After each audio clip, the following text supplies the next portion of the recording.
A new genius joins the ranks of the elite. Prepare for someone extraordinary.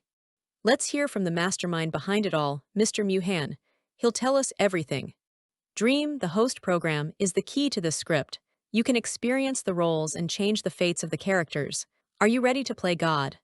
Welcome to the script shop of Dream, ready to travel through different worlds and become the protagonist. Once upon a time, in a blizzard-swept manor. Murder cases are commonplace here, so brace yourself, Luo Meng. Luo Meng cries out, when will this nightmare end? A sinister voice echoes, where do you think you can run? Luo Meng desperately begs for her life, don't kill me, stop killing people. The butler, splattered with blood, wonders how he could harm her, then he declares, I just wanted to put a collar on you. Nice try, buddy. The butler's obsession spills over, stay with me forever.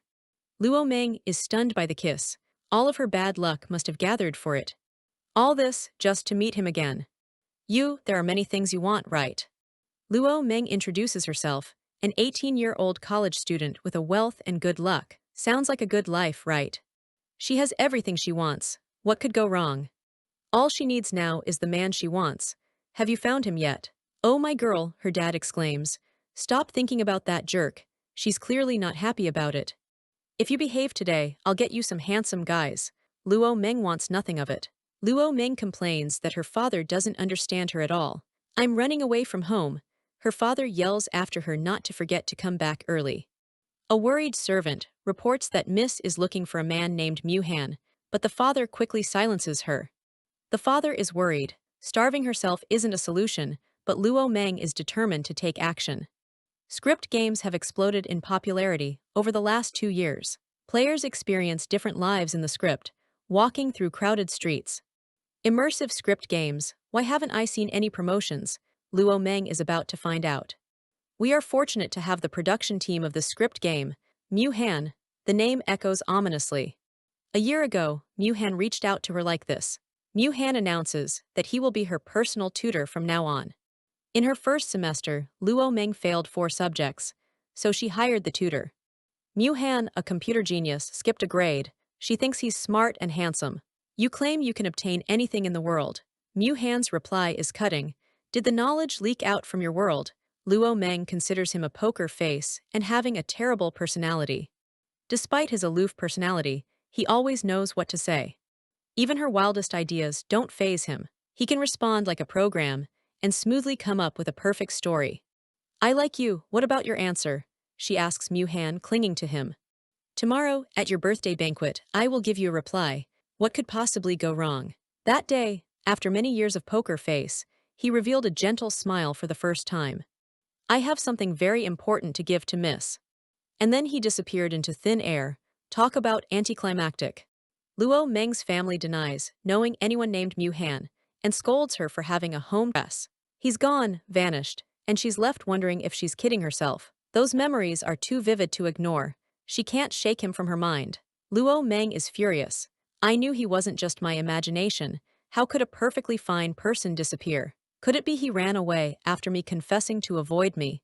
After searching for so many years, and now he appears so carefree. Luo Meng, consumed by annoyance, declares, the script shop of Dream, right? This time, I must get an answer. She stands outside the script shop of Dream, ready to confront her past. Luo Meng wonders if Muhan created this place. It looks quite ordinary, she says. I thought there would be something more sophisticated. Famous last words. A cat-like figure startles her with a hello, miss. While there are monsters, she exclaims, the cat responds that she is a customer. Luo Meng is startled. Dream introduces himself as the host program of this store's scripts. Dream tries to entice her with a synopsis, but Luo Meng's not interested. I don't understand it. Do you have something simpler and more exciting? Dream, the cat, is pleased. Oh, you like fast-paced stories. Luo Meng asks Dream if he knows Muhan. I want to meet him. An unnamed script collection by Muhan catches her attention. She's getting closer. Dream is flustered. Luo Meng takes it. Ah, hang on, Dream protests. This script is not suitable for. Luo Meng demands to open it. Dream is shocked. Alerts blare. Script anomaly detected. Script initialization complete. Player is about to enter the first script. Matching role. Is the floor cracking? Luo Meng wonders as she falls. The script game has started. She is now the young miss of the manor childhood. Get ready for some drama. It feels suffocating. She asks for help. The murder case at a manor, Act 1 Childhood. Is this the real world? A voice tells her to wake up. Who is it? Luo Meng groggily opens her eyes. A familiar face asks, are you okay? Luo Meng is shocked to see Mu Han. Is really you? She embraces him tightly. So this can hurt so much. Is this the touching scene where the female protagonist rushes toward the male protagonist for recognition? Where is this place? A maid exclaims, oh miss, you finally woke up. You fainted in the study. We were all so worried. We have to inform the master that you're awake, the maid says, running to inform the master. Luo Meng asks, wait, that boy who's with me? Luo Meng looks around, searching for him. Where is he? Looking in a mirror she realizes, is that me? I'm so young. It's like I've really traveled through time. Dream appears on the portrait. You forcefully open the script. Fortunately, there doesn't seem to be any major harm. Luo Meng is in disbelief. Is this the script written by Mu Han? Did I just meet him in person when I came in? Dream scolds her to calm down and introduces the script. Dream explains, Luo Meng is the young miss of the manor, currently 12 years old, engaged to the young master. The wedding would be held on your 18th birthday. But unfortunately, a common girl appears, destined to be the young master's true love. Time for some classic melodrama. The common girl always got hurt, and everyone thought it was because of the young miss being jealous. From that day on, the fiancé started to detest this marriage. The classic trope. What kind of development is this? Am I a malicious supporting character? Asks Luo Meng. Years later, on the wedding day, the young master brought the other girl directly to the scene. A brutal murder occurred at the manor. Dream explains that her character's mission is to stop the killer. I don't want to play this script. I want to quit. Dream declares that she must clear the game due to forcefully starting the script. Otherwise, she'll work all day in the game until death. Dream reassures her that her character follows the thrilling storyline. Exclusive script hints for her character have been activated. The manor's young miss, player id, Lemon. Luo Meng cries, at least tell me who the killer is. A voice says, with your intelligence and talent, you will surely quickly find out who the killer is. The plot thickens. Who just barged in like this? What is the young master holding behind his back? A knife. Oh, it seems you've hit your head pretty hard. Talking to the air now, huh? Dream reminds her that other characters can't see him. The young master speaks that bullying will be met with consequences. Luo Meng recognizes him as her fiancé. A portrait of the young master. The couple were a perfect match, until he met the other girl. Luo Meng sighs, knowing that his storyline will turn her into a vicious supporting character. The young master coldly returns a flower to Luo Meng, wishing her and the other girl a harmonious future. He gets up in Luo Meng's face. How dare you treat me like this? Apologize right now. Don't forget that your family is merely attached to ours. Luo Meng scoffs, finding him annoying. Who do you think you are to order me around? The young master is surprised. When did she start talking to me like this? Luo Meng demands that Dream erase the idiotic character. Dream denies being able to, and declares to be just a spectator. Dream explains if she can't persuade the culprit before the final act, she has to marry the young master. What? The final act is at the wedding. She'll have to follow the script if she can't persuade him. Dream urges her to give it her best. The young master speaks that Luo Meng is malicious, and that he misjudged her. The young master promises to return the slap to the person that was unjustly bullied. Luo Meng tells him to leave. The butler asks her to follow him. The young master stares in shock. It's you. The butler coldly says, how unfortunate, I'll take my leave. The butler is glad to see her all right, and has prepared refreshments. Miss, the butler says. The butler is revealed. Did you see something? The butler questions. 6 years later, everyone in the manor is dead. The butler is standing before her. What did you see, miss? Luo Meng cries, murderer, he will kill me in the future. Even though he looks much younger, Luo Meng recognizes his familiar face. Suddenly, he's like a stranger to Luo Meng. Just kidding, did I scare you? Asks the butler. But to Luo Meng, the butler's terrible personality has not changed at all. The butler turns to leave. Then I won't disturb Mrs. Rest. Luo Meng hugs the butler. Wait, we finally see each other again. The butler turns to Luo Meng. Don't even think about running. The butler tells Luo Meng that he has always been at the manor. Luo Meng is frustrated with the butler pretending to not know her. The butler asks Luo Meng if she feels guilty and says that he will give her a way out. A warning sign pops up saying Luo Meng can't mention her real life. The butler asks Luo Meng if she's feeling unwell again. The maid intervenes. Let me handle this. The maid tells the butler that another guest is here to book time with the master for tomorrow and that he should go confirm with him. Luo Meng tells the maid to not let the butler go. The butler says that he understands and that he will take care of Miss. The maid closes the door. The maid asks Luo Meng if she's okay. Luo Meng says that she feels terrible and that she shouldn't get close to the butler because he's scary. Why does everyone react like this towards him? The butler bows and leaves. Why? Asks Luo Meng. The maid replies, who is he? I might have hit my head and feel a bit confused.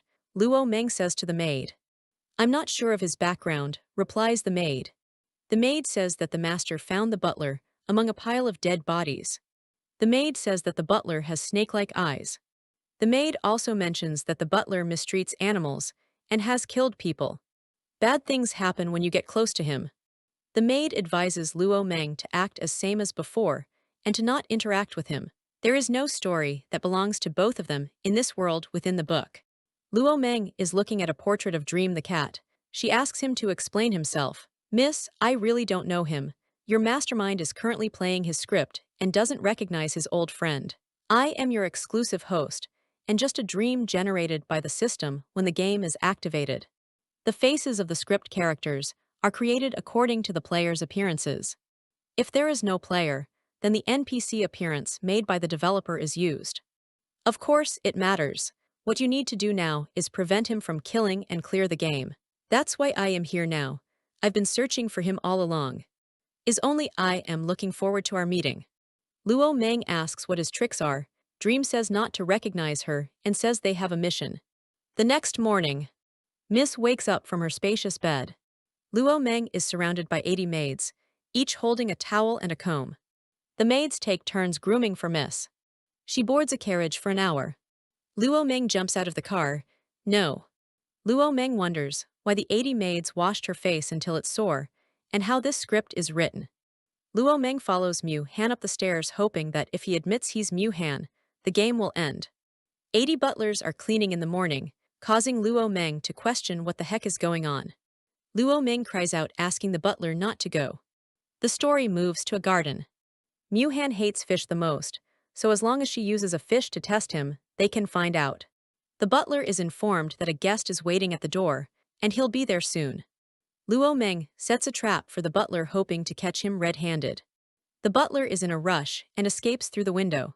Wait, you can't leave, says Luo Meng. It feels like an invisible force keeps Luo Meng from getting close to the butler. No, Luo Meng says that it is the script. There is no storyline between Luo Meng and the butler. They were never meant to cross paths. The butler is asked what he's doing so early in the morning. Time for morning tea. Everything I do has something to do with him, says Luo Meng. Young master's softness filter. Take it, the butler says. Luo Meng is offered a handkerchief, but the young master insists she take it. And why are you still in my house? The manor is in the distance. The butler is asked what's wrong with the kid. Her reputation is deteriorating, scolds the butler's acquaintance. All right, I'll borrow you this time, but it cost me a lot. Born in the north, the bloodline is inherently talented in killing. There is indeed a bug here, says the butler to his acquaintance. Miss. The butler has to hurry back. Ayarg, Luo Meng couldn't get close to the butler all day. How can I bypass the plot setup? The young miss is around 14 years old now, so the butler should be around 17, right? Mu Han does not look like a tough guy. Mu Han, he's back. It's so dark and cold outside. What sound? There is a dripping sound. Oh no, I can't catch my breath. This kind of enclosed space, where you can't see anything. I never expected that after finishing my work, I would encounter a mouse trying to sneak into the manor, says the butler. It's snowing. Countless people want to enter here. Eye in hand. Young master. The treasure of the subjugated northern kingdom is buried beneath. Is the master's precious daughter the key? Forget it, not the right time yet. Please patrol around Miss's room for me. Miss has been acting very strange recently. Always making moves I've never seen before. She never used to go out at night. Miss, I'm glad you're okay. Why did you suddenly come out in the middle of the night? Come on, let me take you back to the room. It's all your fault. You made me search for so long. If it weren't for you, I wouldn't stay in this strange manner. The butler asks her who she is. Luo Meng says it's dark and scary. Miss, everything is fine now, the butler says as he hugs Luo Meng. Luo Meng thinks to herself that she caught the butler. Miss, what can I do for you? A professional fake smile is shown. After careful consideration, because we are both young ladies, Luo Meng says that maybe the appearance of the manor's young miss was originally designed based on her, and the butler thinks that current Luo Meng is just a game character. Since we can't say anything, take me to the kitchen since you came back late. I will personally cook a midnight snack for you, says Luo Meng. Imagination. They're all my favorite flavors. Could it be, Luo, is it really you? Luo Meng tries cooking with disastrous results. The butler intervenes. Miss, you can't cook at all, right? Let me do it for you. Luo Meng wonders if Mu Han knows her preferred flavors. Luo Meng thinks that she has imagined a story like this before. A manor that disappears in the snow. The butler asks what character she would like to play. Luo Meng wonders if her real memories are blurred by the script. Neither exciting nor fun. Luo Meng hears a knock on the window. The monster finds her. Luo Meng questions what kind of monster she is. Luo Meng panics, saying Mu Han's name. Luo Meng struggles to break free. There's no sound at all. After losing an eye, you dare to come back and covet the young miss. Luo Meng is asked whose young miss is she exactly. The story pans to the woods near the manor. So slow. Finally, you're here. The stranger apologizes to the master. How did you get so injured? Asks Luo Meng's acquaintance. The stranger says that he was struck by lightning. More precisely, he was tripped by a lightning-struck branch and fell into the river. The butler managed to escape from a wolf, chasing him for 2 miles after getting ashore. Those who try to harm me will face divine punishment. That's impossible. I used a powerful sedative, states Luo Meng's acquaintance. The acquaintance approaches Luo Meng. It's just a game, nothing more. The acquaintance decides they should take her to the doctor and hopes that the key to finding the treasure is somewhere on her. She breathed a sigh of relief, thinking she was finally safe. Until a hand clamped over her mouth. What now? The man ordered to tear her apart and search her, while the master should be threatened to reveal the treasure's location. That smile is pure nightmare fuel. But he mused, even if the master reveals the location, this girl won't be coming back, will she? But a well-placed elbow struck threw the man off balance. She bolted. So terrifying, so terrifying, so terrifying. This was all just a game, right? Getting hurt, dying, it didn't matter. Her pursuer declared she wasn't getting away. Seriously, this guy's got issues. She tumbled through the bushes, desperate to escape. The injured pursuer was ordered to bring her back immediately. This is getting intense. The narrator commented on how spooky the forest was. The pursuer thought it was better to get out of here before things got worse. You can't procrastinate when your life is on the line. The narrator said the butler wasn't as smart as they thought. He'd managed to catch her so easily. The pursuer reveled in his hunting game. He would wait in the shadows for her to take the bait. But the butler had other plans, attacking the pursuer out of nowhere. He declared he'd escort him. The butler said he would save her soon, and to be more afraid. Please be more scared, as the butler steps on blood. She breathed a sigh of relief, thinking she hadn't been discovered. She tried to convince herself it was just a game. A game, a game. It was not just a game, it hurt. She was wrong, she could die. She angrily thought that it was all because of Mu Han. She noticed it was snowing. She realized the fog was getting denser. She had to leave quickly and struggled to stand up. The narrator noted she couldn't remember since when she was so afraid of getting lost in the dark. The fog thickened. She was starting to lose her breath in the darkness. When fear reached its peak, even tears wouldn't stop flowing. Was it fear or genuine sorrow making her cry? She couldn't tell anymore. Mu Han, she thought. Why did he suddenly disappear and then reappear in the script? He was ignoring her again. If he truly wasn't Mu Han. She only realized it now. His lantern. It was like sweet preserves, suddenly appearing in the forest. It was a trap, meant to lure prey. It would attract lost and hungry rabbits. And wolves ready to hunt them. Mu Han knew she'd run towards the light. It was too much for a child's body to handle. Even as an adult, she couldn't confront the villain head-on. Trembling, she knew she had to step into the trap. She desperately called for help. Muhan told her to shut up and not mention that man. Nobody would come to save her. Muhan told her to be a good girl and don't look. He apologized for being late. He wanted to know who she was calling for. He asked if that person was important to her. She revealed that it was someone she had been searching for. She wondered if it was just someone in her dreams. Take me home, she pleaded. The narrator observes she's still alive. A child's voice calls for her hand. Muhan asked her to come back home with him. That was the first and last time, the narrator said. I got so close to the young lady. Possessiveness grew crazily. Hatred towards the massacre carried out by the southern people. Muhan was glad to have an intersection with her again, Miss. Initially, he only planned to observe her from afar, until this desire completely faded away. Then he would kill her. Seriously, calm down a little, dude. The treasure that you southern people took away is important. He won't let anyone harm her until he finds it. But now, this desire has grown again. He initially planned to make her suffer and cry for his help, making her depend on him even more. But seeing her hurt was hard for him to bear. The only one who can hurt her is him. So, this time, he said she must bear the consequences of bringing him home. Oh my, what a yandere, she thought. Apparently, the unruly young miss was almost kidnapped, but as her fiancé, it's still his duty to fulfill their family's mission. Even if it's just for show, he has to go and comfort her, expecting gratitude. He heard she was almost kidnapped, so he came to see her specially. She said she had no need, thank you, and then proceeded to throw the flowers in his face. Savage. You, he exclaimed, furious. Bumping into that guy early in the morning really ruins the mood, she thought. She had no interest in an engaged man and his legitimate female lead, so as Dream said. In order to leave the game before Act 3, she had to win the butler's heart. But he's a yandere, what should she do? Based on her experience of reading novels, he thought she made a mess and was embarrassed to see him. It's okay, she's not interested in him either. Why is this idiot still here? Oh, by the way, he said, he already has a dance partner for the school ball. Stop pestering your dad to let him choose you. School, she exclaimed, shocked. She still had to go to school in this world. Every year, the prestigious Southern Noble School holds a prom. The most eye-catching duo will receive the principal's reward, but there won't be such a combination.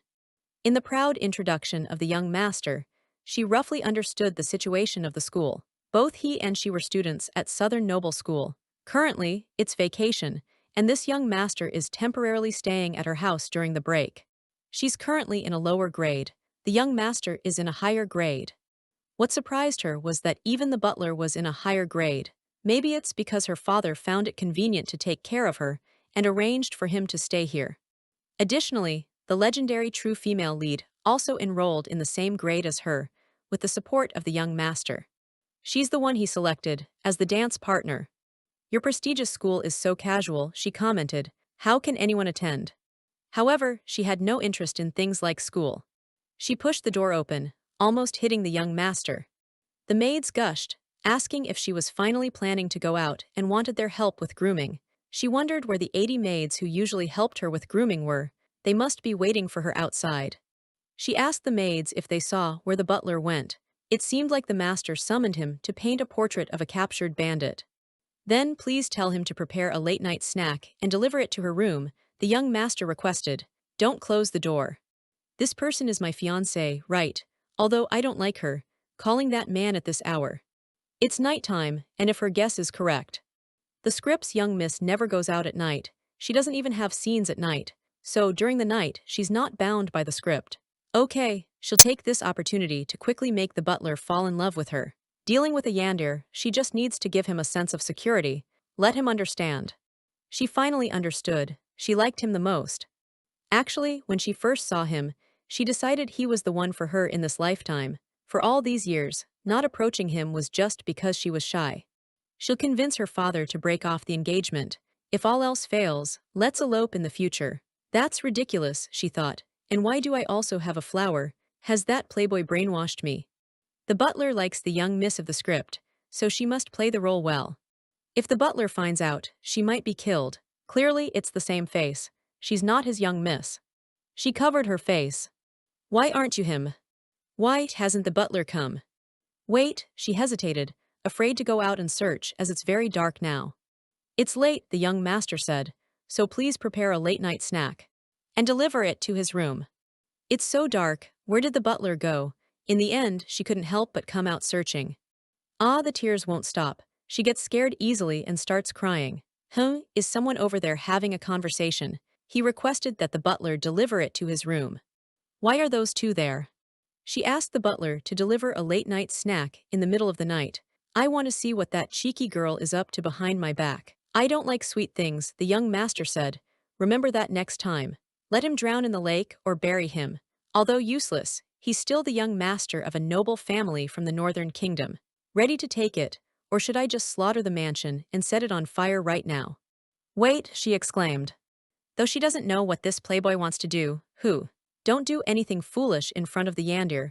She wasn't going to let him touch my late-night snack. The butler said, so she really just wanted a late-night snack. Why did she have to find the butler in the middle of the night instead of someone else?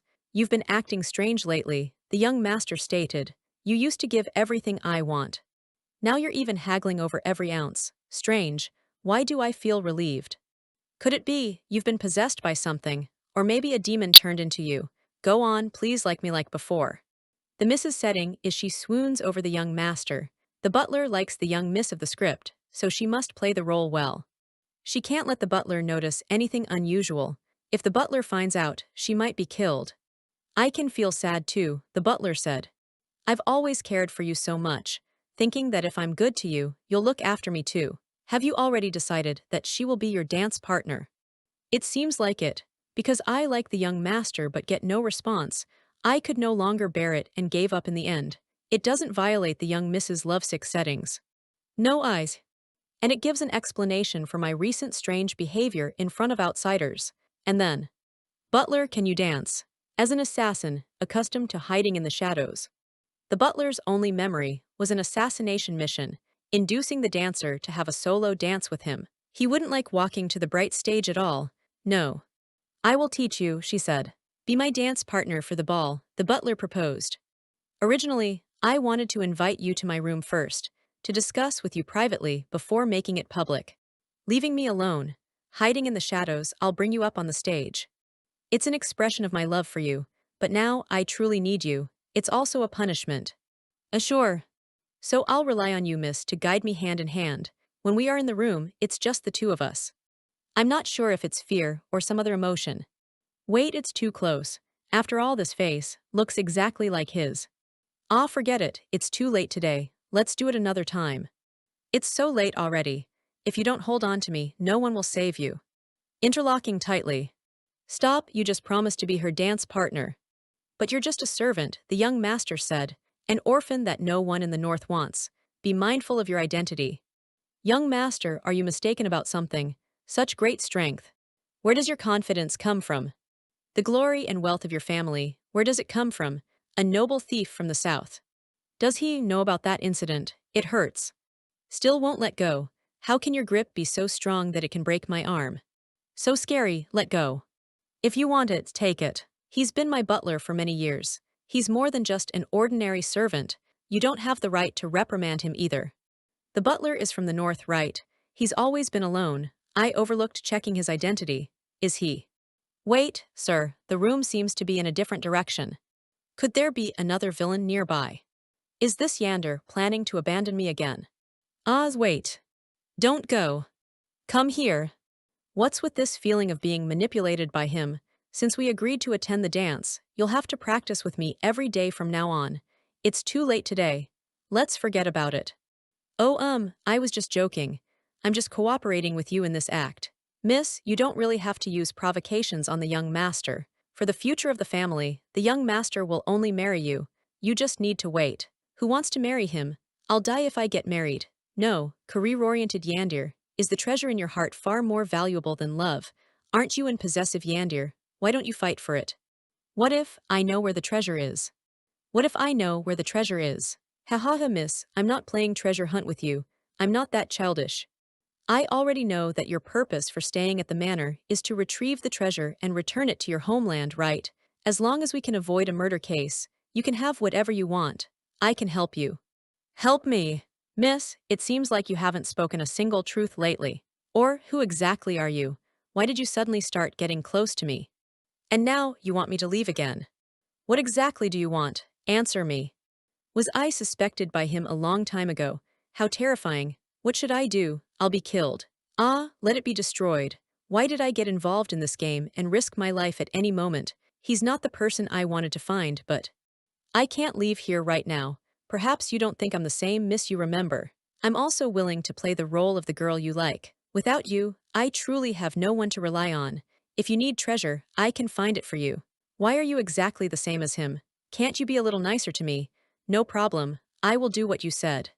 Huh, why are you suddenly? Just joking, Mrs. Still Miss. I believe in you. Why would I refuse if you need me? Joking again, can you speak a single truthful sentence? Although he didn't use any force when pinching, it was just intimidating. Why does he suddenly seem to be in a better mood? Why? But it doesn't matter anymore. So, I wasn't suspected. As long as I continue to play the role of the miss, I can use him without any emotions. It's already too late today. Let me escort you back to your room. We should discuss this plan at somewhere more private in the future. There's still plenty of time ahead. I've always been here, miss. Always here, for you, miss. Okay, even someone as cruel as him can have a gentle side, huh? After returning to the room, ah, you're still alive, truly unbelievable. I thought you were planning to die several times before progressing in the main story. It seems like you've gained the killer's trust completely, Tilda. Why did you remember to come find me after disappearing for so long? You *TTY system. Hey, don't get so worked up. I can only appear when there's progress in your script. Anyway, you chose to team up with the killer. The script has arranged guiding tasks based on your choices. By completing each task, you can maximize your chances of finding the treasure. D-level task, organizing the wardrobe. C-level mission, familiarize yourself with the map of the manor. No need to go to such great lengths. I can do it as I please, you know. But completing the tasks comes with rewards like rewarding you with a self-created plotline, no matter how bizarre it may be. Anyway, in the end, all memories will be erased. Can I use the NPCs in the script? Of course. By the way, are you really getting close to that butler? Great. He can be quite dangerous, so be careful not to get fooled around. In his eyes, I am Luo Meng, not Miss, the one he cares the most. What if he has been deceiving you from the beginning? What benefit does he have in deceiving me? As a young lady, I have already expressed my wholehearted support for him. That's exactly what he wants. What's there to deceive about? I hope so. Huh, priority investigation mission recommended. This girl is. At the same time, Master, you finally returned to the room. Where have you been so late? The girl's letter has arrived. I've been waiting here to give it to you. Master, there's a letter here. Leave me alone, eh? Have Master received the letter? Why hasn't he responded to my messages lately? Oh no, I hope the young lady didn't see it and take it away again. It's all thanks to the Master's constant favoritism, which led the young lady to misunderstand. I have to apologize to the young lady in person. D-level task, organizing the wardrobe. Well, what good can come out of investigating this wardrobe? Could the treasure be hidden here? Doesn't seem like it. This piece looks quite nice. I never thought of trying on different clothes. Southern Girl's True Love, wrapped in an envelope. Was it sent to me by someone? There's also a small booklet inside. Tales of the North. According to records, the population of the North is scarce, and people there have unique physical constitutions, especially good in combat. Thus, this legend was born. Legend has it that the gods created the bloodthirsty and belligerent people of the North, while also granting them reason. Contract. The way the people from the North sign a contract is by giving a ring to the contract holder. Give what? Why is the key part of it burnt? So does that mean the butler now has a contract with the master? The master? My father, what does he look like? I haven't seen him yet. Anyway, I've gathered some information. The key is to uncover what is given. Based on the description, it should be an item. Is this the treasure? The tea is ready. I wonder if it will suit your taste. So noisy, what's happening outside? I told you I don't like eating desserts. You don't have to fuss. Try this, it's specially prepared for you. Have some hot tea. Thank you all. This is the most delicious tea time snack I've ever had. Miss, why are you up so early today? Miss, it's been a while. I apologize for visiting suddenly, without giving prior notice. This appearance, isn't she the original heroine from yesterday's task book? Miss, this woman suddenly came to the manor. They insisted on bringing her in. I was originally just planning to wait for the young master at the door, But everyone here is kind-hearted and willing to accommodate me. Yes, it's just a matter of courtesy. You always take advantage of the butler's absence to please the young master with any means necessary. The young miss is the young master's fiancée. She is the mistress of the manor. No, miss, have you had breakfast yet? We prepared it specifically for you, but we didn't have time to prepare anything else due to the sudden arrival of a guest. Let's have some tea first. If you like her so much, why don't you go serve her at her house? I will speak to the master about this. Ah, you're all so kind-hearted. Even without a salary, you're willing to work like a horse, right? No, it's because I was too eager to see the young miss that they insisted they let me in. It's all my fault. Don't blame them. Young miss, I used to think bullying was just a rumor. We're also doing this for your own good. If it weren't for you bullying her, she wouldn't have been rejected by the young master. We're trying to restore the reputation of the estate so that the young master will change his mind. You wouldn't go and tell the young master, would you? I believe you don't want to have a reputation for being vindictive again. Screenshot. No, I will definitely tell master. Didn't you hear what I said? What you guys said is right. Since they are guests, we must treat them well. You guys did a great job. I didn't even know about it beforehand. What, ah. I will definitely praise you guys to master in detail later. So adorable. No, miss, how can you say that? Clearly, you should be throwing a tantrum since you have a bad temper. No. What I meant was, don't tell master. That way, others will think I am right. Master has always been troubled by rumors about miss, so he will just teach her a lesson. Hey, oh dear miss, you just woke up. I will go clean up your bed. But master won't be back for several days. We don't know what will happen yet. I'll go and attend to my duties first. Wait for me. Screenshot. But our family doesn't welcome uninvited guests. If you want to see me, make an appointment in advance. Whether or not I agree to see you depends on my mood. Please leave after finishing this cup of tea. Miss, what did she do? Did I anger her by asking her to leave? Ouch, do you think this is your own home? How could you just? Oh my, I got too excited, I'm sorry. Actually, I came here specifically to apologize to you. She had a plan. To write a letter to the young master to mediate their relationship in front of him, and of course, get him to take her to the winter hunting festival. New clothes were a must. Can I wait here for young master? She asked. Sure, came the reply. Outside the gates, she waited ever optimistic. Oh. A maid appeared, carrying her belongings in trash bags. You're here, she exclaimed, but the maid was less welcoming. Oh my, did miss actually kick you out? Don't worry, the maid said. I've already informed the young master. He'll come to pick you up. A sweet lie. Thank you, she responded. You're really kind. The maid simply replied, it's nothing as long as I can help young master. But the rumors spread about miss haven't given her enough trouble yet, the maid muttered, clearly annoyed. She is really annoying. Miss didn't bully me, so please don't defend me anymore. It's not good for miss, she called out. The maid retorted, I've seen it all, don't worry. The few of us will definitely continue to tell everyone how terrible miss is. She thought to herself, smiling. This is not proper, hee hee. Spread more rumors, please. Don't stay too far from the door, the maid warned. I heard there are man-eating wolves and poisonous snakes in the forest behind. Sigh, I have to go all the way to the processing plant in the forest to deal with this trash. When will this end? I will have a good talk with the young master about this, said the maid, glaring. The exiled girl smiled wryly. Oh, you are so kind-hearted. The maid was thinking, the young master's house must be even bigger and more luxurious, right? Miss, no one will even notice if one or two maids in the mansion are missing, as long as you stay quiet, the maid said to a shorter girl with a pointed finger. But that girl is a bit troublesome. I have to wait until young master leaves her. But the other girl cuts her off, I will. But it's absolutely forbidden to do anything bad in the mansion, got it? And stop thinking about violence all the time, be a little more civilized. The butler appeared. I'll pick out clothes, he announced. Come find me before noon and we'll go out together. The girl simply nodded, okay. The butler stands alone in the hall, just outside the mansion. Two maids gossiped. Is young master on a date with that young girl again? Another responded. You just knew that. It's been hours since they left. Miss was in her room the whole time and didn't come out to stop them. She must be very sad. One maid asks, why are there still so much trash? What happened to the maid in charge of taking out the garbage? Another said, who knows, she already wheeled the cart to the outskirts of the forest. She might be slacking off. The butler, where did you go? Asks one maid. The garbage cart has traces of blood. Not good. Back in her room, the girl pondered. Which one should I wear? Is the butler here, coming? The butler stood by the door and said, Miss, it's almost noon. What do you need me to do?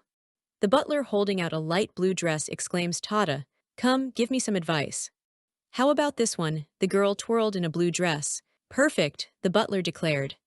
What about this one? She asked, showing off a brown dress. Beautiful, came the quick reply. The girl, now dressed in a reindeer costume, asked, how about this? The butler, completely deadpan, said, full mark. The butler looked unamused at the reindeer costume. Hey, this can't do any help, be more serious, he said. She clapped her hands together. I'm really serious, you know. Where are you planning to go, miss? He asked. She replied, the young master went on a date with that girl. She continued, I also want to go see the winter hunting festival market. Miss has probably never been anywhere else with the butler. Creating new plot lines might change the ending, thought the butler to himself. Understand, miss, I'll prepare the equipment, he said. She exclaimed, startled. The butler was thinking, there should be more guards around the young master at times like this. Wait, hold on, that's not what I meant, he said, trying to regain control of the situation. She latched onto his arm. I just simply wanted you to accompany me for fun. It sounds like I'm inviting him on a date, she realized, face flushing. The butler pulled her close, grinning. Well, I know, miss doesn't care about the young master anymore. The butler asked with a pointed smile, but miss, you need me to protect you, right? She beamed, yes, it's dangerous for me to go out alone. By the way, speaking of the young master and that girl, she trailed off. The butler was thinking, even though the young master is a powerful aristocrat, this is too indulgent. That girl even came to provoke me, why didn't the master do anything? She wondered. The butler thought, those two maids came here for the young master. Master used to interfere, but you loved the young master too much before, he said, his eyes narrowed. He continued internally, whatever the young master wanted, you would satisfy him. The butler added, besides, rumors spread before that you bullied the girl, so to clear up the young master's misunderstanding of you, you started to please that girl somewhat. She exploded, what a stupid girl I was, so it's my fault. All right, you go change your clothes too, she exclaimed. The butler questioned, Miss, she responded, come with me and let's go to the young master's room on the way. Eastern Street, the Southern Kingdom. The other girl exclaimed, wow, it's so lavish. Thank you for all the things you have done for me. A waiter said, Miss, the dishes are ready. These are extra gifts for the exclusive guests. Thank you, replied the other girl. The young master listened to his companions say, young master, there's no need to reserve the entire restaurant every time we dine. Young master, he seemed thoughtful, it's strange.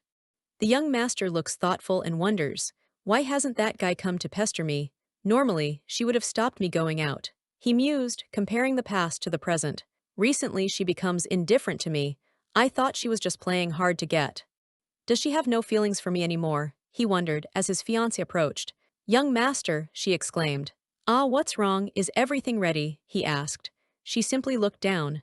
The waiter announced, eat up, this place is said to have good reviews. I've set up the menu according to your preferences. You didn't pay much attention to me. I dressed up specially today, she said, her eyes downcast. The young master was wondering if she was thinking about someone else. How could that be? With you here, who else would I think about? He said, smiling insincerely. The other girl leaned in close to the young master. Yeah, I'm wondering who it could be, she said. She whispered, it can't possibly be that unlucky fiancé, right? Young master. He looked at her intensely as she asked, you're not thinking about your unfortunate fiancé, are you? Young. She took his face in her hands. Master, you finally came. The young master shuddered and asks, what? Oh wait, why are you here? He asked, bewildered. I've reserved this place. How did you get in? The fiancé grinned, holding up a gold coin. I tripled the price, and I told the manager I'm here to catch an affair. You. The young master looked put out. That's too much. Why would you say that? It's rare for me and young master to meet. The young master snapped. Hey, don't talk nonsense. I've already told you that I don't have any feelings for you. It's all because of the engagement. Foot stomping on the floor. Then go ahead and break off the engagement. The other girl said matter-of-factly. You keep talking about wanting true love but won't leave my house. You want both the estate and true love. You're dreaming. The fiancé exclaimed, Miss, please don't say such things. Young master must have his reasons. I will support whatever he does. He has his own reasons. Such a glib tongue, thought the fiancé. The other girl fumed. Then what right does he have to make others sacrifice for his happiness? I know how to act pitiful as well, the other girl cried. The young master stared. Yes, why won't I break off the engagement with her? Because I cannot defy the family. Do you think I don't want to break off the engagement? He asked, grabbing her arm. That's not up to either you or me. The young master confronted her. And why should you be in pain? You are the bully and she is the one bullied. I had to clean up your mess. Have you forgotten what happened back then? What's wrong with you? How dare you get mad at me? Of course I'm mad. What did you come here for? I'm done with your playing hard to get. The fiancé said, I will leave soon after solving this. I have to go shopping. The other girl asked, with whom? Clearly you don't even have friends. A man. The fiancé responded coldly, it's none of your business. Unreasonable fool, the other girl thought. The fiancé approached the suitcase. I won't waste time with you, I'm here to give you this. Take it, I've already had your things packed inside, she said, pushing the suitcase at him. He looked shocked. What? We're done. It doesn't matter if there are any punishments when we break off the engagement, she declared. Please leave my house. Right now. Are you serious? The young master asked, incredulous. The fiancé looked down, a tear rolling down her cheek. Oh, I protected you out of blind love. My dad couldn't do anything about it. Now I can't bear it anymore. Everyone will stand by my side. How will you manage with your family? The young master wondered. The fiancé thought that to them, this marriage alliance is the only reason why you are still useful to them. The other girl was thinking, I wonder if you plan to escape with your girlfriend. Don't listen to her nonsense, the young master said, holding the fiancé's hand. No, you can't do that, said the fiancé to the young master holding his hand. She was in shock. Why weren't we getting along well? Are you leaving me? No, you can't, no, you can't, no, you can't. The other girl exclaimed, why are you reacting so intensely? No. The young master grabbed the fiancé's arm. Are you also one of them? The butler arrives on time. I should have cleaned you up in the villa. Don't you dare to touch Miss with your dirty hands. The fiancé was shocked. When did he come? Is he a ghost? You annoying man. The butler stood protectively in front of the fiancé. Wait, I asked you to wait for me outside, didn't I? Miss, didn't you realize that this girl was gonna? I'm fine here. I can take care of it myself, the butler thought. If he killed the main characters, how should I continue with the game? Sir, miss, please calm down, the restaurant manager pleaded. Although you have reserved this restaurant, people nearby complain about the noise here. The young master looked offended. Am I that scary?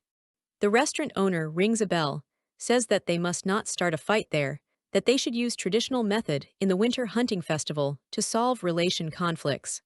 The young master thinks about what he has to do, go to search for the bunny. The fiancée asks what she has to do and says, the bunny. What is finding the bunny? The butler explained, it's the tradition of this town. On the day of winter hunting festival, there will be a specially bred bunny hidden in a corner of the town, and the wishes of those who find the bunny can come true. So it really is about finding the bunny like Easter, the fiancé exclaimed. The butler noted, given their panicked appearance, I thought it was some kind of weird activity. Not interested, let's leave, said the butler.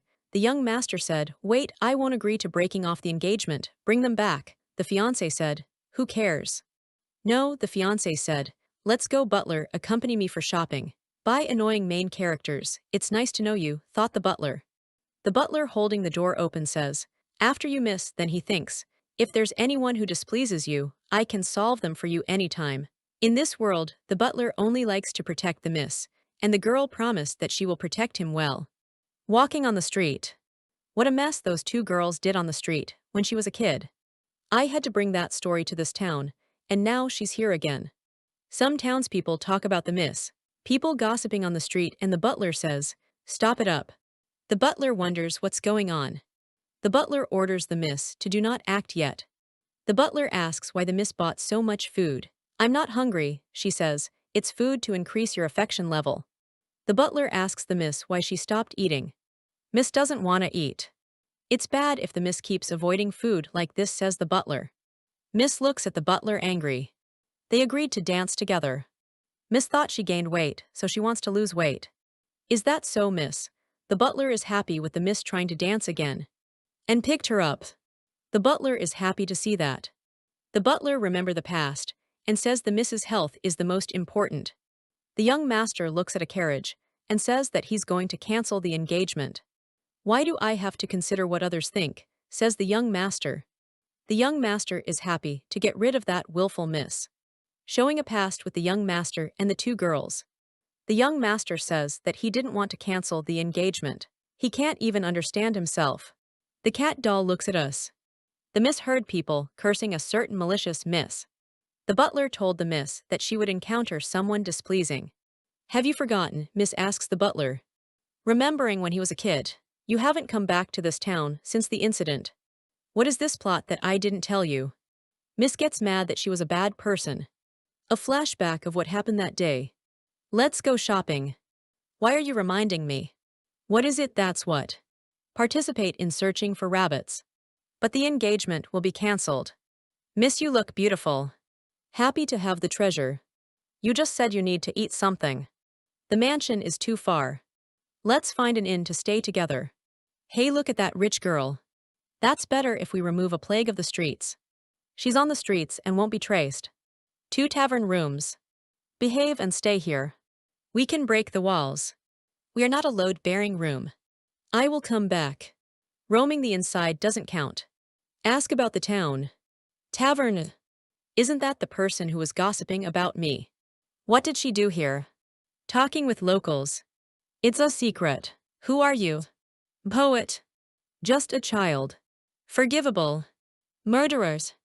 The miss has fun. Treated warmly. Choose a bunny. A bunny's. Sisters. Gave sister money. Rabbit. Bleedings.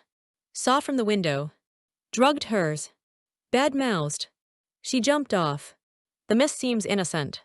Story's not over. Unexpected things. Who drugged the bunnies? Miss tried to hurt her sister. Both got involved. Nonsense. The butler is weird. How can a hero lie? The miss looks back at the girls on the street. How dare she stay like that? I'll go first. Screaming. Bugs that I heard from away. The butler looks angry. Tongue. What should I buy? Killing people. Southern Kingdom. Still here. You've been leading me on. Maybe you want leave. Murders. Miss brought killers. The killed twin sister. That rich girl. Royal guards won't do it. Justice ourselves. Confess. The butler kicks someone. How much weaponry? Stop lying. Watch. Don't get blood on the cloak. Do I need to do anything? Take responsibly. Nothing will happen to the town. Out of the alley. Little master is back. Justice for us again. Punish the evil girl.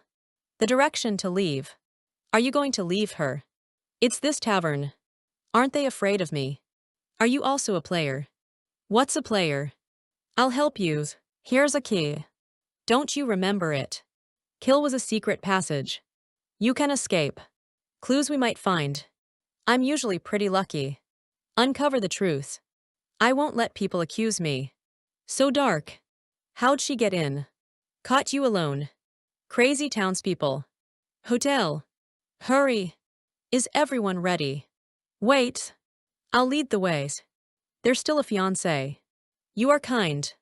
We need to move everything. You are still clinging to him for revenge. Why are you helping me? The pajamas are good.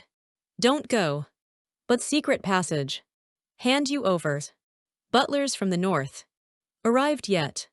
Are going crazy. Why are you here too? Hand her over to the town. You're the one who wants to trick the miss into going out, right? The blonde girl accused. It looks like the young master and the blonde girl are trying to stop the miss. The girl in the middle looked furious. You want to show off in front of those townspeople? Why do you think of me in that way? She shouted. That's enough, get out of here. I'll wait here for the butler to come. The young master was not pleased. That butler has already left, he said, his face red with anger. The girl in the middle looked confused. What? But the young master was even angrier. In front of me, he pushed me to the townspeople and escaped. Close-up of the girl. He wanted to get out of town, she thought. He won't come back. The girl looked shocked. No way. She looked at the script shop of Dream. The long-awaited real world, she wondered. Tick-tock went the clock. Hey, let's go try the hell spicy bean soup after the movie, one of the girls said. Tick-tock. Hey, let's go try the hell spicy bean soup after the movie. Hey, let's go try the hell spicy bean soup after the movie. The girl stared blankly at her mug. Ah, I've been staring for so long absent-mindedly, she realized. A tail suddenly appeared. Hey, let's. The conversation of the NPCs is a bit lacking, she thought. A cat-like creature poured liquid into the cup. Let's see how her progress is. The cat's face seemed troubled. Hate the Mrs. Fiancé and her rival. Didn't expect he wrote them like this. Those two people should be hard to deal with now. This writer must have some issues. The young master broke into the room, but before the miss could react, she was pulled back and forth by the two of them, content being generated in real time. Immersed. I thought the player's consciousness had awakened. Your character design and story are really like their real selves. An abnormal person in a laboratory. Han, I hope it works.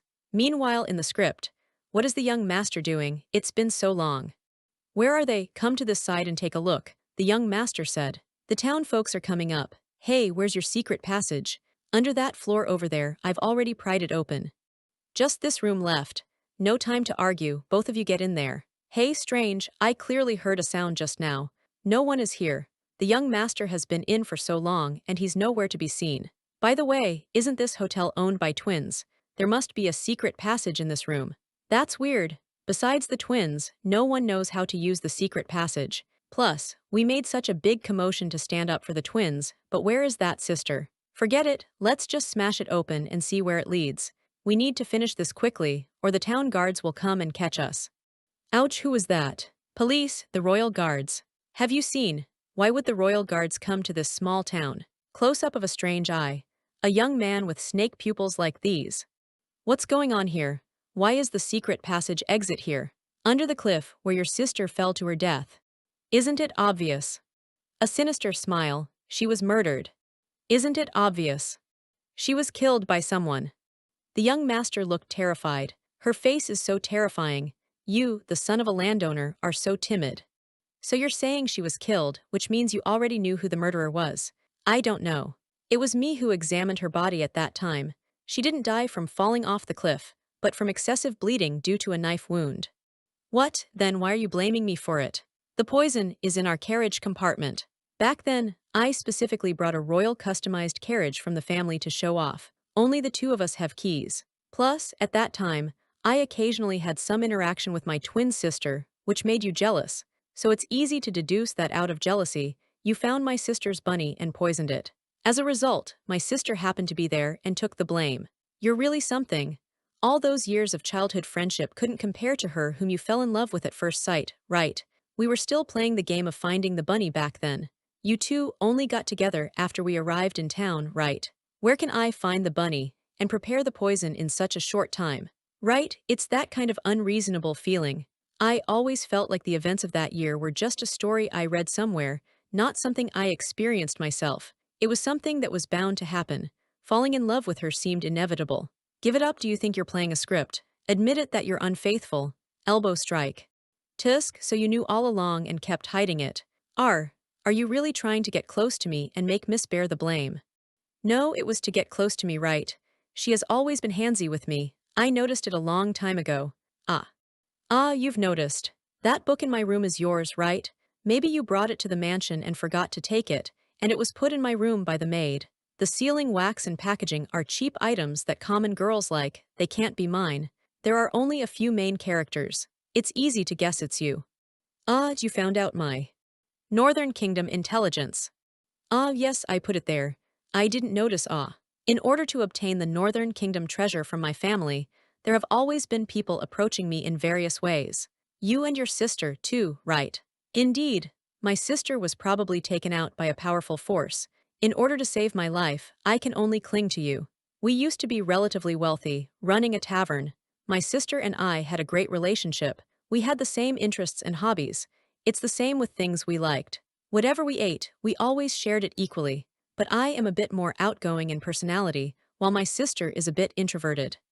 Later, our family fell into decline, and my sister and I relied on each other. We started learning the art of raising rabbits at home. Because I have always been favored since I was young, my sister hadn't had the chance to show her abilities. The bunnies died young, and it was my sister who helped me out. One day, the young miss unexpectedly chose my bunny. My sister should be happy about it too. But later, someone with a bell offered a high price to buy the bunny. I didn't expect her to agree. But I don't know why my sister took the bunny to the young Mrs. room through a secret passage. The bunny was poisoned. I'm sure it was arranged by the bell ringer. My sister is so naive. She will definitely be sacrificed. Sure enough, she was first pushed aside, and then the blame was shifted onto the young miss.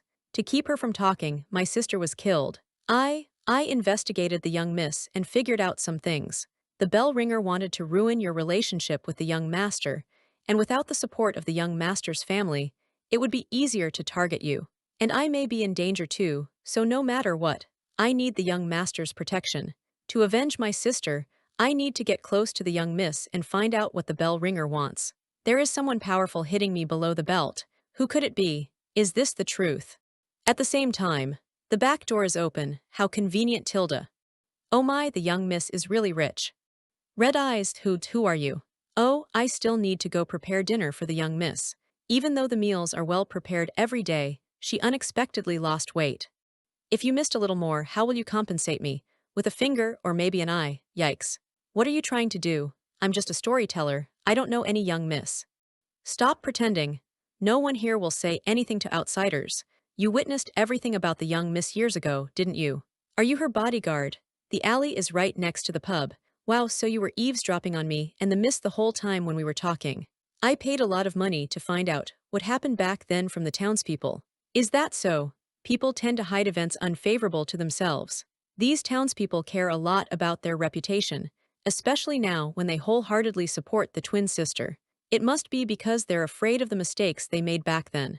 Isn't it strange that they'd not tell you that it was their own people who drove the sister to her death? I only need to deal with you, an outsider, even if we remove this part. Even if it was her directly committing suicide out of guilt for being discovered, it wouldn't have any impact. Are you suspecting that I am the mastermind behind all this? I'm just a storyteller. When you're lacking inspiration for a detective novel, just go and kill someone, right? Inspiration will come naturally, won't it? Hold on, that's going too far. Although I find pleasure in it, slandering a little girl like that would be too despicable even for me. And besides, back then, the crucial poison was found in the royal carriage. I don't have that ability. Ah. We shall try and see whether you got the ability. Ouch, it hurts, help me. You dare to blatantly harm a civilian in broad daylight. Put your hands up. Special guards trained specifically to protect the royal family actually come to such a small town and appear so timely. Are you sure he is just an ordinary person? A destitute and poor girl harmed by a malicious rich girl eventually rises up and successfully holds onto the male lead. However, the death of the twin sister has nothing to do with me. I was also surprised. Who killed her? That's the truth. I've said everything that needed to be said. Now that you are investigating past events, I can't hide it anymore. I have also realized how excessive my actions were. Leap, so, please let me serve you as a way to make amends. Don't think of going anywhere. We were actually fooled around in circles. Exactly, miss, don't be afraid. We will handle this fraudster. You are no good, always lacking your own thinking. According to the previous statement, it started with me using harsh words towards the twin sister, which led to her suicide. Then the rumor spread that I poisoned her, and I was held responsible. You had such malice towards two children. What's this? Now the tables have turned and you want to repeat the same mistakes. It seems like none of you can leave this town. This place is quite hidden. The events from the past have already tarnished the town's reputation. The number of tourists coming to search for rabbits has been decreasing over the years, and it's all because of you few. Get them, bang, bullets. In recent years, wild rabbits have become a plague, and yet you still keep rabbits. No one's interested. That's why no one comes. Let me teach you how to search for rabbits. Dogs with a keen sense of smell. And here's a specially designed caliber gun for immediate kill to minimize suffering. Oh, isn't that the Royal Guard's firearm? How did it end up? Back off. So now, which one of you wants to be the rabbit to be? Isn't it an exciting and thrilling story? Clues found, the bell ringer. Unknown if he's the real culprit of the first case.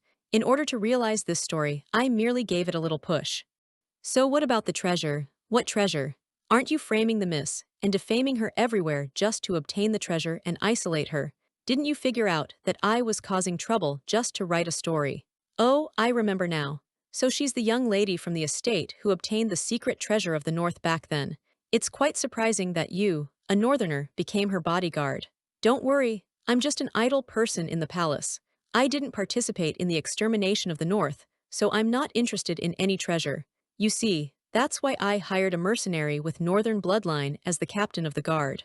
I'm here today to help the miss uncover the truth. It's quite interesting how the malicious rich girl clears her name and turns the tables on the poor girl.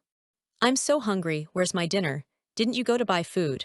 All the cooks in town are over there now. Which one would you like to eat, miss? Wait, I don't feel hungry anymore, just kidding. Apologies, miss, it is a special situation at the moment. I have to resolve the current issue first and help clear your name. Is this appetizer enough? Oh, have you found the bell ringer? Wait, you even know about this clue. If it weren't for you killed me in the end, you'd be the most reliable teammate to me.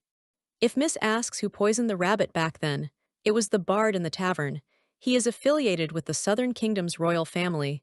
What? It's easy to get a customized key. What grudge does he have against me? Does the royal family also want the treasure? No, he just thought you were suitable for a vulgar story. He just manipulated the story according to his own ideas, using you all as ready-made inspiration.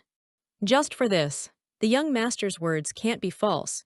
After all, he is the male lead. So, he was still crafting the story back then. Dream, dream. Ting ting, congratulations on reaching the end of Act 1, you seem lost. But don't be too proud, it's just a task. Since it's your first time playing, let me guide you on how to find the real culprit. Relevant hints are as follows. Contradictory testimonies, the crime scene, the victim's body and time, the manipulation, the alibi and the real motive. Ask questions in this direction. But I didn't expect the difficulty of your detective story to be so low. Originally, you were supposed to disguise yourself and gather clues from the villagers. Time has stopped. But in the end, the characters you suspected told you the story directly. The butler already removed the wrong options for you. Just find the contradictions in the story and guess the true culprit. Now let's go to the villagers and ask about the exact time of the twin sisters' death on that day. Don't be afraid to face the truth, no matter what it may be.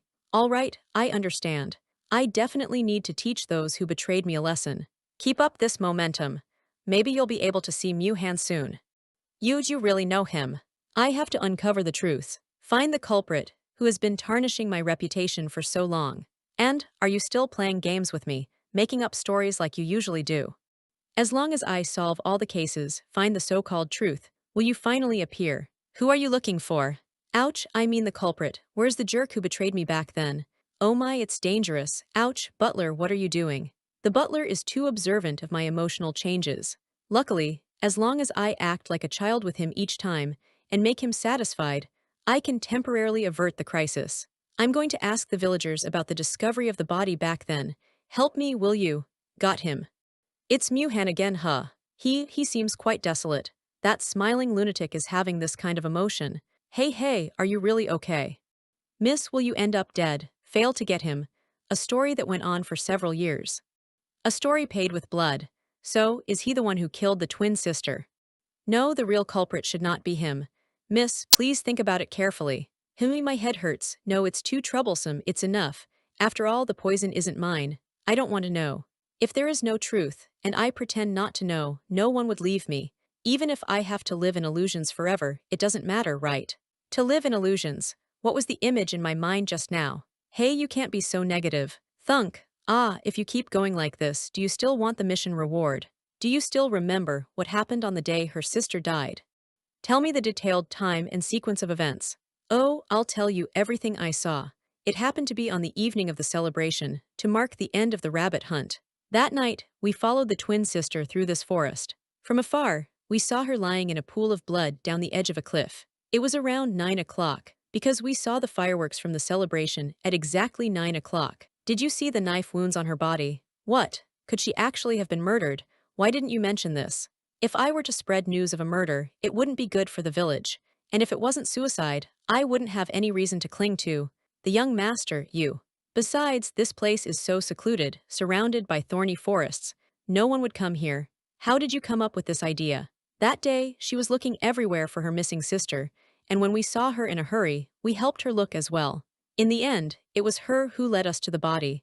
We didn't even know that this was an exit for a secret passage. Why are you so petty yet still willing to help? We just have our pride. And besides, the twin sister often took care of us. She raised the rabbits so well, and every time she finished raising them, she would share some with us. That younger sister, though, was always gloomy and didn't interact with the neighbors. If it weren't for her sister, we wouldn't have paid attention to such a person. You're the culprit, aren't you? This was your reason for killing your sister. In fact, you don't know anything. It was all stolen from the young sister. When you couldn't hide it any longer, you took the chance to make her disappear. You arranged to meet at the secret room exit and then made your move to kill her, disguised as her jumping off the cliff. And now you're conveniently shifting the blame to the bell ringer, but you didn't expect the identity of the bell ringer to be discovered. No, of course not. No, she didn't have any time to commit murder. Before 7 o'clock that evening, she was still in the village looking for her sister. At 7 o'clock, I saw her sister sneaking into her family's tavern. At that time, she was not far ahead of me. After I told her, she also went to the tavern. But she came out after just a few minutes. Then she asked us to continue searching for her sister together. And then at 9 o'clock, we found the body together at the edge of the cliff. See, she was with us the whole time. No, didn't you separate at the tavern for a few minutes? It's not enough for them to reach the door of the secret room. As long as the younger sister jumps off the cliff herself, it will be fine, right? For example, the older sister sets up a mechanism to lure her to accidentally fall off the cliff and die. Then why did the older sister still go into the tavern? And if the villagers didn't see the younger sister entering the tavern at the same time as the older sister, looking for her nearby, then there would be no alibi. If the younger sister didn't go to the cliff, she wouldn't see your so-called mechanism. That's too random. And how did the knife wound happen? Well, ah's my brain. They are twins. Luckily, I'm not a twin. It's difficult when you have the same preferences. After all, Miss cannot be split in half. Oh, how terrifying. Hang on. I understand now. This is not random at all, because she orchestrated everything. She made sure the older sister and the villagers were together, then immediately rushed to the tavern to make sure the villagers saw her. As soon as the older sister entered, she immediately came out to divert the attention of the villagers to establish an alibi. After that, she kept living using the other's identity. Am I right? The younger sister of the twins. Yes, I am the younger sister. She admitted it so quickly, truly a beginner-level plot twist. What? Didn't you say that you had a good sisterly relationship? How come you wanted to sell the bunny to the bell ringer and wanted to kill your sister? Yeah, why? You've never cared about me. How could you possibly know about the relationship between me and my sister? My relationship with my sister is very good. We have the same interests and hobbies. We like the same things. My relationship with my sister is terrible. We have the same interests and hobbies. We like the same things. We always fought for whatever things. The bunny was raised by me. Why are you looking at me? It's just that my sister always took everything away from me. What's wrong with me selling it for money? The bell ringer told me to make the deal in Mrs. Room. I thought you were in cahoots. Is that so? Is this why her sister appeared in my room? Young master's questioning time. How did you lure your sister to fall off the cliff? I did it myself. Don't be deceived by her pretending to be friendly with the villagers that day. Actually, she was so angry that she wanted to stab me with a knife. I placed a straw figure at the edge of the cliff, about the same size as me. Is this really feasible? It sounds reckless. She definitely didn't even look and rushed straight to the edge. I saw that the rock happened to be loose and couldn't support a person standing on it. Did you make the knife wound on the spot? Aren't you afraid of being discovered? There's no way she would die from that low cliff. But as long as she fell here, it's enough to prove that I wasn't present. Didn't you all see this? It just happened to be the fireworks celebration at 9 o'clock when she went. They were trapped by thorns and had their attention diverted. At that time, the villagers believed that the younger sister had died from the fall and thought she had been forced to commit suicide. They didn't even look closely at the body. They just wanted to pretend that nothing happened and left quickly. Anyway, the bunny was gone, and my sister could no longer fawn over Miss. Then she went crazy and tried to stab me with a knife, so I had to get the upper hand. Damn it, take her away. Even though the twins' personalities were very different according to the previous story, did she suppress her true nature and pretend to be the older sister? I always feel like there's something I might not know, and the villagers still haven't noticed. The royal guards are still in town. Take her to the prison, maybe from the beginning to the end. Nobody here really cared about these sisters, did they? Miss, it's her fault that we misunderstood you for so long. Are you still hungry? The bunny hunting festival happens to be today. How about we treat you a feast and put an end to this farce? Yes, there will be fireworks later. Ding. Who is the murderer in the first act? The girl, correct answer. No, I won't come back to this town. From now on, we will no longer have any intersection. Miss, is this the whole truth? The truth, my head is aching again. Is it because it's too dark now? No, am I hallucinating because of the headache? Yes, this is the truth. If there's anything else, I don't want to know. Butler, can you carry me back, please? I might hurt you if I carry you, miss. Please try to keep up. So cold, is it? Don't grab me, it hurts, because of that. Our fondness for each other diminished. Oh, my leg hurts so much. I need to be carried. I'm so tired, I'm about to faint. I'm so hungry, I'm going to starve to death. Tilda walking far away. Tilda, seriously, why am I acting so coquettish? He is clearly the person who wants to kill me. The day after returning home. I'm exhausted, let it all be destroyed. Early morning, Miss wakes up again from her spacious bed. But today she wants to stay in bed. That annoying butler. He actually left me behind yesterday, and I hurriedly caught up with his footsteps to come back. This time, I won't act cute towards him anymore. I won't fall into the trap of this yandir. However, if his affection level isn't high enough, I'll eventually be killed. Hiss. Well, I'll take the risk. No Tilda as long as I accumulate enough affection points before the game ends, and then breaks up with him mercilessly. Wouldn't that be more satisfying? The butler came back late last night and went on night duty, and now that the master wakes up early, he's going to report to him again. So busy. Where would he be now? Wait a minute, do you know where the butler is? Oh, miss, your vacation is almost over. The butler should be mostly in the study. What does that have to do with my vacation? Have you forgot that apart from your practical homework, he's the one who finishes all the other assignments you can't complete in these last few days? Oh, that's right, haha. This is also strangely similar to reality. The poor tutor and his foolish student. Oh, by the way, you're up. Let's go wash up, give me your snacks. No need, just accumulate enough affection points, and then break up with him. Dear butler Tilda, are you hungry? After being busy for so long, let's have some snacks, Tilda. He fell asleep. Indeed, he patrols the estate every night. It would be too inhuman if he also had energy during the day. Like a bloodstained blade, returning to its sheath, the face of the 17-year-old Muhan. If I won't be killed, will I fall for him too? I bet if you get 1 centimeter closer, he'll automatically wake up and give you a slash.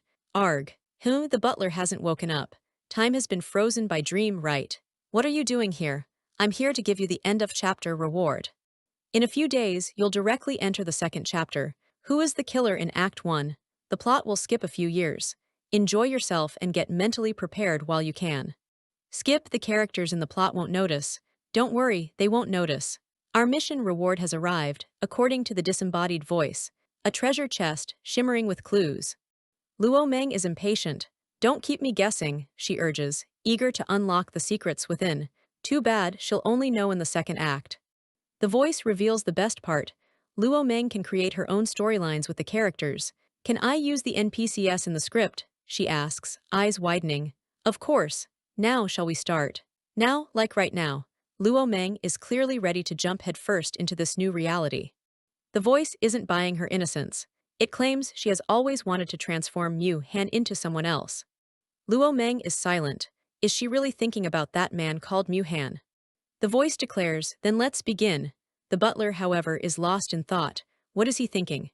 The butler finds his dream difficult to describe. His eyes glow with a mysterious light. He remembers hearing a noisy clamor at first. It couldn't be the sound of Luo Meng doing homework, could it? But after opening his eyes, he found himself transformed like this. What a twist. The butler questions his sanity, wondering if helping Luo Meng with her homework has finally driven him over the edge. He must be really devoted to Miss. This is the story of Luo Meng's fantasy. She's furious she became 10 years old and demands to be 18. System says no, she'll have to wait for the cooldown. The butler, now a young boy, asks Luo Meng what she is looking for. The butler muses on the strange dream and the unfamiliar clothes. Even though he's quite cute, he thinks, uncomfortably.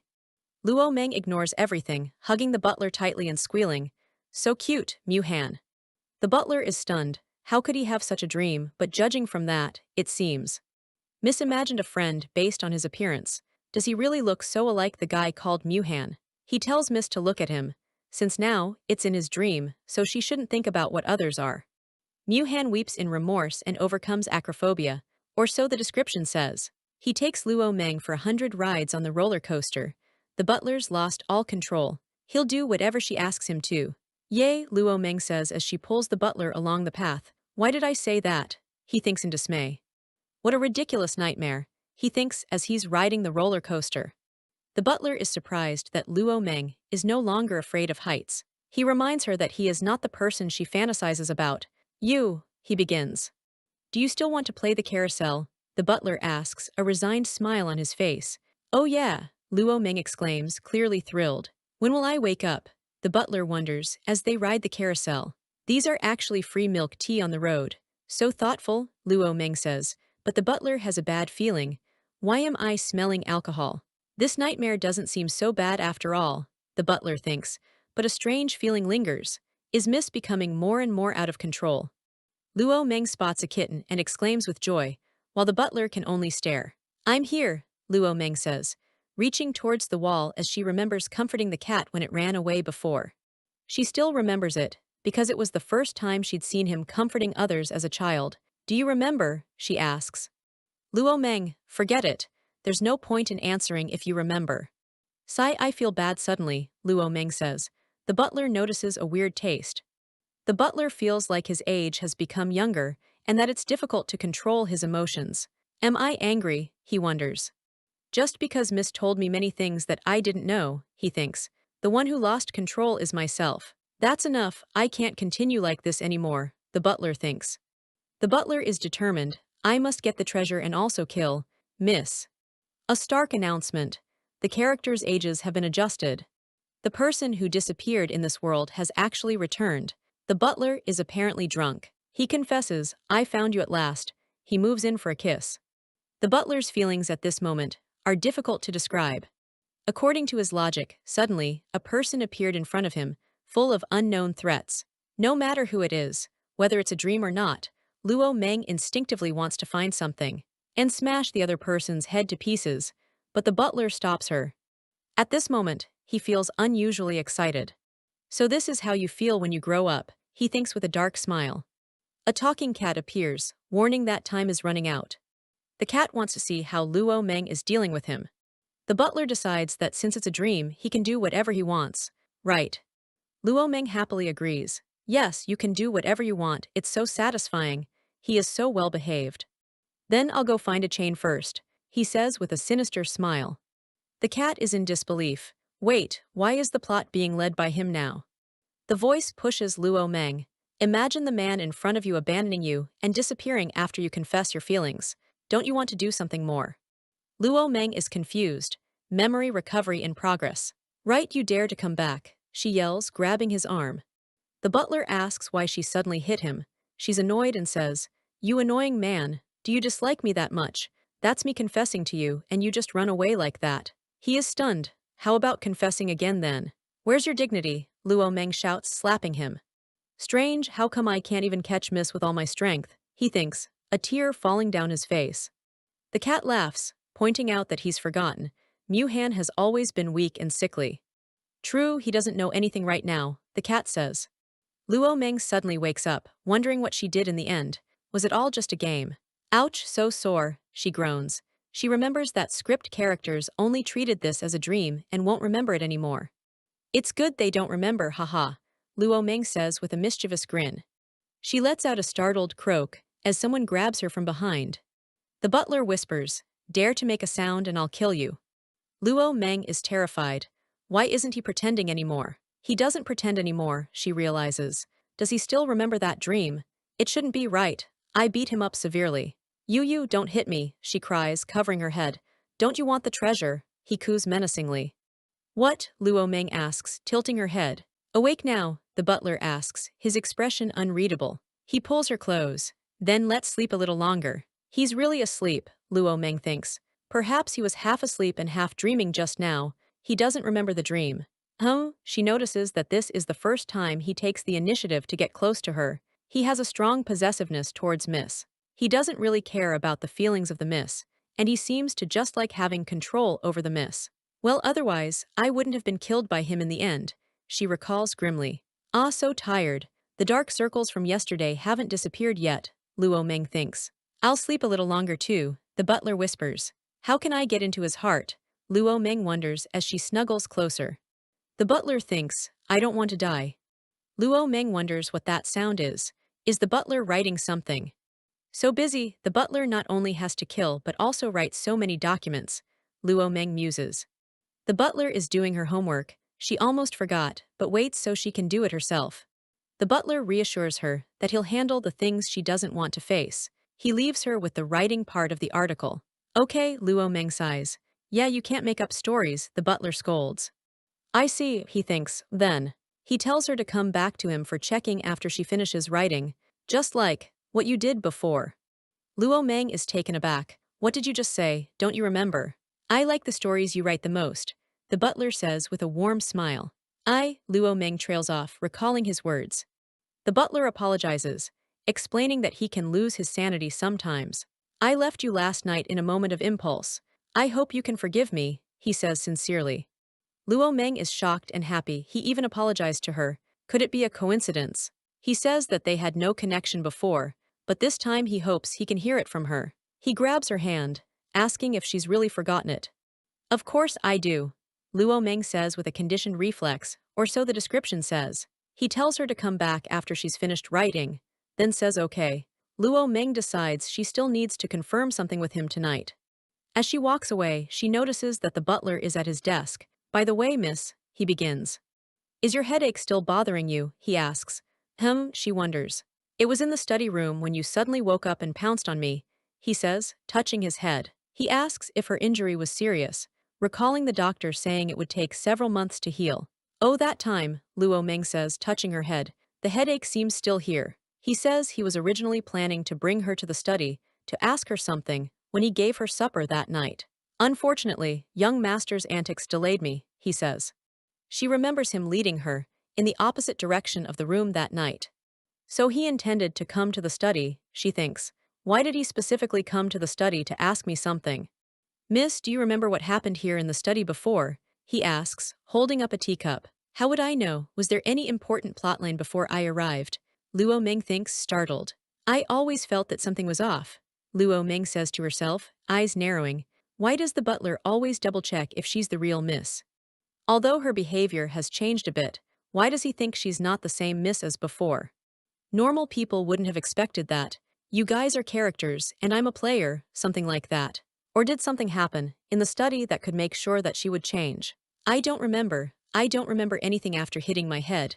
Moreover, it's been so long, Mr. Butler. Her new employer has been waiting for her in a carriage outside the main gate, in the forest, for a long time. Her maid tells her. Miss, why are you still here? Then I'll go write my essay. Butler, you go to your tasks quickly, Luo Meng says cheerfully. She suddenly stops. By the way, Butler, if you finishes the snacks Miss brought, give me the plate. Butler, remember to hurry up. The employer looks really scary, the maid warns, clearly worried. Really? He thinks. He wonders who looks scarier between him and the employer. Someone interrupts him. Sorry for the interruption. Did I disturb him and Miss? They are here, the butler states calmly. At the same time, the mansion gates rustle. Young master, let's go back. You've been standing here for so long, a servant says to the young master. I'm not going back, I want to see Miss, he insists stubbornly. The servant says the master of the mansion won't let him come anymore. Moreover, the family thinks you're embarrassing and wants to replace you with someone else for the arranged marriage with Miss. It doesn't matter, he cries, holding his arms tightly. I don't care if no one wants me. But at least, he thinks, wiping his tears, at least let me apologize to her. Pull yourself together, he mutters before scaling the gate. Deep in the forest, outside the mansion. The young man with an eye patch says he's been waiting for him, rushing out with a knife. He asks how long he plans to stay here, and says he should come with him to the detention area. The butler clears his throat before grabbing the eye patch wearing man's hand. Hey, that's enough. I know you're strong now, let go of me quickly, the eye patch man protests. I was just kidding, the butler replies. Where are the things, the butler demands. Here, the other man replies. Why do you still need this poison now? Weren't you hesitant to use it before? The butler asks. You told me before that you were already tired of that, miss. It's not worth guarding this mansion for so many years just for the treasure, the eye patch man says. You wanted to poison her and frame that young master from the southern kingdom, the butler asks. I am actually quite happy. Anyway, others can't find the treasure either. But in the end, you didn't kill her. How disappointing, the eye patch man says. Do you know that the poison from those Southern Kingdom aristocrats is hard to obtain and very valuable? The butler replies, didn't your master feed it to rabbits casually? Use a smaller dosage and it will cause mental instability, the butler warns. Use a larger dosage and it will be fatal, but it can't be detected. He's not just an ordinary aristocrat, the eye patch man thinks. So, you're planning to use this medicine again, he asks. The butler responds that he will keep it. The butler is determined to protect his miss properly. The eye patch man asks why the sudden change of heart, as he was planning to kill her recently. The butler said he had a dream and suddenly really wanted to see how Miss would look when she grows up. I'll make my decision later, he says with a sinister touch. Once he becomes stronger as an adult, it will be easy for him to kill everyone in this mansion, and there will be no need for poison anymore. The eye patch man wonders if the butler is the one who took the poison and went crazy. I've said, the butler says, hinting at his madness. Flashback, he poisoned her. He reads a book and asked her if she's all right. She wakes up instantly and wonders who it is. But she didn't die. Are you all right, miss? He says, stunned, and there were some things she said that he didn't know about. Mu Han, Luo Meng asked, startled. That can't be possible, she didn't die. I even suspect that someone or something has possessed the miss's body, he thinks. He wonders that apart from saying those strange things, she is not much different from the original miss. The eye patch man questions what he's saying, wondering if the dosage wasn't enough before. It was enough, the butler says to let it go, getting into the carriage. The miss has always been very lucky, maybe she's just lucky, he thinks. Because of the treasure, she has been under attack since she was young, the butler thinks. Every time she was truly close to death, I would save her, and every time she would cling to me like a frightened little dog, he thinks. The eye patch man says he's truly twisted, and that Luo Meng would have gone insane even without the poison, calling her the little dog. And so, she created another version of him at some point, the butler says. Someone who can comfort her gently and tell her stories. That's me, and there's a person named Mu Han, the butler thinks. This is the most logical explanation I can think of, the butler says. The eye patch man wonders if the butler is jealous while the maid said, what's going on? Wasn't the butler supposed to go out today according to the intelligence? The butler with a knife looks at the hooded man in the forest and thinks, forget it, it's been so long and he still hasn't noticed me, that's all you got. So, this is what you wanted to say by calling me out. Then what do you plan to do, whether it's her imagination or if this person truly exists, the butler says. He will replace him if he is just an imagined one, the butler thinks. If he does exist, the butler thinks darkly. I will kill him, he declares. The eye patch man said, hey, I feel it's terrifying to see you use the knife. Is this the power of bloodlines? The eye patch man wonders looking at the butler's face. You're becoming more and more like your father. All right, will you come with me to the dungeon or not? The eye patch man asks. I have to deliver medicine or drive you in a carriage, the butler replies. I haven't been your servant for a long time, but I still have to do things for you, the butler said. The butler asks if he's completely surrendered to the Southern Kingdom. The man with the eye patch touches the butler's face and asks, how is it possible? The man with the eye patch said, you are always my only master. A face full of sadness, the butler said, young master, where are my books? Luo Meng said that she clearly hid them here. The historical tales of the North, the girl gave me. She looks under the bed because she didn't have time to take a closer look, so she wanted to learn more about the butler. Luo Meng hits her nose while looking at the bed. How was the last dream? The voice of dream asks. Is it very real? The voice asks in a trance. Yes, very real, Luo Meng answers in a trance. Just like now, she tries to touch the floor. Wait, this isn't the real world here. The outside is the real world, she said. Do you think it's possible? Haha, she said, laughing at the cat. So this side is reality, and the outside is my dream, the cat said, shocked. How is that possible? Then what am I? You are, Luo Meng asked, looking at the cat. Illusion, the maid thinks that Miss is talking to the air again, but I will come back later for some snacks. I don't know why I have no appetite, but I don't remember why I'm afraid of the dark. Is there something wrong with me? Luo Meng asked herself. Stop thinking about irrelevant things and prepare for the second act, the cat said. That girl will soon be free. You will see her again, the cat touching Luo Meng's head. It's been so long, and we still couldn't find concrete evidence, but the most important thing is that the player's character can't leave in the first act. Speaking of which, the finding the bunny incident, Luo Meng thought. It feels like something is missing. Is that the truth? Still thinking about that, you've already guessed it, the cat said. That girl caused me a lot of trouble, but, the cat said. I feel like she wants to tell me something, but she's been evasive and hasn't said a word. I used to dislike her and didn't want to ask, but now. Really, do you think there are hidden secrets? The cat said. Tomorrow, I'll have the butler find out which dungeon she's in, but I'll go and ask her clearly, Luo Meng said. Right, it feels like something is missing, Luo Meng said. Butler, if that's the case, does that mean there's a character in the first act with no plot at all? Luo Meng thought. Hey, wake up, someone from the mansion came to see you. Mansion.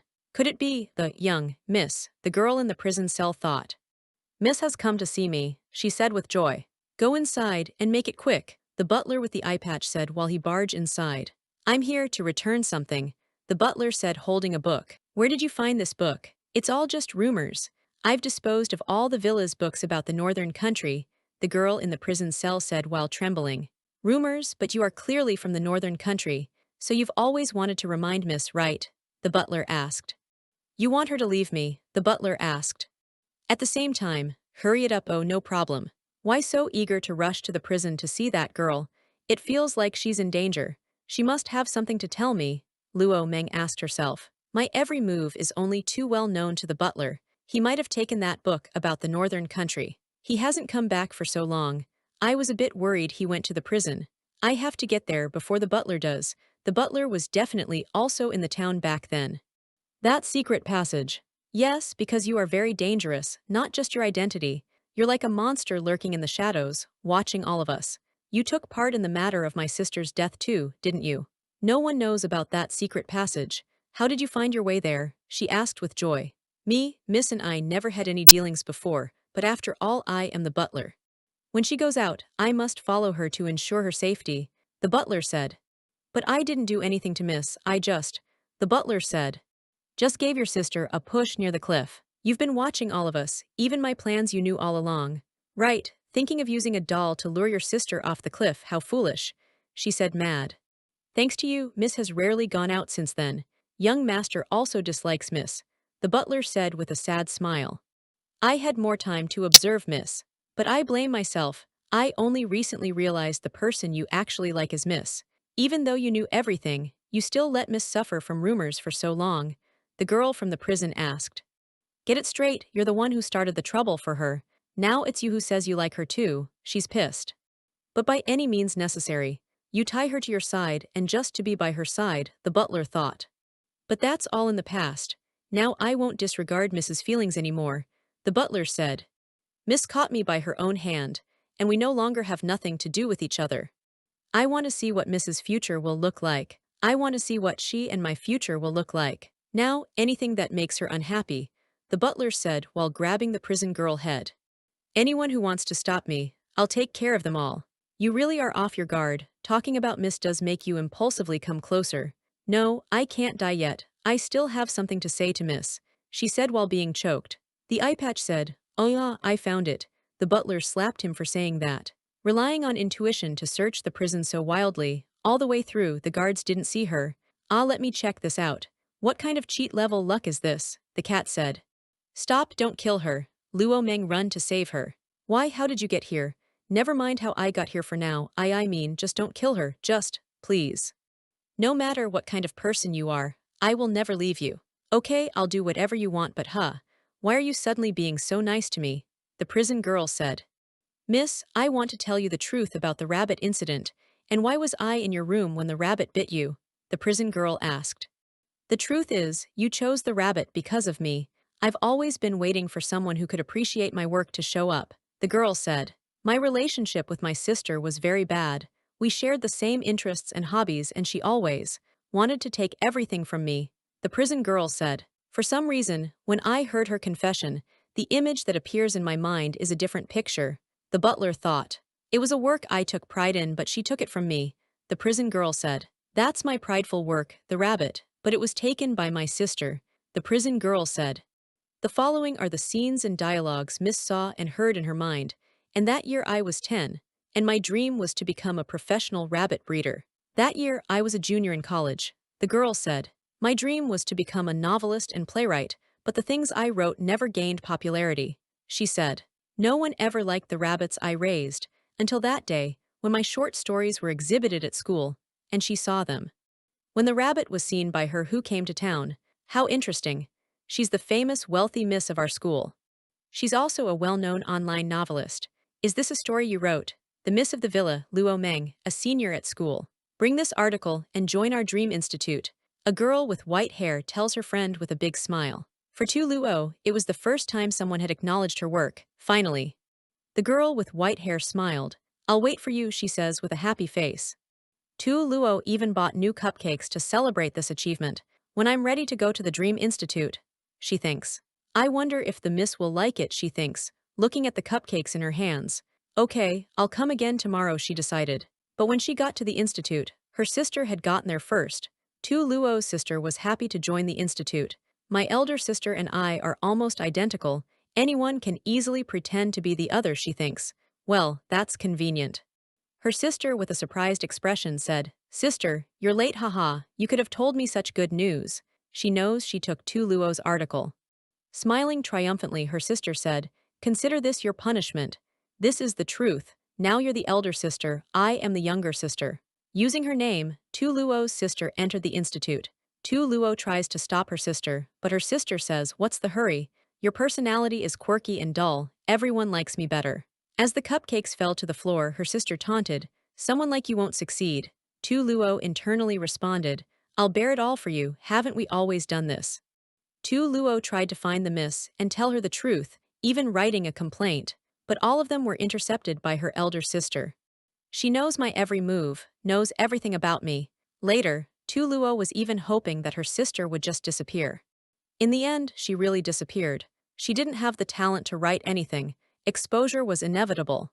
So she stole the institute's data and disappeared, probably sold it for a good amount of money, in her sister's name. That day was exactly when I mustered up the courage, with my work. I went to see the miss again, Tu Luo thinks. I wanted to tell her it was my work, I wanted to tell her. I like her. Tu Luo mustered up the courage and smiled. But when she rushed to the institute, everyone looked at her with strange eyes. And they wanted to call the police to catch her. What? She exclaims. I stole the data, she questions, panic rising. In desperation, she cries out, I am her elder sister, my name is. The girl with white hair gives Tu Man a questioning look. Tu Man. How did you know my elder sister's name? Tu Luo asks, confused and scared. What's going on? Was I 18 years old, she thinks. But the me I just saw is already a senior, Tu Luo thinks. The girl with white hair is on the left and an older version of her is on the right. It is I who am good at making up stories. If what I just saw wasn't reality, so, in the world outside the script. It's not the real world either. I've been in Dream's virtual world all along. Luo Meng asked, Miss, what's wrong with you? I've lost 4 years of memories, she said, holding her head. This script, this dream, it feels like it could allow me to uncover the truth about these people's stories. Miss, the real Tu Luo yelled, trying to get her attention from behind bars. To find the 4 years of my story, my memory. Luo Meng places a hand on her shoulder, asking, Are you okay? He looks concerned. Why did Mu Han create Dream? She wonders. A surprised Luo Meng asks, Miss, can you hear me? My story, my memory, how it disappeared. Her eyes widen as she falls into a trance. With ominous eyes, the man asks, Was it seen by you? The screen showed that the current script progress was insufficient to unlock the truth, chained and locked away. The girl with white hair is held back. Luo Ming says, All right, let's stop here, shall we? At the end of the first act, Mu Han says, I'll take care of the finale. Good night, Luo says, before saying his name, Luo. The person puts their hand on the girl with white hair's face. She falls back. Fall down. Tu Luo wonders, why does it feel like the butler has been replaced? What did you do to Miss? Dream, make her wake up, Mu Han orders, and the cat replies, understood.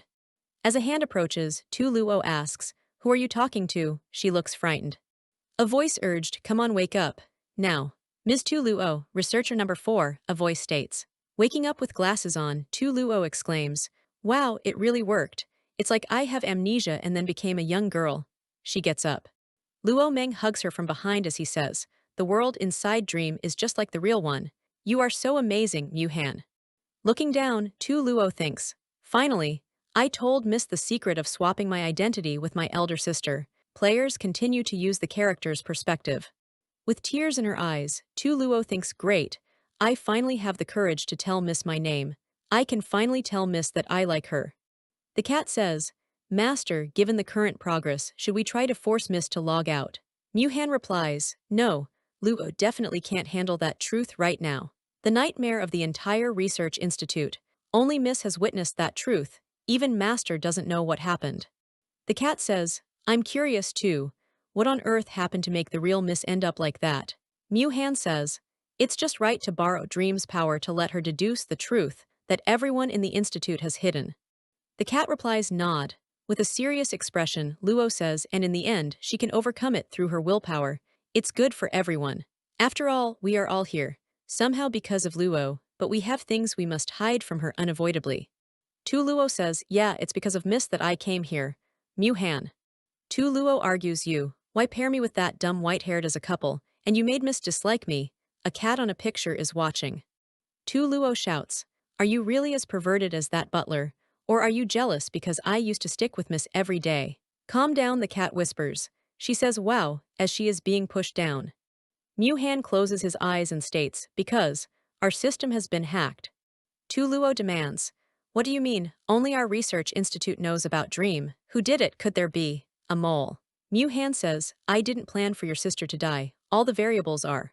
The butler, I didn't design him to be such a capricious madman. The person who invaded the system wants to use the butler to disrupt the script, then grasp everything at the core. Our most important research achievement, Dream, the cat says while looking menacing. But now that person doesn't seem to have appeared to cooperate with the butler yet. So, I want Miss to win the favor of the butler before that, to have the butler under Miss's control. Tu Luo, with a bored expression, says, ha, so that's why you gave her an extra mission to win the favor of the butler. Originally, as long as Miss clears all the script chapters, she would have been brave enough to face the truth. Which bastard wants to monopolize Dream? Mu-han says that the bell ringer could possibly be a character created by the invader. The cat replies, but according to Dream's investigation, he created more than just one character.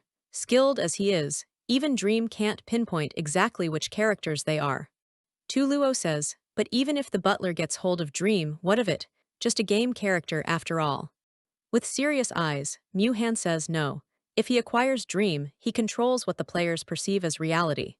Tu Luo, horrified, asks what? As a hand clenches, plainly put, our consciousnesses will vanish. Holding the white-haired girl, Mu-han wonders if he can kill the butler. From then on, the world becomes reality in Mrs. Eyes. That manservant accidentally added cilantro to my dish. Mu-han thinks, if such a day really comes, she will have to choose between reality and the script. Mu-han with an evil smile shows, reality and the script. Tu Luo says, ha, don't worry about that. Miss came into the script just for you, Mu-han. As Mu-han holds the white-haired girl, he thinks, how could she possibly want to stay here? Tu Luo says, the only thing we need to worry about now is the mole. Glancing at his watch, ask Glasses Guy to help you investigate. The screen cracks with a warning sign. A hand is over them as the screen warns time. Up, we need to shut down consciousness. If the script is paused for too long, it can harm the player's consciousness. The white-haired girl asks, why can we only be awake for such a short time? Tu Luo screams, ow, it hurts so much. It feels like my head is going to explode. Turn me off, quick, hurry. The cat asks, Master, aren't you leaving yet? Tu Luo falls down. The white-haired girl begs, let me stay a little while longer. With sadness in his eyes, Mu-han replies, sorry, I've left you alone again. Every one of us has secrets we must keep hidden. Showing the back of the white-haired girl's head, Mu-han thinks, that person who shouldn't have appeared. As he holds her hand, Mu-han says, I will love you forever. Soon after, at the villa. The girl wonders, is this me returning to the villa? Turn around. The butler with yellow eyes is looking at the sleeping girl, the most terrifying thing in the world. A chibai butler says, Miss, I saw you woke up, opening your eyes to see a venomous snake by your pillow. The white-haired girl wonders, weren't we in a prison before? How did we suddenly get back to the villa? The maid said she brought us back. There just happened to be a prisoner who hoarded carbon for heating to commit suicide. We all passed out. This script transition is quite logical in reverse. With golden eyes, the girl said that Mu-han paused the game and that the dream filled in the blank time, because I'm very clear. As she stares at him, the white-haired girl wonders. Mu-han reaches out and says, Miss, that's Mu-han, right? The girl thinks, if the butler really is Mu-han, why is there such a big difference in personality? And, don't mention Mu-han's name in front of the butler anymore. In a childish voice, the white-haired girl says, it's nothing. There was just a little bug near you just now. Looking up, she thinks, he will definitely kill me. Holding her hand, Mu-han says, not bad, I'm glad you woke up. The girl with white hair is at a loss for words, I'm okay. Let go. Mu-han touches her face and says, you're fine too, miss. Mu-han places his head on his hand, holding his head. The girl asks, can I rest here for a bit? I felt dizzy while waiting for you to wake up. Now I'm suddenly very sleepy. The white-haired girl looks at him. You go to sleep. I feel the same way. The eyes slowly close. It seems we've come to the end. Next time we open our eyes, we'll meet in Act 2. Mu-han holds her hand and says, Miss, you promised me before, can you tell me a bedtime story now? This guy acts spoiled like a little dog when he's weak. Okay.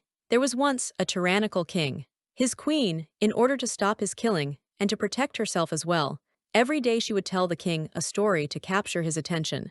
The queen told 1001 nights worth of stories, and finally reformed the king. In the end, they were together and lived a happy life. So the second act begins.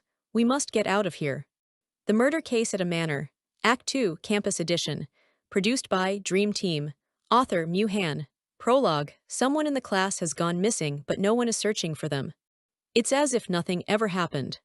The butler says, wake up, miss.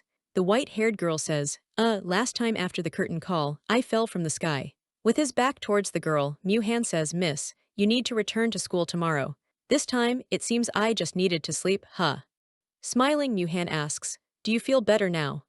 Still in bed, the white-haired girl says return to school, weren't we both asleep before?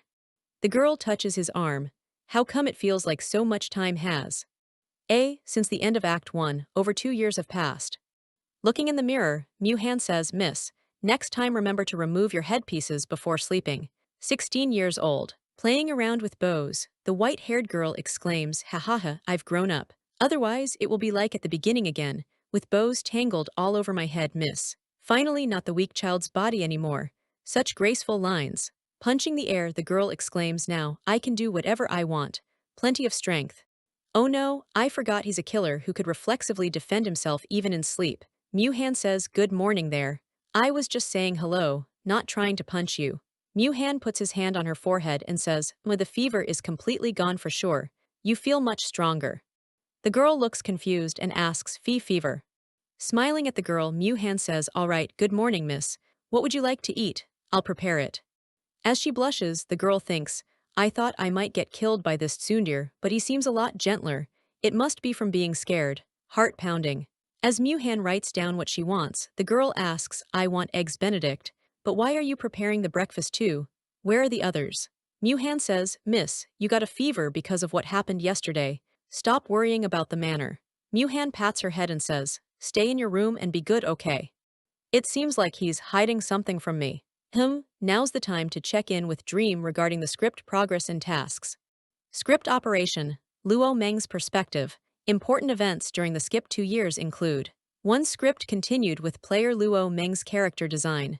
Daily stories were told to the character Butler. Butler's affection increased by 500 points, unlocking a new character trait, a patient and gentle normal person. Thank you, system, my cybernetic bodhisattva, a normal person.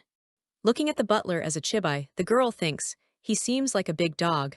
No wonder he became gentler. Close up of the eyes, the girl says, Mu-han is just like that, king of which. The first time we met, it was like hitting an iceberg. After spending some time with him, I see his gentle side. Like a big dog, so everything's a big dog now, huh? You used to be all about cats. Holding the book and about to hit the cat, the girl yells, hi, I'm not a child anymore. Do you think I'd still be scared of you? Ouch, it's all right, you slept through the first day of the script. Here's your task for Act 2. Mu-han stops her and says, oh, by the way, you might not want to read the contents under the diary. The girl asks, why? Don't block this. Due to poor management, the Mrs. family is nearly bankrupt. The villa is about to be auctioned. Hey, I thought something serious happened. So the family is about to go bankrupt, huh? What? The young miss of the manor, at the tender age of 16, found herself at a grim precipice. Her delicate hands reached for a coarse rope, a stark symbol of her despair. She had made her decision, death, but as the noose tightened, a peculiar cat-like being, Dream, appeared, chattering about the quality of her life and previous saves. It seemed even starting over wouldn't change this dreadful story. Annoyed by the interruption, she grabbed the creature, whose frantic cries insisted they weren't completely bankrupt yet. There was still hope, a way out. She loosened her grip, demanding to know this supposed way. Dream, catching its breath, proposed a solution. She should marry the young master.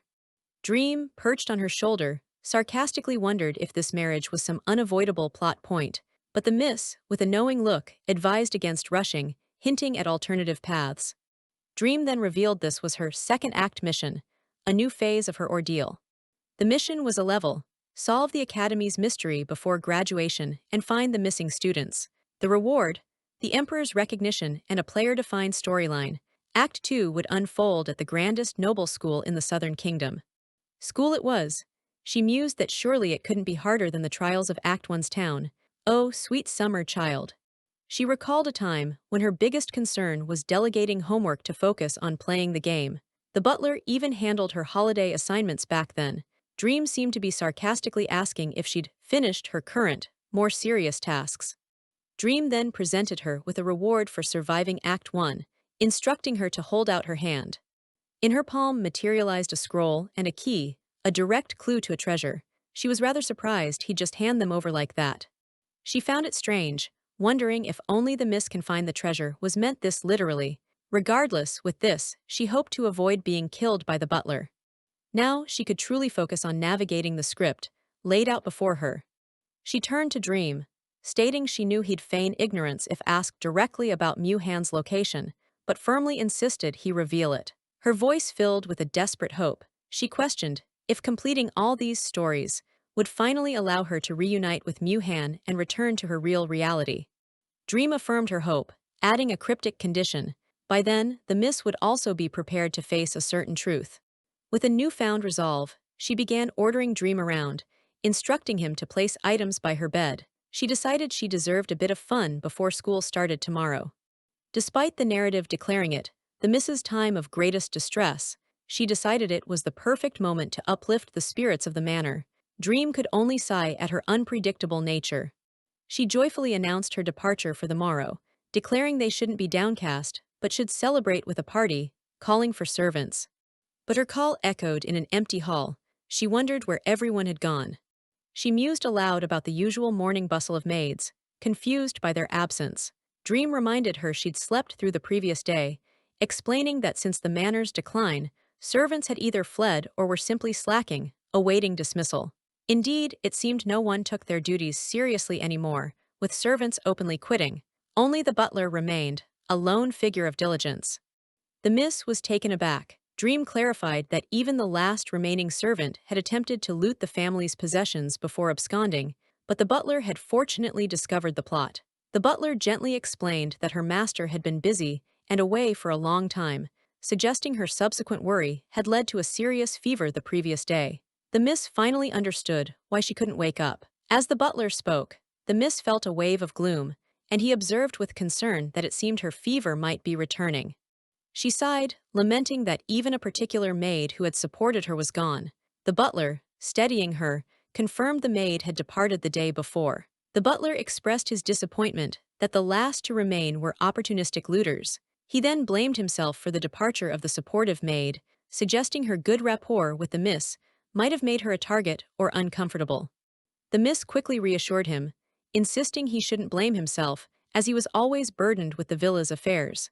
Instead, she faulted herself for not taking better care of her own health. Her smile was perhaps a mask. The narrative noted her life had been smooth sailing, and she'd never faced such desolation before.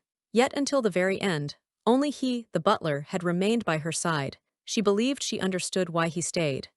Straightening his tie, she began, her voice tinged with the gravity of their situation, acknowledging the villa's sorry state. She stated bluntly that they likely couldn't even afford his basic salary anymore and told him he no longer needed to serve the villa. The butler looked at her, questioning. His eyes seemed to gleam with an unnatural light as he declared he knew the location of the treasure and would give it to her. Meanwhile, the miss silently reaffirmed her intention. She was offering him his freedom. Dream, the cat, was in a panic, reminding her that her mission to win over the butler wasn't complete and fretting that dismissing him might make him go mad. The miss, however, was unconcerned, coolly thinking they were merely at the start of Act Two. A devious smile played on her lips. She mused internally that if they failed, they could simply restart from a previous save. Absolutely no fear. The butler looked on, no doubt perplexed by her sudden confidence. The butler leaned in, invading her personal space. She silently probed, wondering if the treasure was truly the most important thing to him. Her eyes narrowed slightly. Internally, she challenged him, determined to see if his current gentle demeanor was genuine or merely an act. He suddenly looked quite wronged, almost pitiful in his chibi form. She, however, was already plotting her next move to win him over. A jolt of realization, or perhaps fear, shot through her. Was she dealing with someone far more dangerous than she initially thought, a terrifying viper? The butler gently took her hand, asking if she harbored resentment towards him for dismissing the remaining servants the previous day. She coughed, clearly still feverish. He admitted that he alone couldn't care for her as well as a full staff, and wondered if perhaps a persuasive talk could convince the others to return. Then with a subtle, almost challenging smile, he questioned if she was perhaps afraid that he, too, would betray her and plunder the family wealth. She looked away, a thoughtful expression on her face, silently wondering if his words implied a wish for her to leave. Reaching out, she gently touched his cheek, her unspoken question hanging in the air. Did he wish for her asterisk to leave as well? He looked adorably startled. The miss was internally reeling, a tiny devilish version of herself cheering. Could he really have become so obedient? Was she caught in a custom script of her own making? The actual butler, meanwhile, looked concerned, repeatedly asking what was wrong as she seemed lost in her thoughts, a chibi version of him even promising to obey any order. She tentatively touched his hair, a wild thought striking her. Could it be that, as an online writer, even with amnesia, she had somehow managed to tame a madman into a loyal hound simply through persistent nagging? He gently but firmly took her hand, pulling it away from his head, remarking with a wry smile that her current method wasn't quite how one petted a dog. Utterly flustered, she threw her hands up, internally sputtering that he must think she had some sort of strange fetish. He simply looked on, amused, having apparently seen right through her awkwardness. Composing herself, she tried to regain control of the conversation. The butler reminded her he was speaking about the secret treasure of the North. She found his calm demeanor unsettling. He looked at her with unwavering devotion, declaring that the treasure didn't matter anymore. To him, nothing was more important than the miss. Gently tilting her chin up, he continued his earnest declaration, stating that regardless of how she perceived him, his sole desire now, the miss let out a small sound of surprise, was to remain by her side forever, dedicated to looking after her. He then asked, his voice soft but intense, if she would keep him. She hesitated, unsure how to respond. A sharp pain, perhaps from biting her lip, and a tiny angelic version of herself appeared in her mind, screaming warnings. This angel insisted he was a skilled liar and urged her to wake up and not believe his words. Watching him from the window, she conceded that while she didn't know much about him, one thing was clear: he wouldn't easily give up on something he desired. A carriage approached outside. She resolved then that she needed to find the treasure secretly, to confirm its existence before he became aware of her plans. In a moment of chibified panic, she exclaimed that the manor was out of money. The butler, ever stoic, simply stated he didn't require a salary. She then fretted that bankruptcy would lead to substantial debt. The butler, brandishing a knife with surprising casualness, assured her he would take on more jobs to help her pay it off. One shudders to think what kind of jobs. She was genuinely touched by his unwavering loyalty, starting to address him but trailing off. Internally, she admitted that if this continued, she might actually be swayed by his devotion. Just then, a voice called from outside. A coachman announced he was from the academy and asked if anyone was home. The miss questioned who it could be. The butler calmly informed her it was the school's shuttle service, presumably for her. A shuttle service. She was surprised, then realization dawned. Her father must have already paid for all her tuition and living expenses. A wave of relief washed over her. Her quality of life at school was secure. There was no need to worry about finances, at least for now. Suddenly grabbing his hands, she declared she couldn't let him work for free. She pointed out the school was large and full of people, suggesting that even if he no longer worked for her, they could still be schoolmates. She continued, telling him he no longer needed to accompany her for her studies, and they could meet again at school. Internally, she schemed. This way, she could discreetly investigate both the treasure and him. Waving cheerfully from the departing carriage, she reminded him to bring her luggage, adding that she was waiting for him. She also mentally noted her quick teleportation and change of clothes. The butler, watching from the window, seemed to have a thought about the specific carriage. His hand slipped into his pocket, as he mused to himself about the Miss's tendency to be forgetful. Lighting a cigarette, he recalled reminding her just that morning that school actually started tomorrow, not today. Her memory was truly something else. He pondered for a moment, then a dark thought crossed his mind. He might as well deal with the animals in the basement. A menacing smile spread across his face. This time, he noted with satisfaction, she had left of her own accord. Stepping onto the academy grounds, the Miss couldn't help but be impressed by the imposing and quite grand school buildings. She found herself before what was apparently her dorm, a standalone building, no less. Her surprise was evident. Pushing open the grand doors, a happy smile lit up her face. It seemed her life at the academy was going to be quite comfortable. However, her good mood was slightly dampened when she found herself unexpectedly standing before a door simply marked office. She wondered why on earth the coachman had dropped her off at the office. Was she about to be summoned for a talk before school even began? Just then, a voice from inside apologized, claiming to have taken a wrong turn. A young man with thoughtful eyes, the teacher, recognized her. Wasn't this the young miss from the manor, the one who had solved that peculiar case? He wondered why she was at school today and decided he should investigate. Adjusting his tie, he reminded himself that after all, she was his student. Wandering through the vast, empty halls, the miss found it peculiar. Even for such a large school, surely there should be at least one student around. She had hoped to find someone to ask for directions to the dorms. Her eyes then caught sight of something intriguing. It was a dark, heavily chained door. Her gamer instincts tingled. Such a conspicuously locked room surely held a plot point. Curiosity piqued. She wondered what lay hidden inside, peering through a crack. It was incredibly dark within. An inexplicable wave of unease washed over her, tears welled in her eyes, and her heart began to race for no apparent reason. Despite her efforts, she couldn't see anything in the oppressive darkness. As her hands reached for the chains, a system-like voice declared it couldn't be opened. Suddenly, thumping sounds echoed from within, startling her. Who could it be?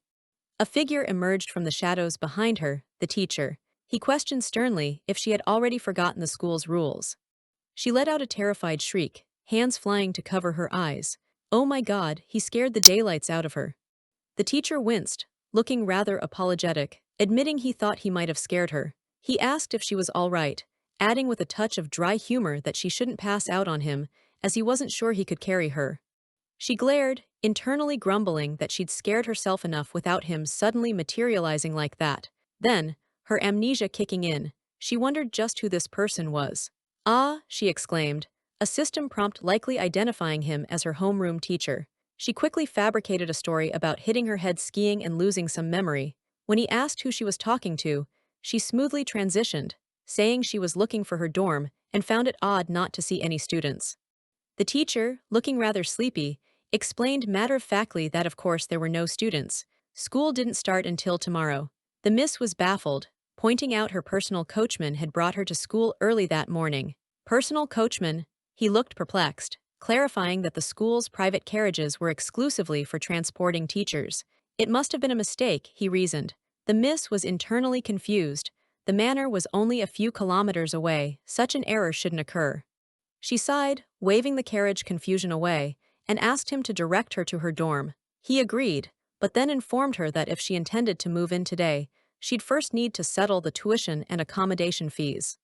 The miss looked hopeful, questioning if she hadn't already paid fees for several years during the first term.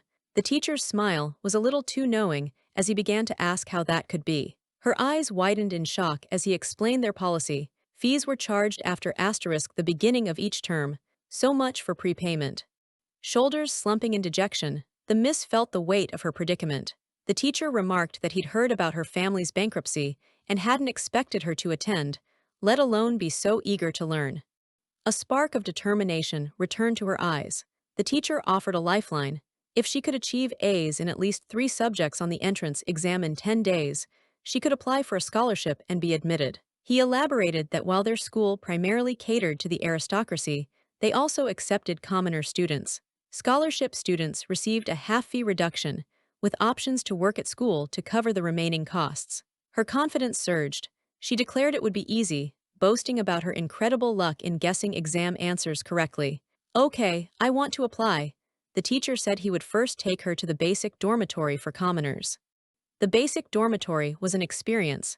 The teacher described 10-person rooms, shared outdoor bathrooms, and proximity to a forest teeming with wild beasts and bugs. He cheerfully advised her to handle it with her roommates. The miss was utterly speechless. With a perfectly sweet smile, she announced she thought it best to drop out and bid the teacher goodbye. He yelped, urging her not to go. Suddenly, a new voice interjected. A girl, Tu Luo, explained she was in a double room and didn't have a roommate yet, hesitatingly beginning an offer. "Come live with me," Tu Luo blurted out. The miss looked at her, a flicker of recognition in her eyes. It was Tu Luo, another player whose consciousness was trapped. Tu Luo quickly corrected herself, deciding to call the miss her junior at school. A brief flashback showed their past interactions, a reminder that Tu Luo's consciousness remained locked within the script. Back in the present, Tu Luo, holding the miss's hand, started to ask about her and the young master, but a sudden cough interrupted her. She vehemently denied being in touch with him, then emotionally confessed she had stayed at the school as a special admission student, solely because she wanted to see the miss again. The miss recalled Tu Luo's past reliance on the young master's connections, noted her change, and inquired if she now had experience with special admissions and campus work. Tu Luo chirped affirmatively, explaining she'd even cut her hair for convenience. Plus, at school, she wouldn't have eggs thrown at her by townsfolk. The miss silently surmised Tu Luo stayed because she couldn't endure the outside world. Tu Luo turned to the teacher, confidently asking about a double room due to her supposedly good grades. Meanwhile, the miss was reminded of her own family's financial ruin. The teacher smiled, telling Tu Luo that if she also wanted to apply for a dorm, he would check the arrangements. Tu Luo internally cheered at the prospect of staying with the miss. However, the teacher then delivered bad news. According to her final grades, Tu Luo was ranked among the lowest. Therefore, a bed in the dreaded 10-person dorm was hers. Adding insult to injury, the teacher then casually reminded Tu Luo to pay her tuition, as her campus funds were no longer sufficient. Tu Luo was, once again, struck silent. The miss sighed deeply. Desperate times called for desperate measures. She wondered aloud if there was a place nearby to enter a lottery. Her luck held. Tu Luo marveled as the miss won a grand prize plushie, which they exchanged for cash. The miss brushed it off, but shared some winnings, giving Tu Luo enough to temporarily move to a 4-person dorm. The miss then gestured towards an arriving carriage. "Travel funds?" Tu Luo questioned, then noticed with alarm that the miss was heading towards the school exit. The miss explained she was returning to the villa for the butler, claiming her arrival at school was accidental. Tu Luo was puzzled, remembering the butler had graduated long ago. Tu Luo pressed the point, asking wasn't he older than them. They were about to graduate. The miss looked utterly bewildered. The miss was horrified, an image of the butler waving goodbye flashing in her mind. Tu Luo explained her isolation. The miss was internally screaming, why hadn't Dream told her this critical information? Clutching her head, the miss wondered if the butler wasn't even part of this second act. As dangerous as he was, being without him was also perilous. As snow began to fall, Tu Luo looked on with concern. Her attention snapped to the rapidly approaching carriage, the same coachman. She wondered if he wasn't planning to stop, as he was riding incredibly fast. Tu Luo stared at the coachman, her eyes widening in terror. "Wait a second," she stammered. "That person." She let out a blood-curdling scream, yanking the miss's arm and yelling for her to run. The miss, bewildered, demanded to know what Tu Luo had seen. Glancing back, the miss's eyes widened in shock as Tu Luo's terrified cry echoed. There had been a murder. The miss sprinted, leaving the teacher still patiently, and rather obliviously, waiting for her to bring the tuition money. Spotting the teacher, the miss grabbed him, demanding to know what he was running for. Tu Luo gasped out that there had been a murder outside. The teacher listened, as Tu Luo breathlessly described a school coachman on his carriage, a horrifyingly large wound visible on his neck. The teacher, however, looked skeptical, suggesting that she must have seen it wrong. He opened the door, gesturing outside where snow was now falling steadily. "See," he said calmly, "there's nobody here." The carriage and coachman were gone. Both girls could only utter a confused "eh." Patting Tu Luo's head, the teacher reminded them of a school rule. Hallucinations were common when it snowed. Tu Luo nervously stammered that she understood. The miss wondered if there were even more rules. The teacher then informed her it was time for her physical examination. As he started leading Tu Luo away, he noticed the miss following and clarified, "Miss, you don't require a physical. That's a privilege for commoner students." He paused, then mused, but now that your family is bankrupt, you might not be exempt after all." He knocked on a nearby door. Opening the door, he suggested she ask the doctor, and who should be inside but her very own butler. The teacher offered to introduce them. This, he announced, was the new fencing instructor, and, coincidentally, once her senior. His eyes, now a striking blue, met hers. The teacher cheerfully assumed they all must recognize him. The miss stared, asking if he was indeed the butler, but then immediately questioned the startling change in his eye color.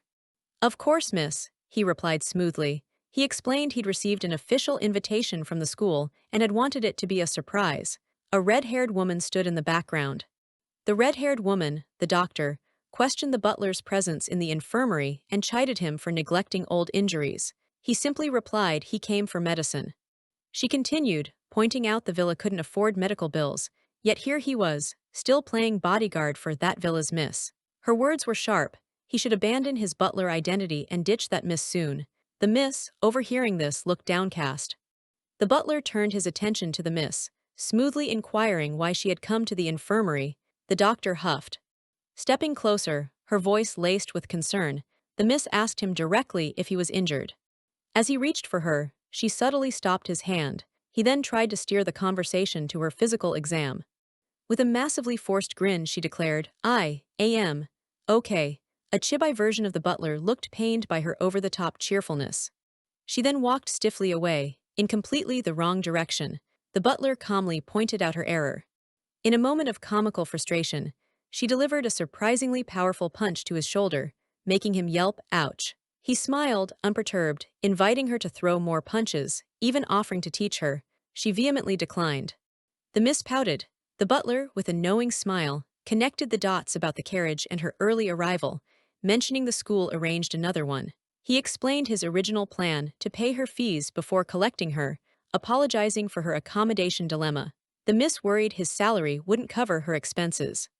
The butler offered his dorm, casually adding he didn't need sleep. The miss, holding a red gem, interjected she'd won prize money. Hearing her news, he smiled, telling her not to worry. He would also try to apply for a special scholarship or work.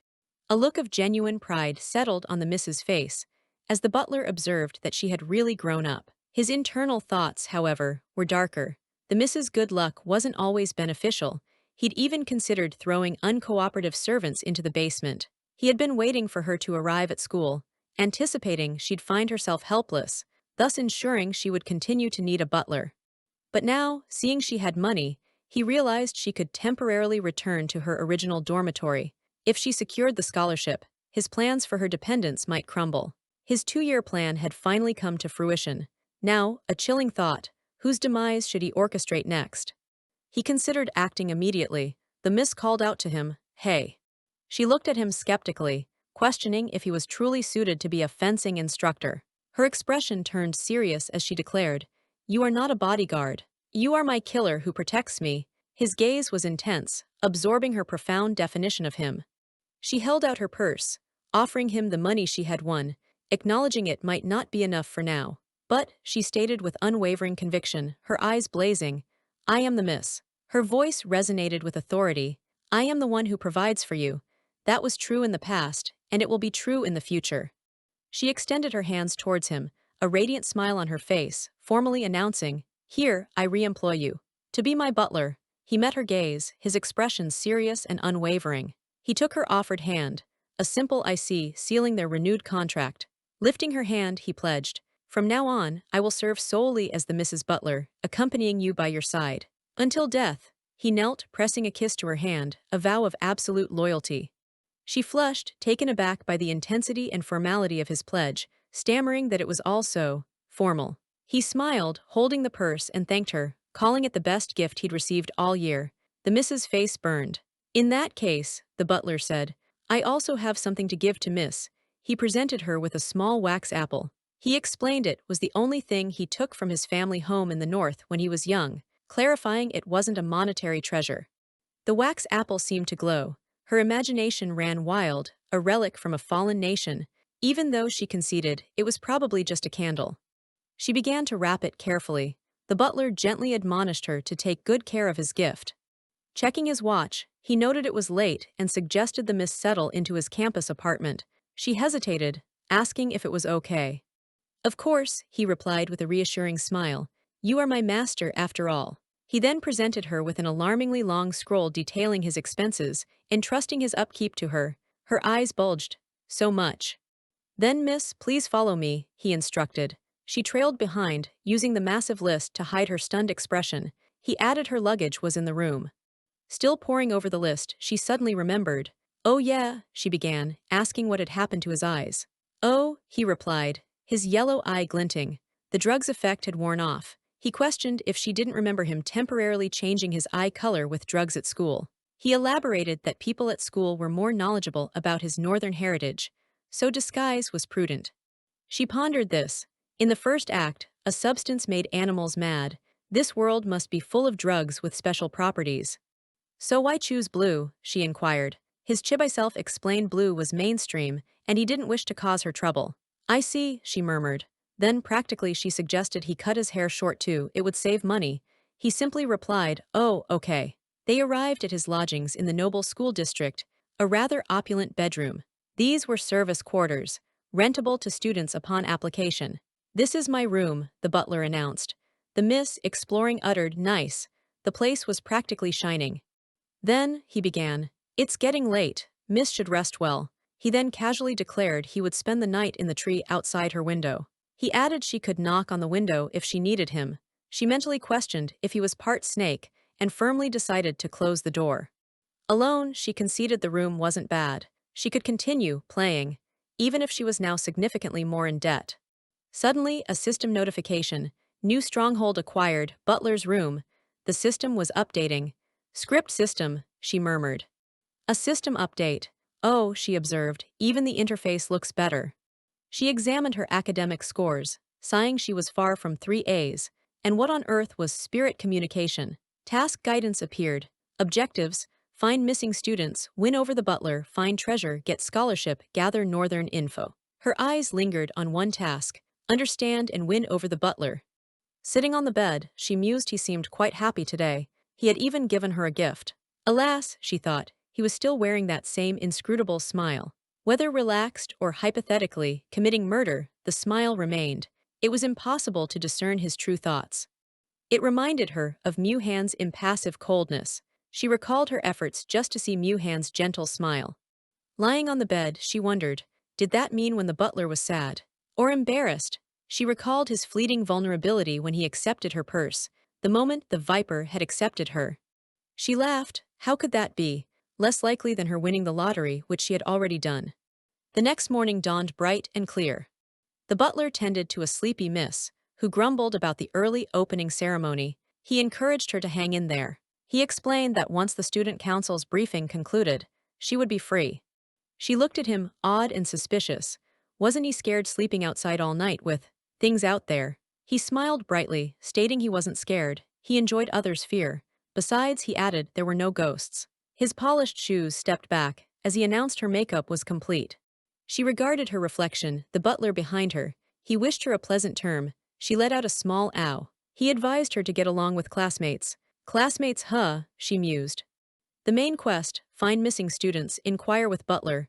Right, she asked, has anyone gone missing? The butler confirmed missing students happened all the time. The Miss was shocked. What? He elaborated, the school on the border often snowed in. During these times, students went missing. Usually commoners, he said, who ran out of food and money. No one bothered looking for them. A tear welled. More than one missing. Surely she wouldn't have to find all asterisk of them. System notification. Clue obtained. Disappearances occur during heavy snow. The butler added cryptically, that of course was only the asterisk official asterisk excuse. An enigmatic smile touched his lips. This school, maybe it really does have ghosts. She jumped. Ghost, he chuckled, claiming he was joking and urged her along. At the opening ceremony, the student council president welcomed everyone and began reading the school rules. He stressed remembering and abiding by the rules without fail. Rule 1: Don't believe what you see during snowfall. 2: Don't go out in heavy snow. 3: Seek a teacher for difficulties. Final rule: Trust no one but teachers. Tu Luo tried to cheer up a sleepy miss. A young man in a hooded cloak noticed her, wondering if that wasn't the miss from the manor. He smirked, questioning her presence. Could the bankruptcy rumors be false? The miss asked Tu Luo who he was. Tu Luo identified him as a relative of the young master, from a family of astrologers. The astrologer reminded Miss they used to play together. Oh, she thought, I kind of remember. SHH, he said, holding up tarot-like cards. Let me calculate. He peered at the cards, bankrupt, aiming for special status. How pitiful. The miss bluntly asked what he wanted. Of course I've seen it, he said, flashing a card. You're looking for missing students, right? Leaning in, he delivered an ominous prediction. Soon you'll be missing too. Seeing her reaction, he casually invited her to the astrology club, handing her a recruitment card. The miss wanted answers. Tu Luo urged her to listen to the rules first. As the president continued, Tu Luo offered to take notes for the distracted miss. Nearby, two girls swooned over the handsome new president. And there he was, the young master himself, looking every bit the noble. Yet he was dejected. She hadn't even glanced his way. All that effort to become president. Darn it. A few hours passed. The two girls discussed student council duties and how normal it was to get lost for hours in the big school. And there was the miss, squatting by a fountain, lost. One girl remarked on her bad sense of direction, then her companion pointed. It was the butler. The girls immediately identified him as the handsome new fencing instructor. The exhausted miss asked to be taken to the astrology club, then remembered it was closed.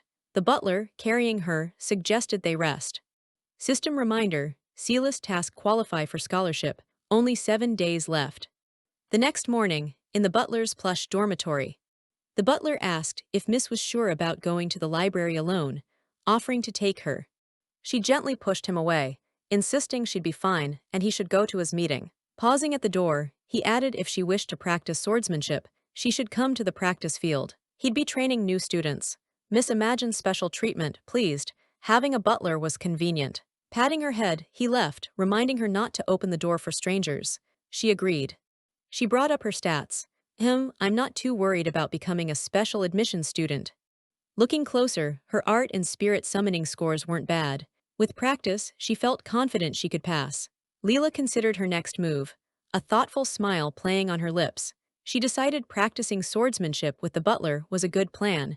His impressive skills surely meant he'd be a great instructor. But a deeper worry gnawed at her, far more unsettling than her special admission status. The current situation felt bizarre, almost terrifying. The narrative rewinds to the previous evening. A sharp knock echoed through the room just as the butler had stepped out to prepare dinner.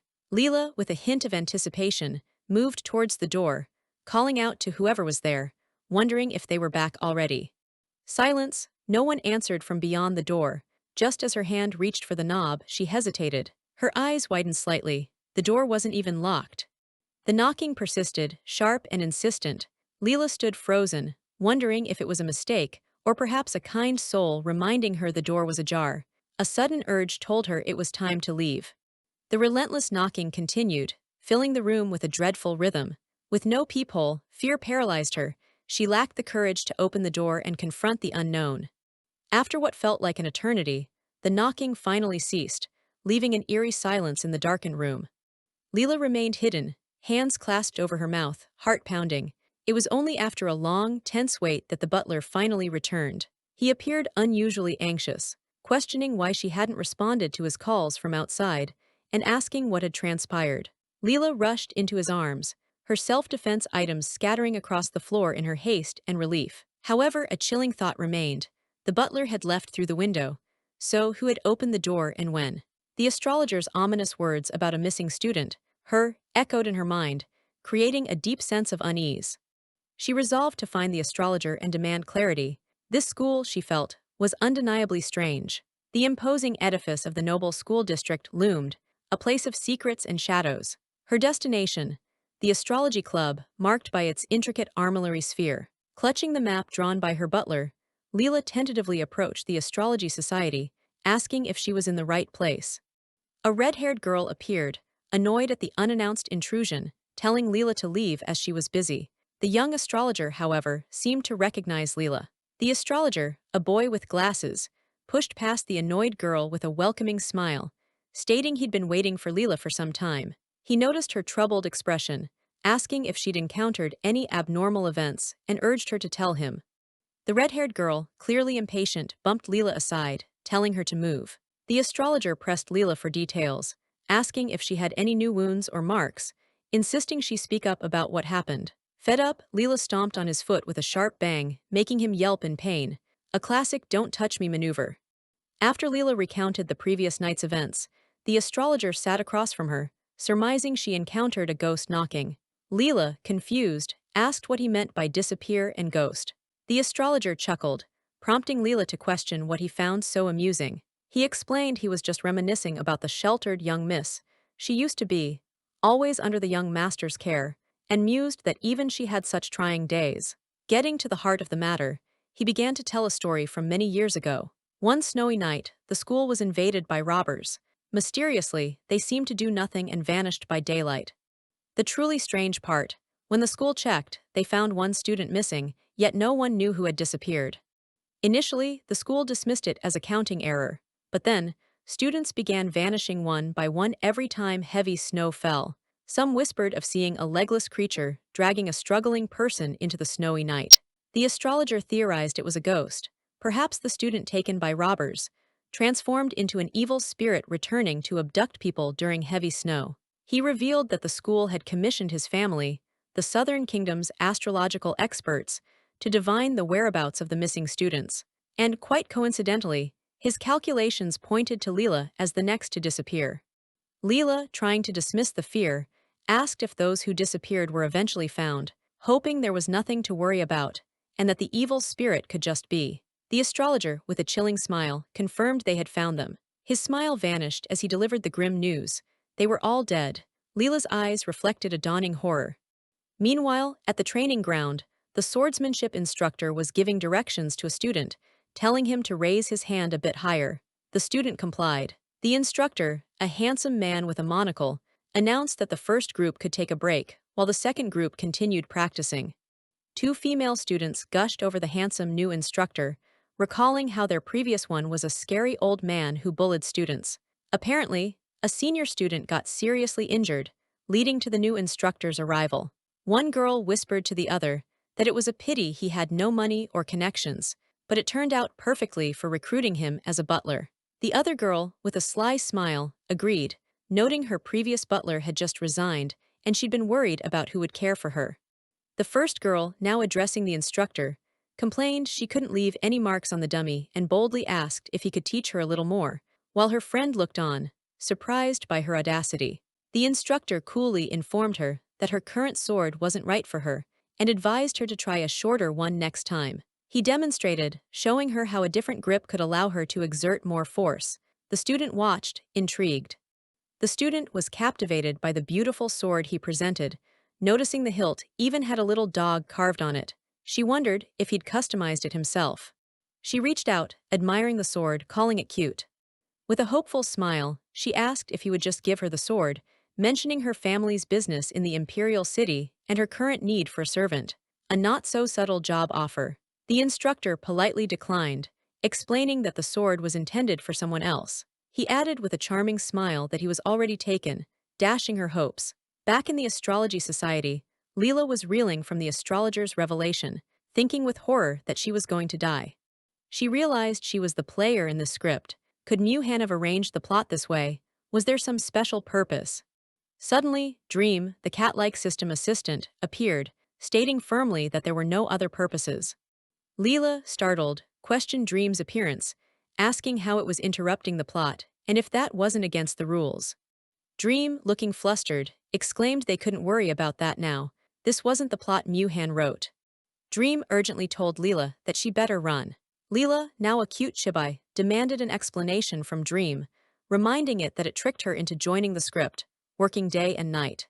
Dream, looking stressed, explained it was an emergency. The script had been invaded, and though the invader's power was initially weak, it had somehow grown stronger, and the plot had been rewritten. The invader, Dream warned, wanted her to die there. The reason, because she had seen the invader's face. Leela clutched her head, a painful memory surfacing. The haunting memory replayed. Mu-Han, bloody, a collar around his neck. The invader, this man, with a knife. Leela, distressed, said she only vaguely remembered Mu-Han being stabbed.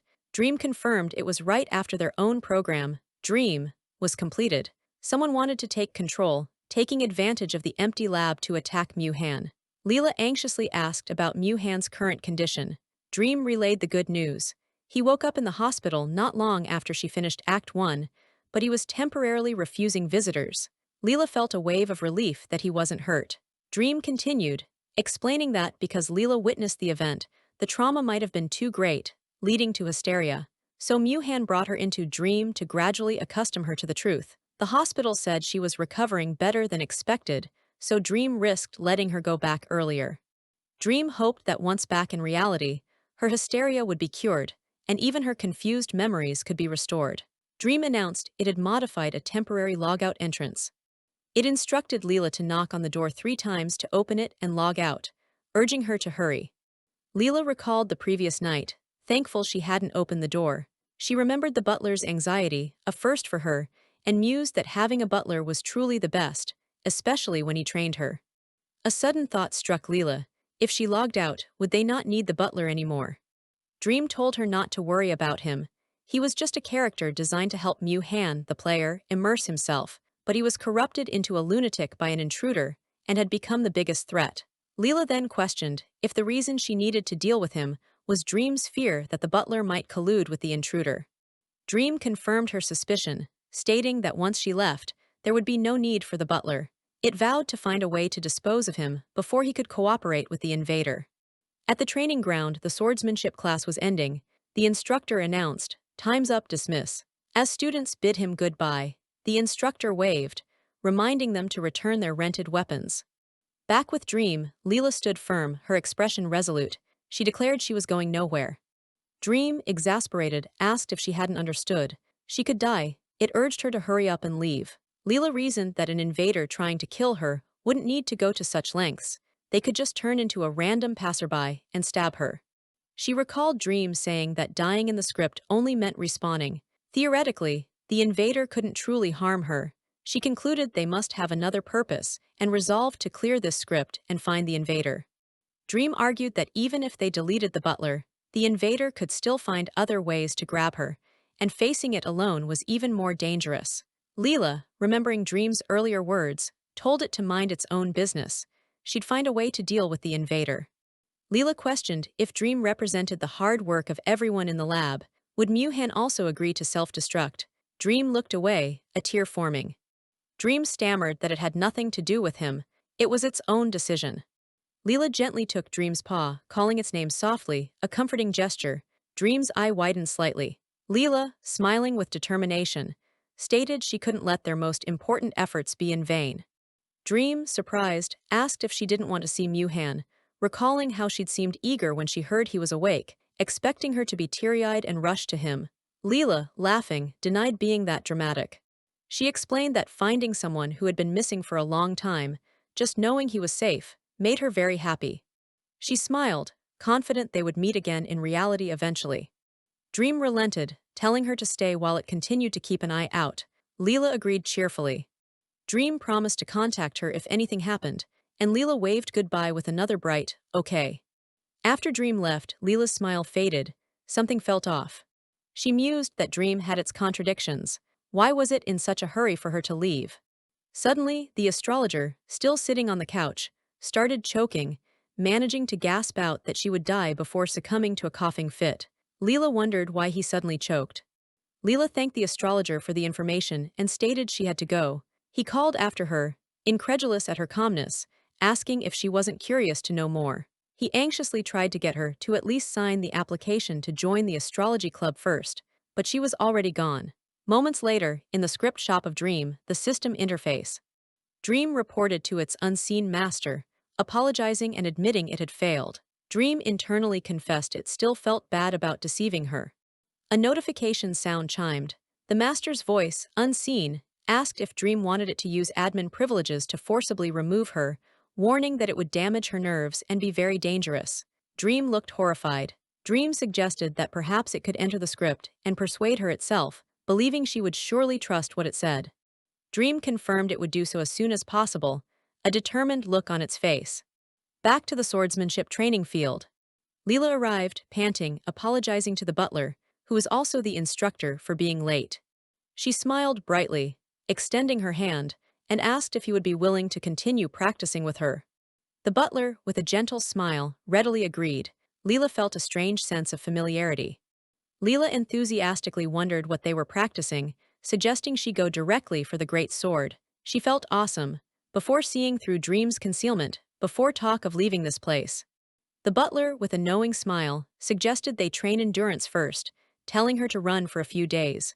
Leela's first instinct was to think of him, but why? He playfully told her not to stop until he said so, and they began to run, Leela looking slightly bewildered.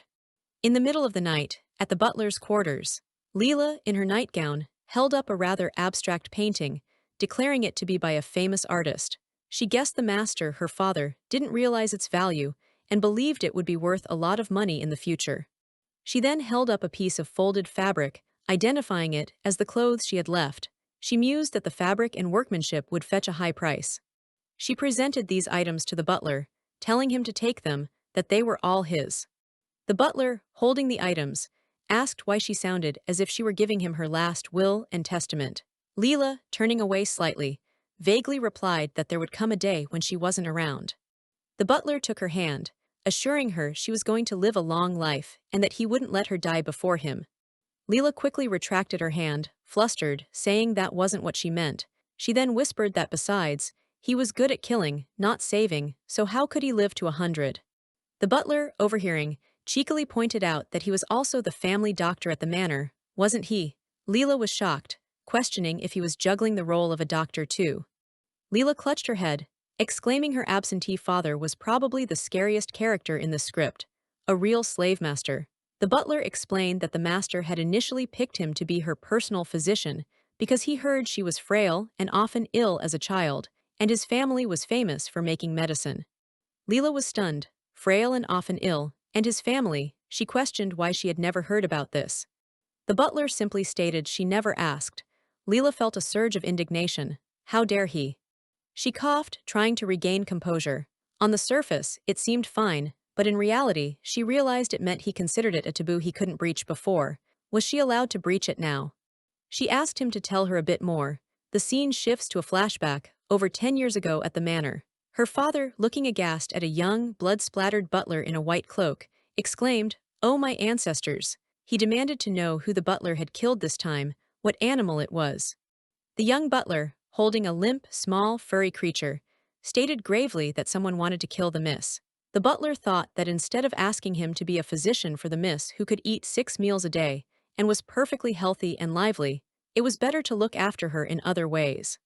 Leela's father silently offered a handkerchief. Her father explained he was just worried in case she got sick later on. He noted that the butler's family, though clearly aristocratic from the southern kingdom, had quite the research on alchemy and medicine. He added that the butler especially, his father even said he was a genius.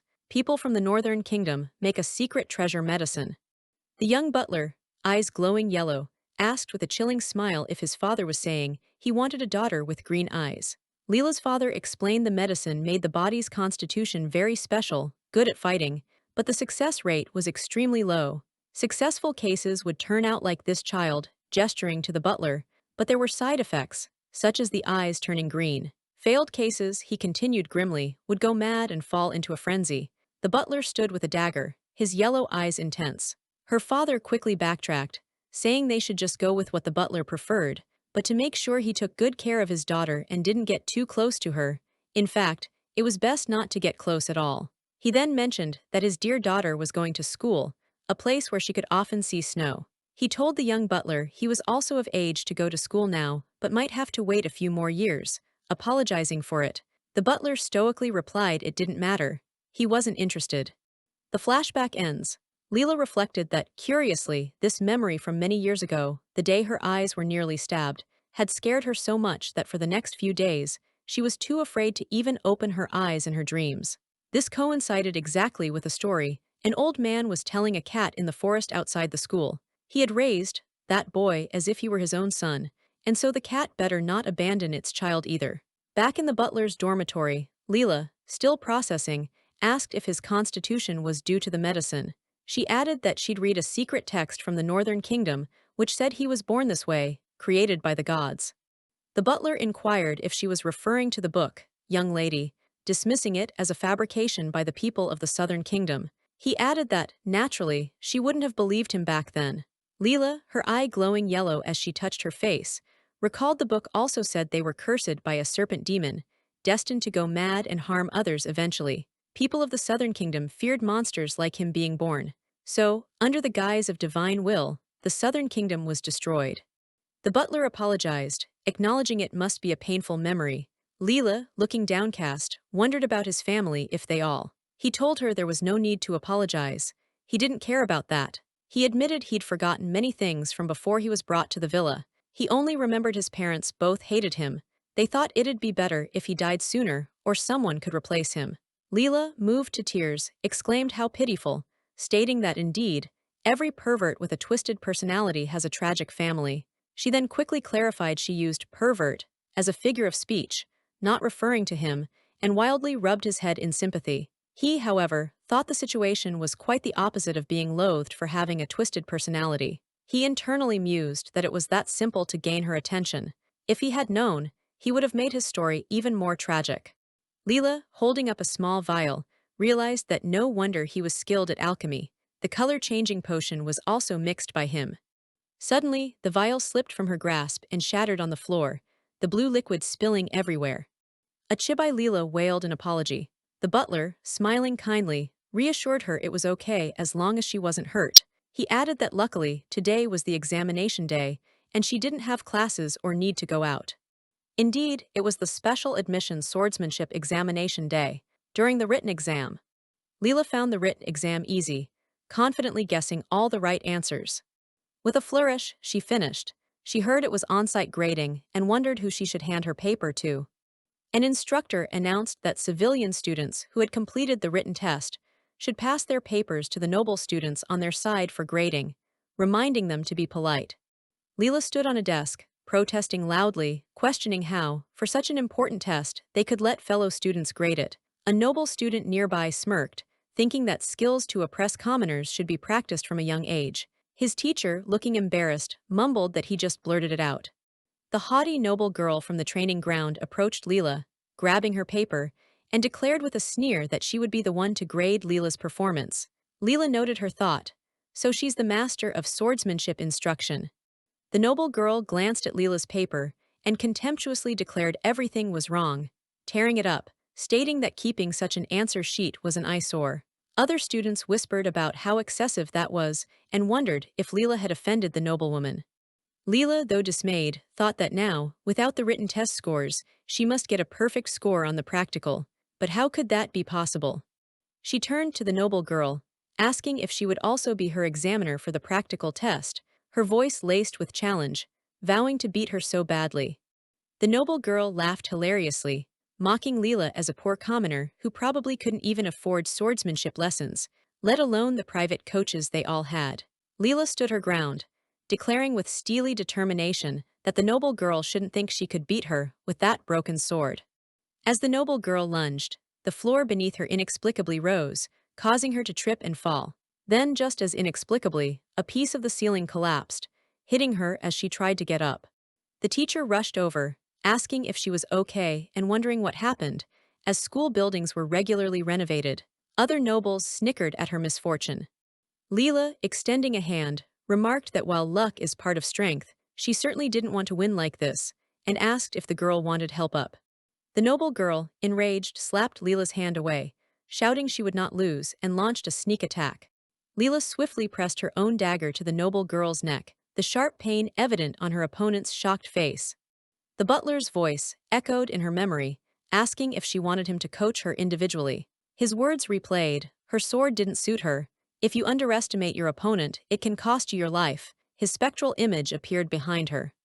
Leela stood victorious. One of the onlookers commented on her strength. Another reminded the fallen noble to get up quickly, stating that if an opponent is down for 10 seconds, it's considered a win. Leela recalled the butler's advice. During the exam, keep your sword in a conspicuous place. Some people judge opponents by sword quality. If they know your stuff, they won't challenge you. She admired her great sword. The butler had also told her many people like exquisite, luxurious swords, even if impractical. He advised her to focus on training specifically against foil swords. Leela realized her opponent was the only one using an unsuitable foil sword. Was she a leftover driven by the snake, or deliberately attracted by it? Leela turned to the teacher, asking if time was up and if her exam had passed. The teacher hesitated, looking uncertain. The teacher then chuckled, feigning ignorance about a 10-second rule, asking if everyone remembered wrong. Leela and the other commoners were aghast. The nobles found it hilarious. The noble girl, back on her feet and smirking, declared she couldn't stop laughing. They were the ones who set the rules. For instance, she snapped her fingers, declaring the match would now be changed to doubles, and Leela would only win if she beat her servant. Her large male servant then struck Leela from behind. Leela clutched her shoulder in pain. Other commoners whispered that this was crossing the line and that one shouldn't mess with noble students. That guy was so scary. The noble girl proudly introduced the man as her personal fencing coach. She had planned to have him spar with their noble class's fencing instructor, but this was perfect for their doubles assessment. Leela seethed at how much the school favored nobles. Leela burst out, calling them shameless for changing rules and bringing in reinforcements. The noble girl retorted that he used to be a student there, a senior, so it didn't count as outside help. She added Leela could also find a classmate or senior. Then the senior commented on how he'd never seen such a beautiful commoner student before, pitying he graduated too early. Leela looked towards her fellow commoners for help, but they averted their gazes, clearly not wanting to stir up trouble. Leela sighed, thinking this was how they wanted to do it. Some personal coach and senior, if the butler were here, he'd send them all flying. For the first time, she really wanted to rely on violence. A sudden, sickening realization hit her. She remembered breaking the butler's medicine. He couldn't make it in time. The noble girl mocked Leela, still claiming to be from a famous manor when she couldn't find any details about it. She thought Leela was so formidable. The teacher told the noble girl to go on but not to break Leela, as they still needed to show some compassion for commoners. The servant advanced. The servant greeted Leela as junior sister with a leer, suggesting if she came to him and made him happy, he might consider being gentle. Leela's expression was one of pure disgust. He snarled that she better not come crying to him for mercy then, and lunged. Smoke suddenly filled the air as another piece of ceiling fell. The noble girl exclaimed in surprise, while others coughed, unable to see clearly. Leela, smirking, thought to herself that he asked for it. The servant, holding a heavy, dark sword, remarked that as expected, a sword forged by a noble family was high quality. If he hadn't blocked, he could have been smashed to death, but he still preferred to fight with his fists. Leela coughed. Leela felt her luck might be used up. Nausea washed over her. Why did she have to deal with this? The teacher stepped in, saying it was all right, let's not cause a death. He stated that although Leela was a commoner, she was still his student. Leela clutched her head, recognizing her homeroom teacher. A sharp pain shot through Leela's eye, and her head began to ache intensely. In a daze, it was as if she saw the scene where Muhan got stabbed again. But this time, the attacker was a distorted, glitching figure.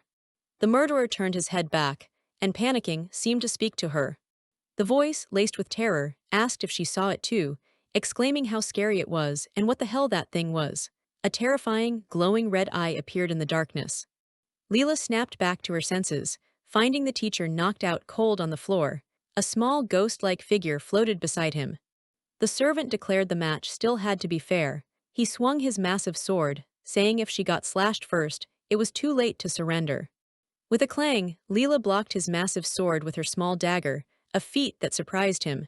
He complimented her block. He taunted that her strength wasn't enough. Thanks to the falling ceiling and dust, no one would see or know if he hurt her. He dislodged her dagger. Just as the servant's sword was about to strike, the butler appeared, shielding Leela and deflecting the blow with his own dagger, the impact creating a shockwave. The servant screamed in pain, his hand injured, demanding to know who the butler was and when he had appeared so silently. The butler apologized to Leela, explaining he planned to come after refining the medicine but didn't make it in time. Leela, shocked at his arrival, worried his eyes would be discovered.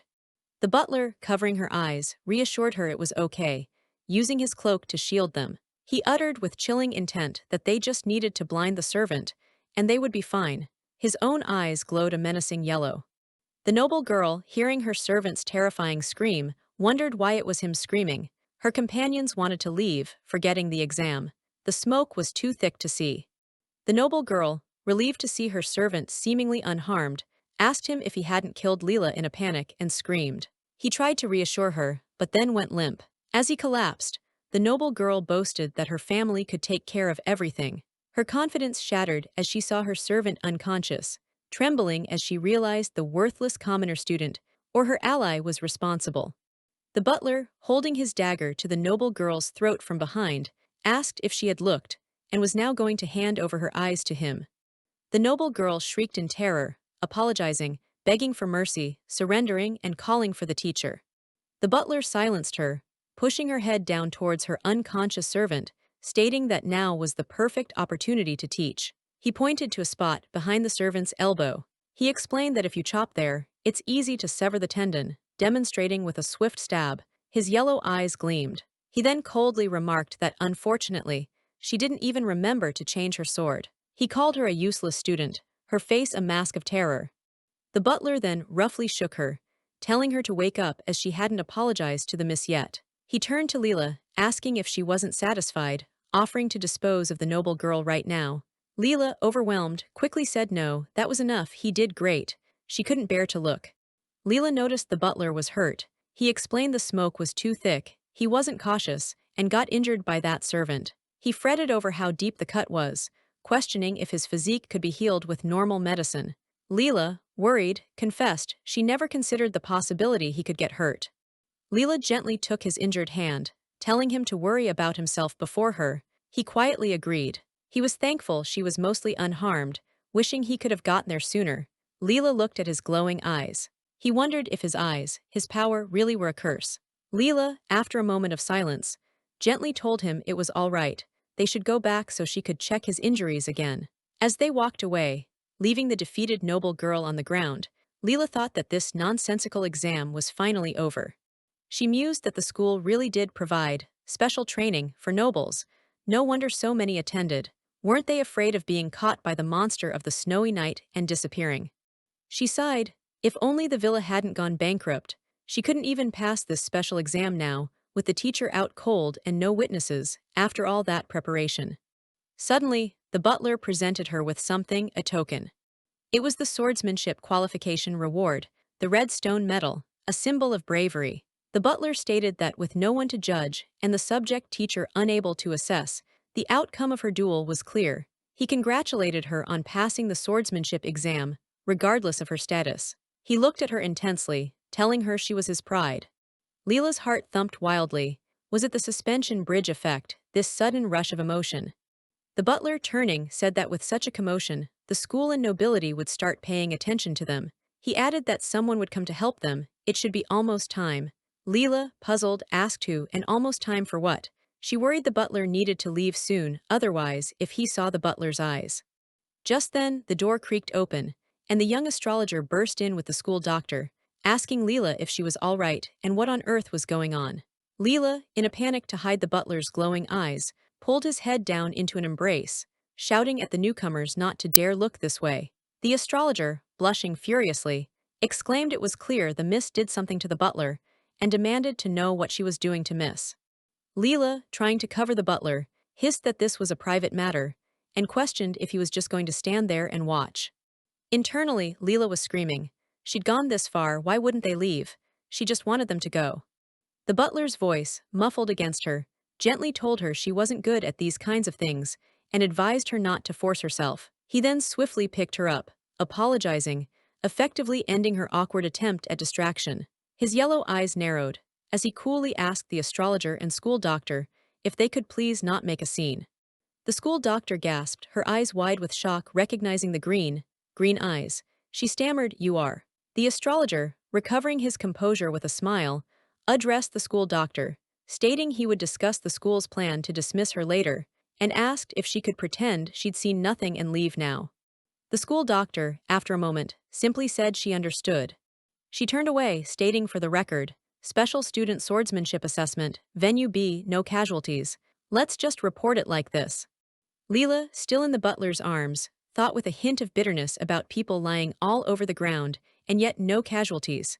Was this what privilege was? She whispered to the butler, asking if it was all right that the school doctor saw his eyes. He looked down at her, his intense yellow eye meeting hers, and simply said it was all right. Leela internally freaked out. She'd already gone all out, and suddenly hugging him was so abrupt. She recalled that the young master's family was the most powerful in the north, second only to the royal family. The butler, a confident smirk on his face, assured her that whether it was the school doctor or the noble students lying over there, he believed she would handle them properly. Leela's eyes turned into comedic swirls. Why was he hugging her even tighter?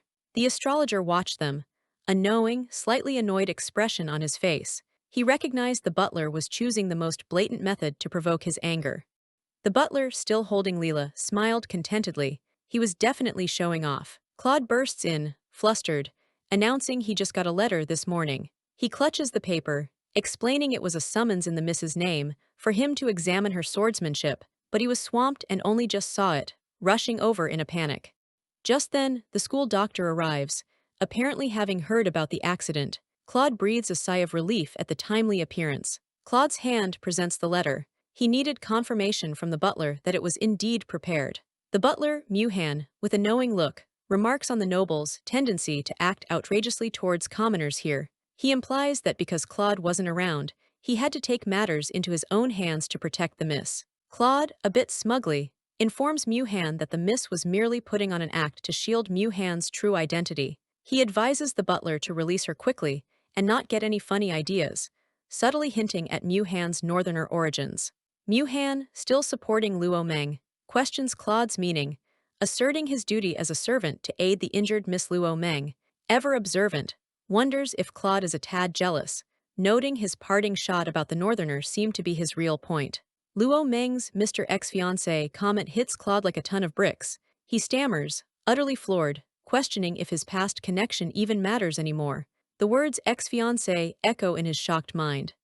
Still reeling and now furious, Claude snaps at Muhan that he doesn't care. He practically yells, reminding Muhan that the miss is useless to their family now, challenging what right Muhan thinks he has to intervene. Claude immediately panics, his anger deflating. He stammers an addendum. He's also pretty useless to his own family, so, birds of a feather. Muhan, with a mysterious smile, brings up the treasure. He coolly offers that if Claude desires it, it's his for the taking. Continuing his calm revelation, Muhan states he knows where Luo Meng's father, the master, has fled, and the treasure is with him. The master took it and vanished. He then asks if this information is a satisfactory bargaining chip. Luo Meng is stunned. Her father, his escape and the treasure are all connected. The sudden exposure of her real father's situation leaves her reeling, desperately wondering what this treasure truly is. She claps a hand over her mouth, a horrified realization dawning. She just accidentally blurted out that she no longer knows anything about the treasure. Muhan watches her with that unreadable, knowing smirk. Muhan, carrying the dazed Luo Meng, coolly informs Claude that the miss, as he can see, genuinely knows nothing at all. Claude's eyes blaze with pink fury. That master, he's been duping them all along. He rages about the lie that only the miss remembered the prescription, even though she'd lost her memory. Luo Meng's hand flies to her face, the horrifying truth sinking in. It was all a manipulative scheme by her father to make her bear all the risks. The treasure, the prescription, is it medicine? And did she, in this script world, also lose her memories? The word prescription triggers an agonizing headache. Luo Meng clutches her head, pain shooting through her as she desperately questions why this is happening. Claude, his anger still burning, fumes about the sheer cruelty of making a mere child's shoulder such a burden, hunted since her early years. A strange memory flickers in Luo Meng's mind. How can she be seeing Muhan as a child? She's certain she only met him in college. What is this vision? Muhan, holding a distressed Luo Meng, asks if she's all right. She murmurs, feeling unwell, suspecting she might have hit her head. Muhan suggests they postpone their discussion, deeming the campus too public. Claude, his gaze fixed on Luo Meng's visible injuries, reluctantly agrees. Claude turns away, his expression firm. He declares he will take care of matters here. The scene shifts, introducing the captain, a recurring visitor who occasionally sneaks into the academy, specifically to see the butler. Claude, looking resolute, requests the butler to meet him at the student council office later. He has something important to discuss. The view transitions to the quiet, opulent interior of the butler's dormitory. Muhan gently offers Luo Meng a cup of tea, explaining he's added sedative herbs and that she should drink it while it's still warm. Luo Meng holds the steaming cup, a small comfort, noting the warmth seeping into her hands. She looks directly at Muhan, her voice quiet but firm. She asks if he's known all this time that she was clueless about the treasure. Muhan confirms her suspicion. He explains that ever since he arrived at the villa, her childhood memories have remained elusive. He approaches her, his voice low. Apart from the few times she claimed she'd help him find the treasure, he's never observed any genuine reaction from her regarding it. Fear flickers in Luo Meng's eyes. She panics internally, realizing she can't possibly admit she was pretending all along. Her inner turmoil continues. The only reason she kept him around was out of sheer terror that he might kill her. Muhan gently strokes her hair, his voice softening. He assures her it's all right, claiming he's no longer interested in the treasure. His only desire now, he says, is to take care of her. Luo Meng eyes him skeptically. She's noticed to tell. Whenever he lies against his true feelings, he squints and averts his gaze. Does he really just want to? His eyes, intense and close, seem to hold a hidden meaning. Take care of her forever. Her unspoken question hangs in the air. He leans closer, his breath warm against her ear, whispering with a hint of something more. Can't she tell what he truly wants? The mood shifts to a cute, comedic beat. Muhan declares his desire to continue hearing the Mrs. stories, unwilling to miss the ending. Luo Meng is baffled, thinking she hasn't said a word. Ah, so that's it, Muhan exclaims with a sudden, playful understanding. Muhan quickly makes his exit, advising the miss to sleep after drinking the tea for better effect. Luo Meng decides to let it cool a bit first. Pausing at the door, Muhan turns back with a small, reassuring smile. This time, miss, the tea is perfectly fine. Luo Meng sips the warm tea, her mind racing. Is this the suspension bridge effect making her heart flutter, or did that cunning viper actually poison her before? She muses internally on his uncharacteristically serious expression moments ago. The atmosphere had been surprisingly pleasant, but then he just left. Sitting on her bed, Luo Meng shakes her head, trying to dispel her confusing thoughts. Right, the treasure clues from her dream. She needs to check those immediately. She reaches for a rolled-up scroll. Even if she doesn't need the butler anymore, a persistent feeling tells her that this treasure, this prescription, is incredibly important. Unseen, outside her room, Muhan is lost in thought. That peculiar feeling surfaces again. He knows her preferred body wash, her fragrance, but that's not the point, is it? A memory, or perhaps a vivid imagining, flashes in Muhan's mind. Luo Meng, vulnerable and small, and his own intense, almost predatory gaze fixed upon her. An unnameable emotion, amplified to an overwhelming degree. He recalls the sensation from earlier, when he drew close to her again. That same potent feeling, mingled with her scent, had washed over him. His hand clenches, a phantom urge to crush. He should have just strangled her then, without a moment's hesitation. Tusk, he dismisses the dark thought. What is this unsettling emotion?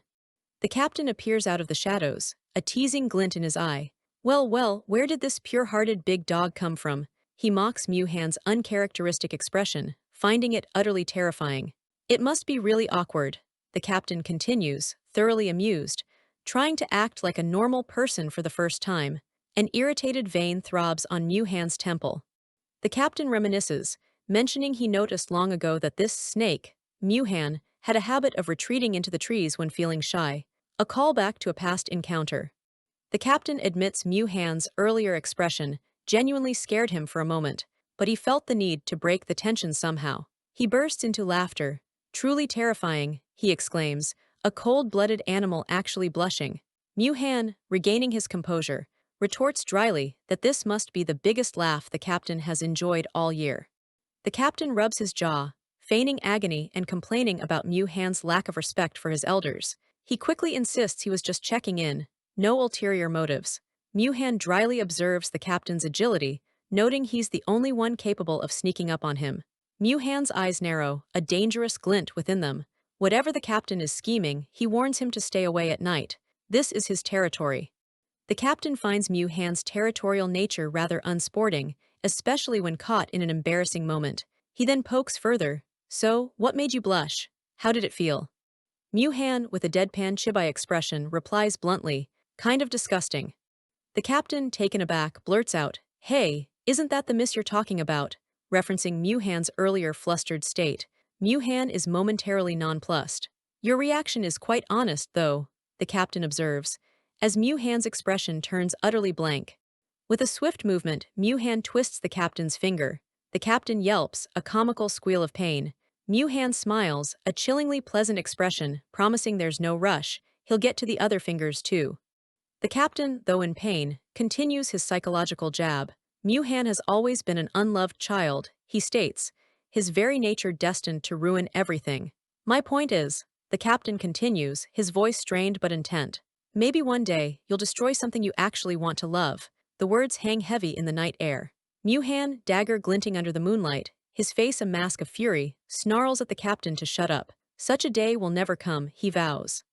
The scene transitions to the bright light of the next morning, showing the academy's grand facade. Luo Meng awakens, a sense of unease settling in. It's odd, the butler hasn't appeared yet. On a typical morning he'd be here. Could there be an emergency? Suddenly, Tu Luo bursts in, triumphant. Finally found you, miss, she exclaims, mentioning Luo Meng's old residence in the teacher's housing. Luo Meng is startled, wondering how Tu Luo knew where she lived. Tu Luo carries an air of cheerful arrogance. What's wrong? What's got you so worked up? Luo Meng asks as Tu Luo throws her arms around her, stammering excitedly about today. Tu Luo's eyes are wide and sparkling. They're giving out money, she shouts, her voice filled with glee. Scholarship. The scene shifts, showing the less grand but still respectable ordinary school district. It's the scholarship results release day for special students. Tu Luo gazes at the report card, awestruck. Wow, miss, your grades are so high. Tu Luo beams, declaring that, as expected, the special students' exam was a breeze for the miss. Did you get a lot of prize money? She asks eagerly. Luo Meng inwardly admits it was anything but easy. Luo Meng stares at the sum, astounded. She's never seen so much money in her life. There's also a cafeteria voucher. For the ordinary cafeteria, true, but Tu Luo's eyes light up, mentioning an auntie there whose cakes are legendary, cakes she's always dreamed of trying. Luo Meng gently asks Tu Luo if she'd like to try it, offering the voucher and wondering if she herself would be used to such fare. Tu Luo lets out a small, wistful sigh. But then, hearing Tu Luo's enthusiasm, Luo Meng admits she's quite tempted herself. Let's go eat together, she suggests, a smile playing on her lips. Tu Luo's face lights up with pure joy. Okay, she agrees instantly, her heart soaring. She's always wanted this. Tu Luo, bubbling with excitement, practically drags Luo Meng along, correcting her on the path to the cafeteria. The narrator notes Tu Luo's eagerness to share her favorite things with the miss. Seated in the cafeteria, Tu Luo takes a blissful bite of cake. Ah, yum, so tasty. This new flavor is simply amazing, she gushes, while Luo Meng watches with a thoughtful expression.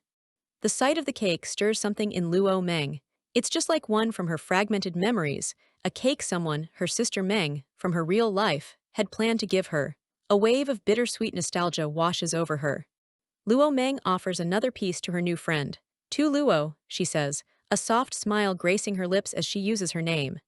Tu Luo is overwhelmed, tears welling up. The miss knew her name. Overcome with emotion, she playfully pretends she didn't hear, asking Luo Meng to repeat it.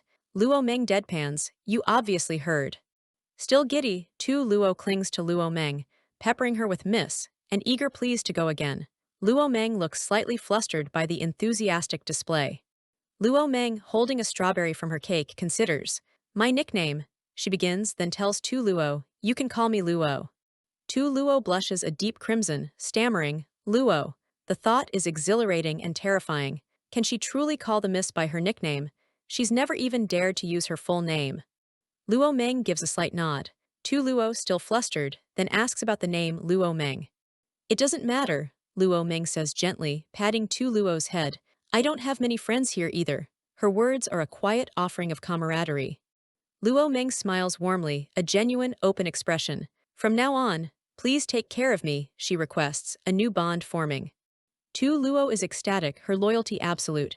I'll definitely take arrows, bullets, and brave fire and water for the miss, without hesitation, she declares, a fervent cry of friends, escaping her lips. Luo Meng thinks, perhaps that's a bit excessive.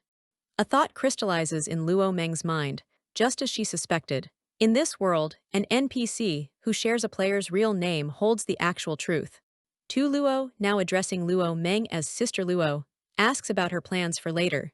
She explains the Noble District is hosting a ball, diverting most school resources, which means their own classes are sparse. Noticing Luo Meng is deeply absorbed in something, Tu Luo calls out, Sister Luo, Miss, what are you so engrossed in? Luo Meng is staring intently at the treasure map from her dream. It appears to be a blueprint of a building. She recalls her plan to search the library for a map of the Southern Kingdom, never imagining the target area would be so specific. Whose map is this? She wonders. A villa's. Does this mean she has to return to that dreadful place? Tu Luo lets out a sigh, then asks, Miss, why do you have a map of the Noble School District? This isn't a map of the Noble District, Luo Meng corrects. Tu Luo then reveals she has a Noble District student handbook, picked up from someone earlier, which contains a map. Look, she says, comparing them, isn't it exactly the same? Luo Meng is dumbfounded. The paper, the layout, they match. Dream, what are you doing? She thinks in a panic. Did I hit a bug and get the wrong mission item? Her eyes scan her map again. But I wonder what the room marked with a red dot on my map is. Tu Luo looks on, puzzled. That I don't know, Tu Luo admits. I haven't really been there much. Hey miss, didn't you used to take classes there? I have forgotten, Luo Meng replies. Tu Luo sighs, remembering the miss's terrible sense of direction. What should we do then? Does the miss really want to go there? Maybe ask a Noble District student. Luo Meng realizes the flaw in that plan. We don't know any noble students.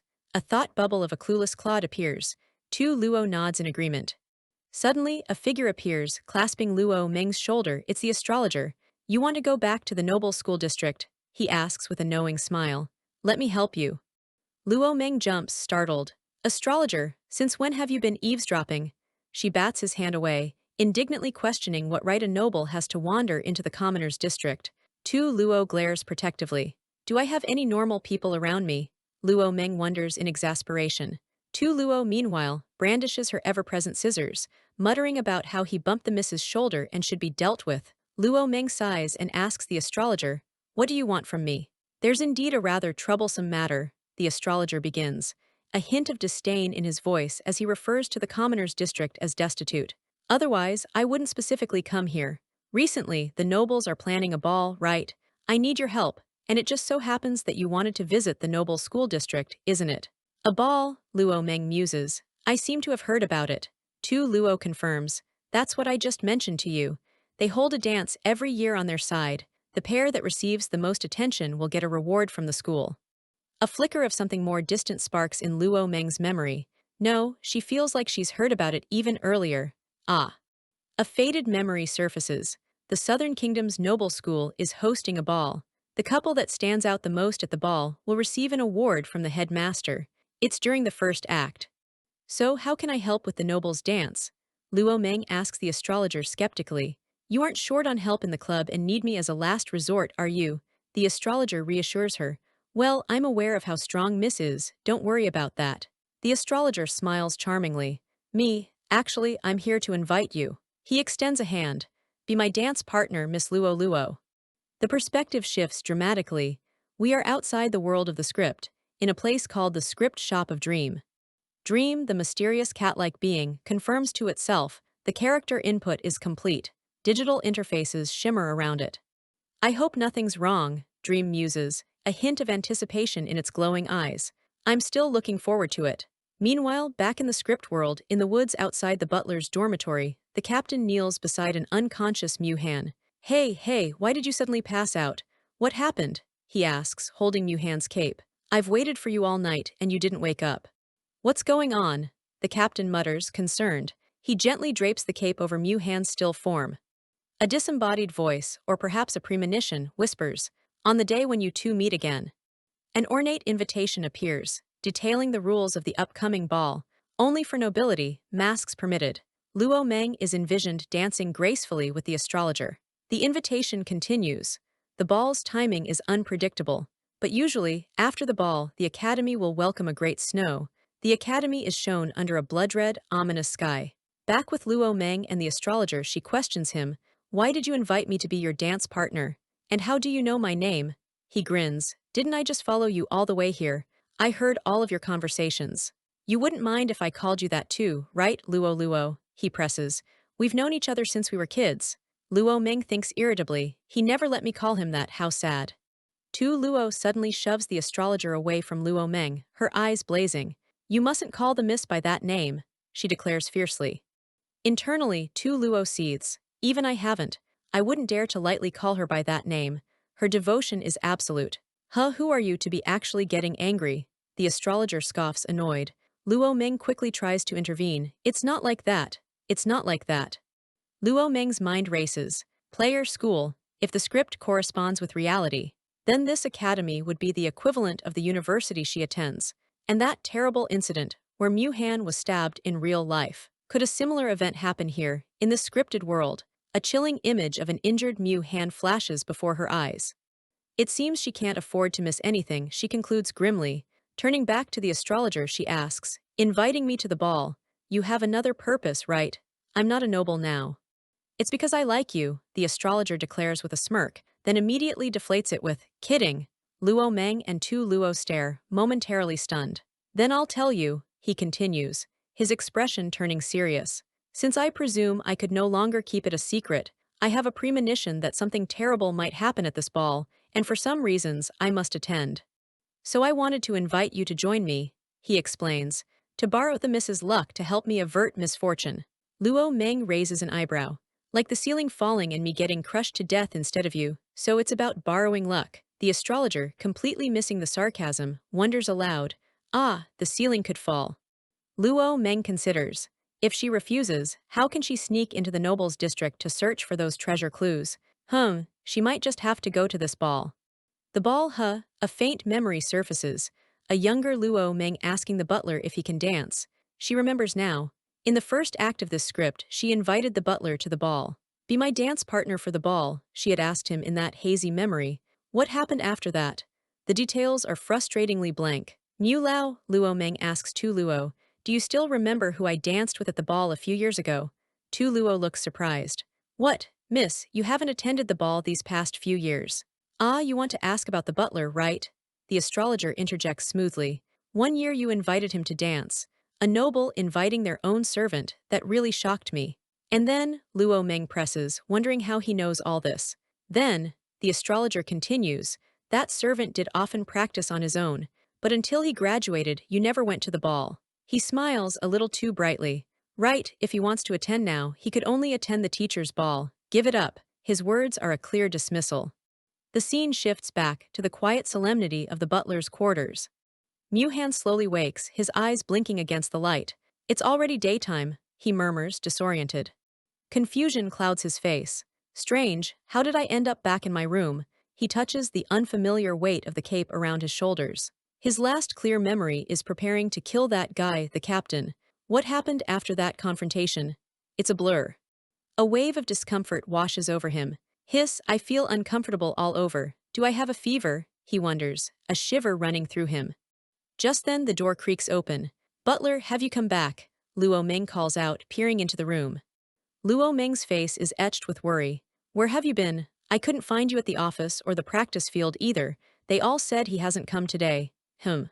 She spots him on the couch, covered by the cape. "So he's fallen asleep," she concludes softly. Mu Han's mind races. "I have to get out immediately. It wouldn't be good if she caught something from me." Panic sets in. Luo Meng muses aloud, a touch of sympathy in her voice. "That's true. How can a normal person sleep well in a tree every night during winter?" She rests her head against the doorframe, a wistful memory surfacing. She recalls that time, wanting to embarrass him by dragging him onto the dance floor at the ball. "I can't dance," he had said, but then he'd gone to practice on his own. "I will teach you," she had offered with youthful confidence. A pang of guilt hits her. "I'm sorry," she whispers to the sleeping form. "You've always been taking care of me. In the end, I couldn't even manage to attend the ball." The script continued according to her setup, she reflects. She'd even been telling him stories constantly, so why was her promise about the ball overlooked, forgotten? No, back then, she probably didn't take it seriously at all. A sharp pain of realization. She only remembered to keep telling him stories to save her own life. Miss, a weak voice, Muhan is awake, his eyes focusing on her. Originally, he begins. I didn't care about those things, he finishes, his voice strained. Luo Meng looks up, startled. He suddenly pulls her into a tight embrace. I don't care, he rasps. It's all a muddle now, Luo Meng gasps, feeling the heat radiating from him. Ouch, that's hot. Are you having a fever? If you're also feverish, let's get treated together.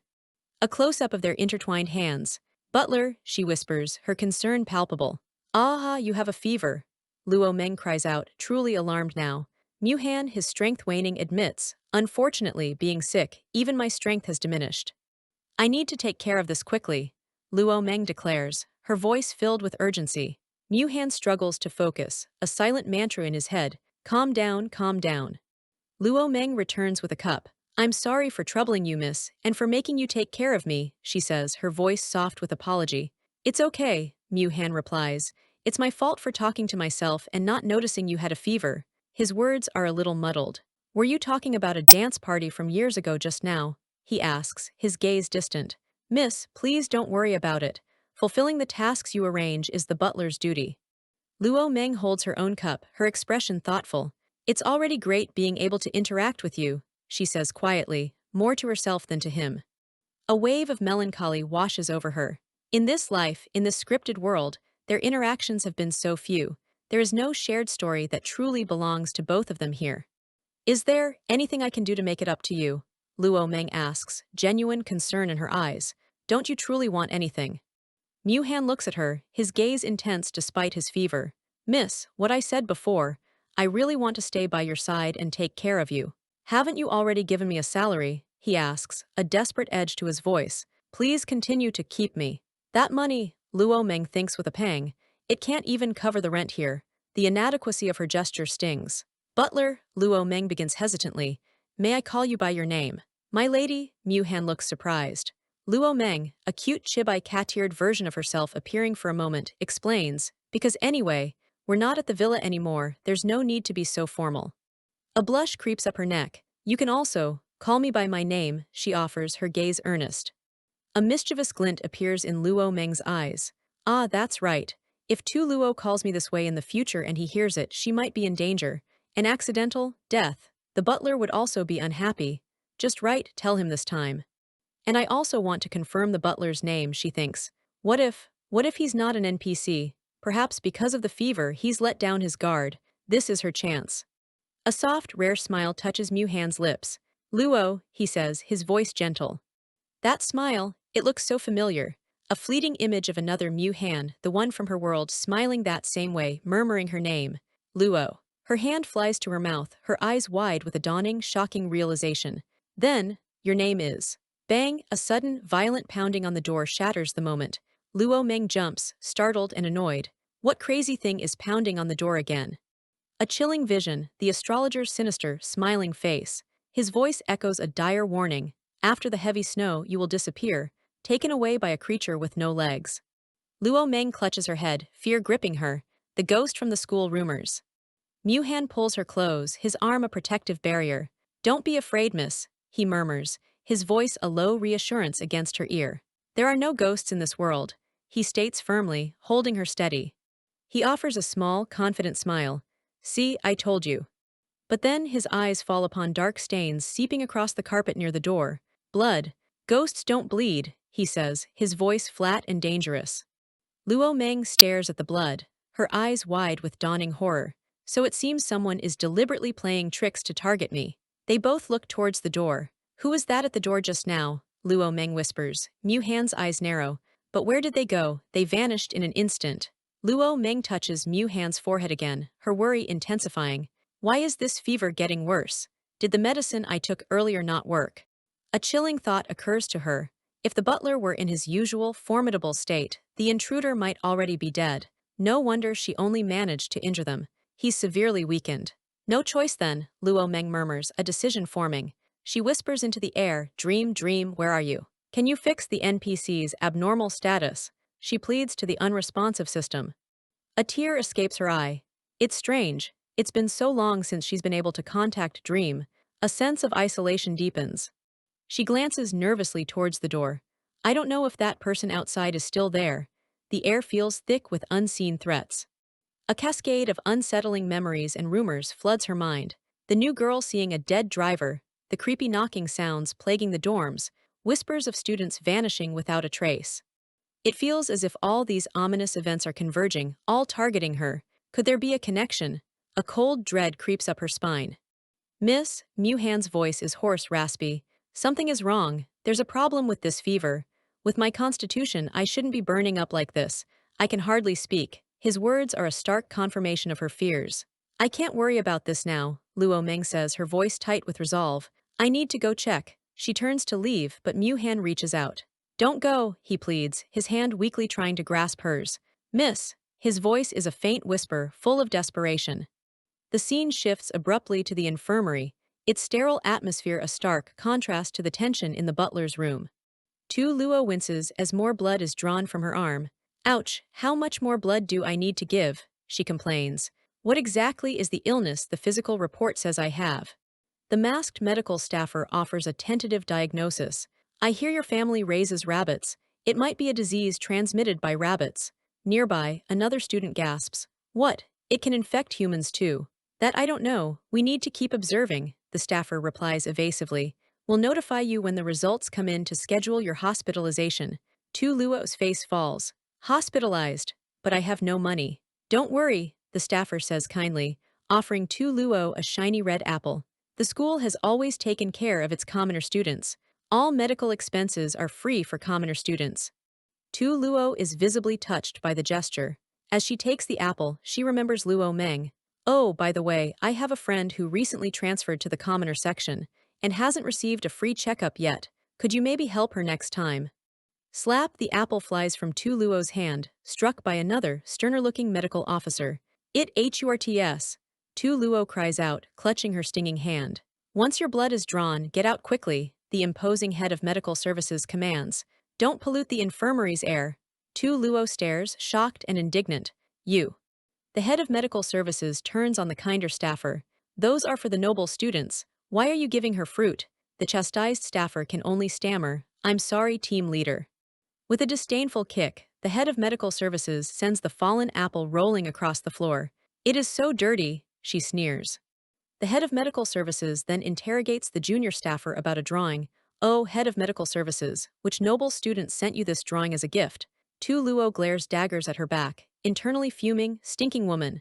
The junior staffer tries to gently guide Tu Luo out. Hey, classmate, you're done with today's exam, you should head back now. The head of medical services then shifts topics, asking the junior staffer, oh right, have you picked your dance partner for the ball? I'm sure a number of teachers have invited you. Yes, the junior staffer replies, a slight blush on her cheeks. The new guy from the senior group, that swordsmanship instructor, the head of medical services clarifies with a knowing smile. Tu Luo, overhearing this from the doorway, looks up in stunned surprise. Huh. Back in the butler's dormitory, a faint rustle breaks the silence. Luo Meng whirls around, startled. Muhan is standing, swaying slightly. Butler, she exclaims. Why did you get up all of a sudden? Go back and rest. He looks at her, his eyes clearer now, a faint, familiar smile playing on his lips. Luo, he says, his voice surprisingly steady. Yeah, it's me. Luo Meng stares, her breath catching in her throat. Her eyes widen as recognition and disbelief dawn. Han, she whispers. He meets her gaze, that same gentle smile confirming her impossible thought. This isn't the butler. This is her Han. A cascade of memories begins. Her real-world memories of Han. Han as she knew him. Outwardly cool, yet warm beneath the surface. A gentle and cultivated soul. A fleeting memory. Accidentally bumping into someone in a crowded hallway. A quick apology. The painful truth of his existence. Physically weak, often sickly, even coughing blood. The constant medical expenses were why he'd agreed to tutor her. Yet he was dearly loved by his family. A soft image of his parents, their faces kind. His parents, she recalled, worked in medical tech, always searching, always hoping for a cure for their son. Her father's disapproving voice echoes in her memory. What on earth do you see in that sickly guy? I can find you a good-looking, smart man anytime. He'd disliked Han from their very first meeting. Even then, her father hadn't known the full extent of Han's illness. Dad, do you believe in love at first sight? she had asked. The first time I saw him, I felt an instant connection, as if we were lovers in a past life. Her father had scoffed, playfully shaking her. Seems like you'd need to get your eyes washed out at the hospital too, Ning. So you want me to be a scriptwriter and ignore him? She challenged. Her father's reaction was swift and adamant. This is even more out of the question. Her dad's hang-ups were so strange, she mused. He never allowed her to delve into anything requiring imagination or deep memory. Fleeting keywords drift through her mind. Apple, playground, childhood sweetheart, fragments of a forgotten past. What did you say? Her father's shocked voice, a memory from long ago, triggered by those words. My brain always pops up with bits and pieces of stories, she had told him. Really? He'd replied. No matter how you look at it, she'd insisted. I seem to have the talent for being a novelist or a scriptwriter. But then you won't let me delve deeper into my thoughts, she'd lamented. I can only entrust my wishes to someone else to realize. A look of sadness had crossed her face. Yes, Mu-Han can always turn the keywords I say into complete stories, she'd explained. Although it's not quite the same as the vague stories I imagined. Rather than stuff he studies, he's more like an AI, she'd thought, watching him transform her fragmented ideas into narratives, a younger version of herself looking on. Okay, fine, her father had finally conceded with a sigh. Anyway, it's still uncertain how much longer he can live. His words had been a heavy weight, yet she had faced them with a calm smile. Snapping back to the present in the butler's room, Luo Meng's voice is urgent. Mu-Han, is that really you? Were you stabbed and in the hospital? He tries to speak, but a violent cough racks his body and blood spills from his lips. Aargh. Luo Meng screams, terrified. Luo, wait for me to get cleaned up before I go back out, he manages, turning to the wash basin. After a moment, he faces her, toweling his face. Sorry to have kept you waiting at the door. I've already waited for you for so long. A little longer doesn't matter, Luo Meng says, her earlier fear giving way to a determined resolve. Now I do have quite a few questions to ask. You better come clean. A flicker of her old fighting spirit returns. Geez, I've always thought about punching him the next time I see him, she thinks, a mix of excitement and exasperation bubbling up. Forget it, considering he's coughed up blood. Haha, got it, miss, Mu-Han says, a tired but genuine smile on his face as he dabs his lips with the towel. I'll answer everything you ask. Then, Luo Meng begins, her first question ready. You logged into the butler's body. Where has the butler gone now? Her concern for the NPC is evident. Mu-Han looks genuinely surprised, pausing with the towel. Your first question was actually about him. Well, Luo Meng explains, a cute chibi version of herself appearing momentarily. He was just talking to me a second ago. And then suddenly, the realization hits her with full force. But then, in that case, the butler isn't really Mu-Han, he's just an NPC in this game. The words feel hollow. He's fine, Mu-Han reassures her, turning slightly away. It's just that his consciousness data is temporarily shut down. When I log out, he explains, his eyes shadowed, he'll wake back up. Luo Meng closes her eyes in profound relief. Thank goodness he wasn't directly deleted. The thought had been terrifying. Her gaze sharpens again. So right now, are you in a real hospital? Yes, Mu-Han confirms, his steps steady as he moves. I let Dream remotely connect to the portable device I have at the hospital. But for now, he adds, his voice firm, I don't want anyone visiting me at the hospital. The scene fades to an image of a dark, empty hospital room, underscoring his isolation. Mu-Han, a chilling smile playing on his lips, reminded her that the identity of his stabber was still a secret. Luo, her brow furrowed in concentration, recalled the primary motive. Someone was desperate to steal Dream's data.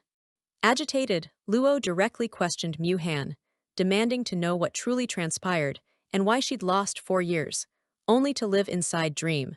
Mu-Han, calm as ever, reassured Luo, promising to unveil the entire, unvarnished truth. But before his grand revelation, Mu-Han admitted he had a few questions of his own. He turned to Luo, his gaze intense, asking if she had seen the assailant's face. Luo, her expression clouded, confessed her memory of the event was frustratingly hazy. She only recalled someone stabbing Mu-Han from the front, but the attacker's face remained a blur, lost in a red, violent haze. Mu-Han pressed further, confirming she saw him stabbed from the front. His eyes, now sharp and piercing, questioned if she truly didn't see the assailant's face. Mu-Han then confessed his own memory lapse, stating he couldn't recall the events of that fateful day either. Luo found this odd. She clearly remembered the assailant muttering something while looking at Mu-Han, a terrifying detail that chilled her to the bone. Han's eye glinted. He internally questioned why, despite being the one wounded, he felt a surge of terror. Han then dropped a bombshell, asking Luo if she was aware that her physical body, outside the script, was also trapped in Dream's virtual world. Luo, surprisingly, acknowledged she knew. He continued, explaining that in reality, she was a university senior. They had just completed Dream's production and were on the verge of its release. Then disaster struck. Just days before the launch, Han was stabbed by someone attempting to steal Dream. Luo witnessed the horrifying attack. The shock of witnessing such brutality caused Luo to faint. Her doctor explained she had fallen into a deep sleep, her mind overwhelmed by a reality it couldn't comprehend.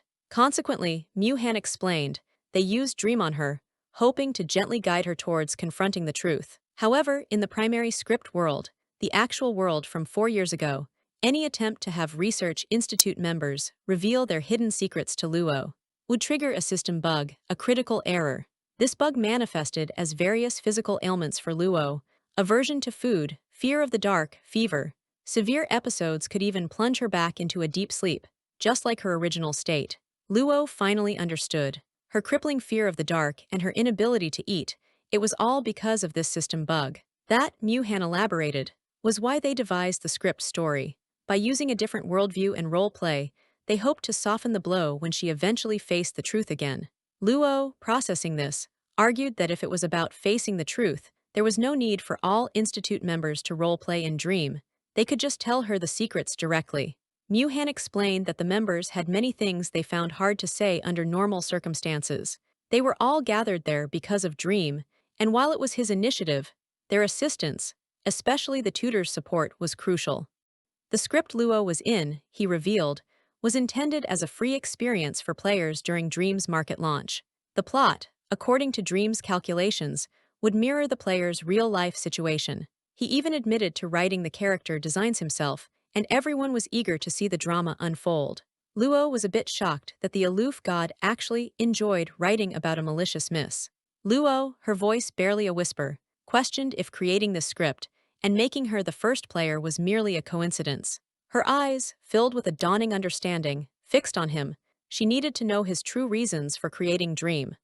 Han, with a slight, almost evasive look, suggested it was because virtual worlds were popular. He then cheekily added that he was short on money, a claim that made Luo's eyes narrow in disbelief. Han then revealed another critical reason for bringing the Research Institute members into Dream.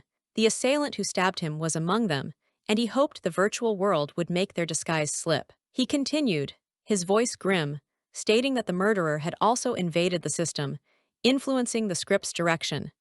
The butler character originally provided for Luo was no longer under his control. It was now a hostile entity.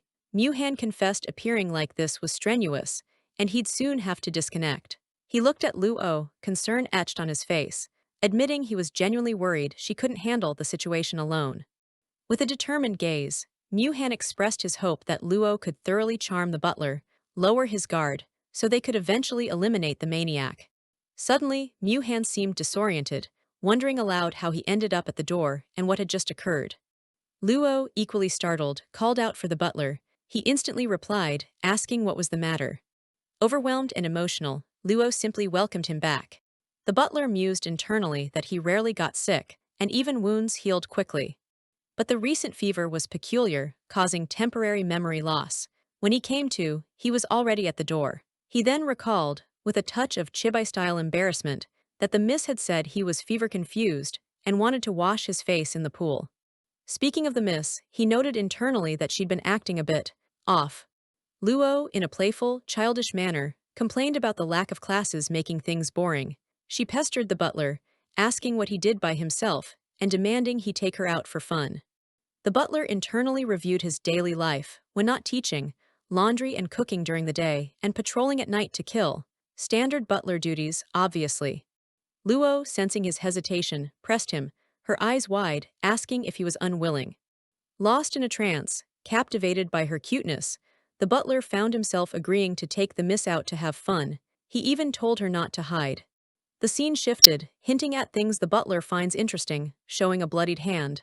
Dark. This included seeing an opponent struggle in their dying moments and tracking assassins targeting the miss' cheerful hobbies. The butler explained to a wide-eyed, cat-eared Luo that he didn't want her to see too much gore, so he just knocked them out. Luo nervously denied taking any pleasure in his happy fighting face. Suddenly, the butler declared he knew where to go and urged her to come with him, taking her hand. Their date activities when she's short on money began with a free cookie-making experience at the baking club. Luo proudly presented her special delicious cookies, which looked suspiciously unique. Next on the agenda, feeding swans at the academy lake with the extra cookies, those poor, unsuspecting swans. The butler remarked that activities not costing money could be quite interesting. Luo, consulting a secret entertainment guide, wondered where else they could go. She was clearly having the most fun. He then suggested that the sunset from the school tower was reputed to be quite beautiful. He took her hand, a sense of déjà vu washing over him. He'd seen such a scene in his dreams. In those dreams, the miss had dragged him to play in mysterious places all day, including a wild ride. He recalled that in those dreams, the miss always called him Muhan. Luo, full of energy, snapped him out of his reverie, urging him to stop daydreaming and come on. The butler wondered if this dream was perhaps turning into a good reality as they ran, hand in hand. They arrived at the academy tower to watch the sunset, but the butler felt a strange numbness. Suddenly, it started to rain. Luo, bewildered, wondered why it was raining and why her day was so unlucky, as the butler gently shielded her head. The butler, with a gentle smile, suggested it might just be his bad luck and proposed they head back. He then expressed a hope that the next time she went to her desired place, seeking what she wanted, everything would go smoothly. His eyes narrowed slightly. He knew she was lying again and obviously didn't want to go back. Luo, her eyes wide and determined, declared she wouldn't let him escape this time. She challenged him, asking if he couldn't see what she truly wanted. She confronted him directly, gripping his cloak, asking if he didn't like her. The butler, his expression unreadable, internally questioned if he was in a dream. The question hung in the air, or did he just not like her? He leaned in, his voice a low whisper against her ear, asking how he could possibly not like her. Luo, surprised by his response, asked why he was laughing. A few days later, the scene shifted to the school infirmary. The school doctor, a woman with reddish hair, noted the butler hadn't been to work for days and wondered if he was getting medicine and what had happened. She then mused that she might as well take this opportunity, dismissing thoughts of him. She approached him, remarking she thought he had quit, as it must be hard for a northerner. She then reminded him of her previous invitation to the ball. The butler, looking unwell, bluntly asked for medicine for cuts. The doctor, momentarily flustered, agreed to get it. She internally observed that he was always smiling, but seemed to be in a perpetually bad mood, and she had initially thought he was angry with her. She offered the medicine, asking where he was hurt, and if he needed help applying it.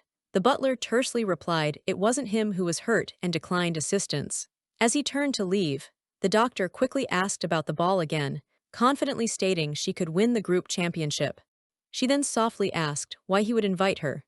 She continued, revealing she knew his predecessor, the previous fencing instructor, and acknowledged it was a hard job at their school, as nobles usually had their own family instructors. The school's fencing instructor, she explained, was more like a punching bag, usually hired only by commoners. She added that his predecessor was seriously injured by a noble student, and she hadn't known how to treat him. She empathetically stated that for a northerner to come to the school, care for a bankrupt miss, and be a fencing instructor must be tough. With a seductive look, her eyes glowing, she confessed she had fallen in love with him at first sight, from the very day he joined the school. The butler, his expression dark, found her story strange. He knew the previous instructor she mentioned. He clarified the instructor wasn't hurt by a noble student. With a chilling grin, he confessed that he was the one who had beaten the instructor, as he too was a student at the school back then. He casually added that he was the one who supported the injured instructor to come to her for treatment. The doctor was aghast. She stammered, pointing out he couldn't have seen her for the first time then, questioning why he hadn't fallen for her at that point if his current claim was true. The butler, with a predatory smile, remarked he'd heard the school nurse was only interested in school elites. He grabbed a syringe from her tray, reminding her he was a northerner, not even as good as a commoner in her eyes. He advanced on her, needle in hand, questioning her intentions for approaching him repeatedly. The doctor, terrified, backed away, calling him a lunatic and a murderer, convinced anyone taking that asterisk kind of medicine couldn't be normal. She dropped a vial labeled medicine. The butler coolly stated he had no interest in killing her, regardless of her intentions. He put the tray down, informing her that if she wanted to invite him, she'd have to ask his master first. He then called out for the mist to come out, revealing he knew she'd been silently following him for days. Luo appeared, and the butler explained he knew she was nearby because he had prepared her perfume. The doctor was stunned, wondering when Luo had arrived. Luo, feigning indignation, accused the butler of avoiding her while he claimed she was secretly following him. She grabbed his tie, declaring that taking advantage of her and nearly strangling her was far from over. He simply agreed. The butler then addressed the stunned doctor, stating he had taken some medicine and would now apply some to Luo's neck wound, effectively dismissing the doctor. The doctor, watching them, felt a pang of confusion and resentment, wondering if she was just a pawn in their strange play. Later, the butler tended to Luo's coughed-up blood. He asked if it hurt a lot. She defiantly replied it didn't, telling him not to underestimate her. The butler let out an amused aha. Luo, puzzled, asked what was so funny. He explained he found it interesting when her competitive spirit emerged. Luo, flustered, retorted that she'd always been like this. The butler, a knowing smile on his face, affirmed that this was her true self, the proud and slightly willful. He observed that she usually kept a deliberate distance from him and wondered if she was finally letting her guard down. Luo pondered this, remembering how she used to tremble with fear, constantly trying to curry favor. The butler, however, admitted he preferred her current, more genuine demeanor. Luo, with sudden intensity, told him to stay away from her. His smile faltered. He turned away, his voice laced with disappointment, asking if that was all she wanted to say. Luo, enraged by his apparent indifference, grabbed him, demanding if he was kidding her. The butler, his expression shifting, wondered about that kiss. Luo, leaning close, her voice a dangerous whisper, asked if the kiss was something he liked. His eyes, now glowing with an unsettling light, revealed a dark truth. He hated his own eyes, so he liked collecting other people's. He confessed that when working, he aimed for the eyes first. He'd been protecting the mist since he was a kid and had collected many, many eyes. He described his basement, already not big, filled with her portraits, dolls she once loved and discarded, and her loyal servants who refused to leave the manor, all kept in that collection. That cramped, dark, filthy space was almost too full, his heart thumping with a strange possessiveness as he embraced her. But something, he admitted, had always been missing there. He gently touched her face, his gaze fixed on her beautiful amber eyes. He'd thought that once he got them, the filthy space would finally be illuminated. But it wasn't, the emptiness remained. Luo again asked why he was laughing, his smile now chillingly sincere. He mused on his smile, not one of lying, nor one of threats. What he felt, he confessed, covering his face in the rain, was a truly ecstatic joy. His love for the miss was true, he declared, so much that he wanted all of her, even her life. He admitted the desire to strangle her was also true, such a romantic. He recalled a warning. Someday, you will hurt the one you care about. He confessed he could only think about swallowing her up too. He likened her neck to a fragile vial. Life, he demonstrated by crushing the imaginary vial, is fragile. Luo, trembling, reminded him he said he would explain. He gently took her hand, warning that a person like him would always follow her, entangling her. If she tried to run, he would break her legs. Standard courtship. He declared his love for the miss again, offering her one last chance before things got even more yandir. Luo, clutching a pillow, whispered his title, butler, as he vanished from the window. He was gone. Ever since that day, the butler had vanished. Luo didn't know if he would return, but she corrected herself. He must come back. Her stomach rumbled. With no one cooking and her fear of going out, she was so hungry. She got out of bed, reasoning there was no way she would run away. After all, there was nowhere for her to escape. And besides, she hadn't fulfilled her promise to him yet. She remembered his ominous words about what he meant. Opening her door, she found Mew, looking utterly famished, practically a ghost of hunger. Mew thanked Luo profusely, explaining he had no money for food and was nearly starving. Luo, surprised, asked if he hadn't received a scholarship recently. Mew explained he'd had a medical checkup, involving blood draws and medicine, which left him weak. Though commoners' medical fees were usually waived, the clinic head insisted he pay, leaving him broke. Luo questioned another checkup, recalling they already took his blood at the term's start. Mew didn't know the illness, only that the school cited health problems requiring multiple blood draws and medication. Mew complained that while the school treated commoners well, the clinic head always discriminated against them, despite being a commoner herself. He even mentioned a life-size portrait of her in the clinic, supposedly a gift from a noble male student. He seethed, remarking she really knew how to cling to the right people. The disgust among green teas was palpable. Luo, listening, recalled the day in the clinic with the butler. The clinic head's reaction then seemed a bit strange now. She remembered the scene, the butler revealing he knew Luo was there because he'd prepared her perfume. Luo had playfully grabbed his tie, accusing him of avoiding her and nearly choking her, to which he'd calmly agreed. The butler had then smoothly taken over, telling the clinic head he'd treat Luo's wound. Luo now questioned if the doctor had asked the butler to dance, and if he turned her down because Luo was present. The butler had replied that even without his input, the answer would have been the same. Luo, satisfied with his loyalty, had declared that although he behaved well enough, she'd barely trust him. The clinic head had overheard Luo's comment, "You are my butler after all." Luo then pointed out another huge portrait of the school doctor in a corner, wondering aloud if the doctor was narcissistic. The doctor had then hissed that a master and servant could never be together, causing Luo to react with a confused "what?" The doctor, her face contorted in rage, had screamed at them to get out. Luo wondered if the doctor seemed to cry then. Did she have a backstory? Could she also be a player in this game? Luo mused that, speaking of incidents, none had happened so far. She then had a chilling thought. Could it be that Mew actually wanted her dead? Mew, oblivious, cheerfully remarked that even a commoner's cafeteria had its benefits, spotting Luo at a glance. Luo sighed, asking what he wanted this time. Mew, affronted, claimed he'd been waiting for her and demanded to know if she'd chosen her dance partner for the ball.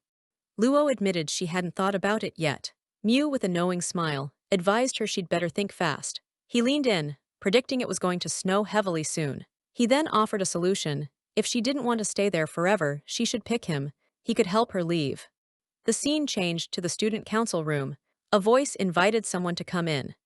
Two figures in medical masks announced they were there to deliver medicine to the student council president, a white-haired young man. The president, surprised, stated he hadn't asked the school clinic to deliver any.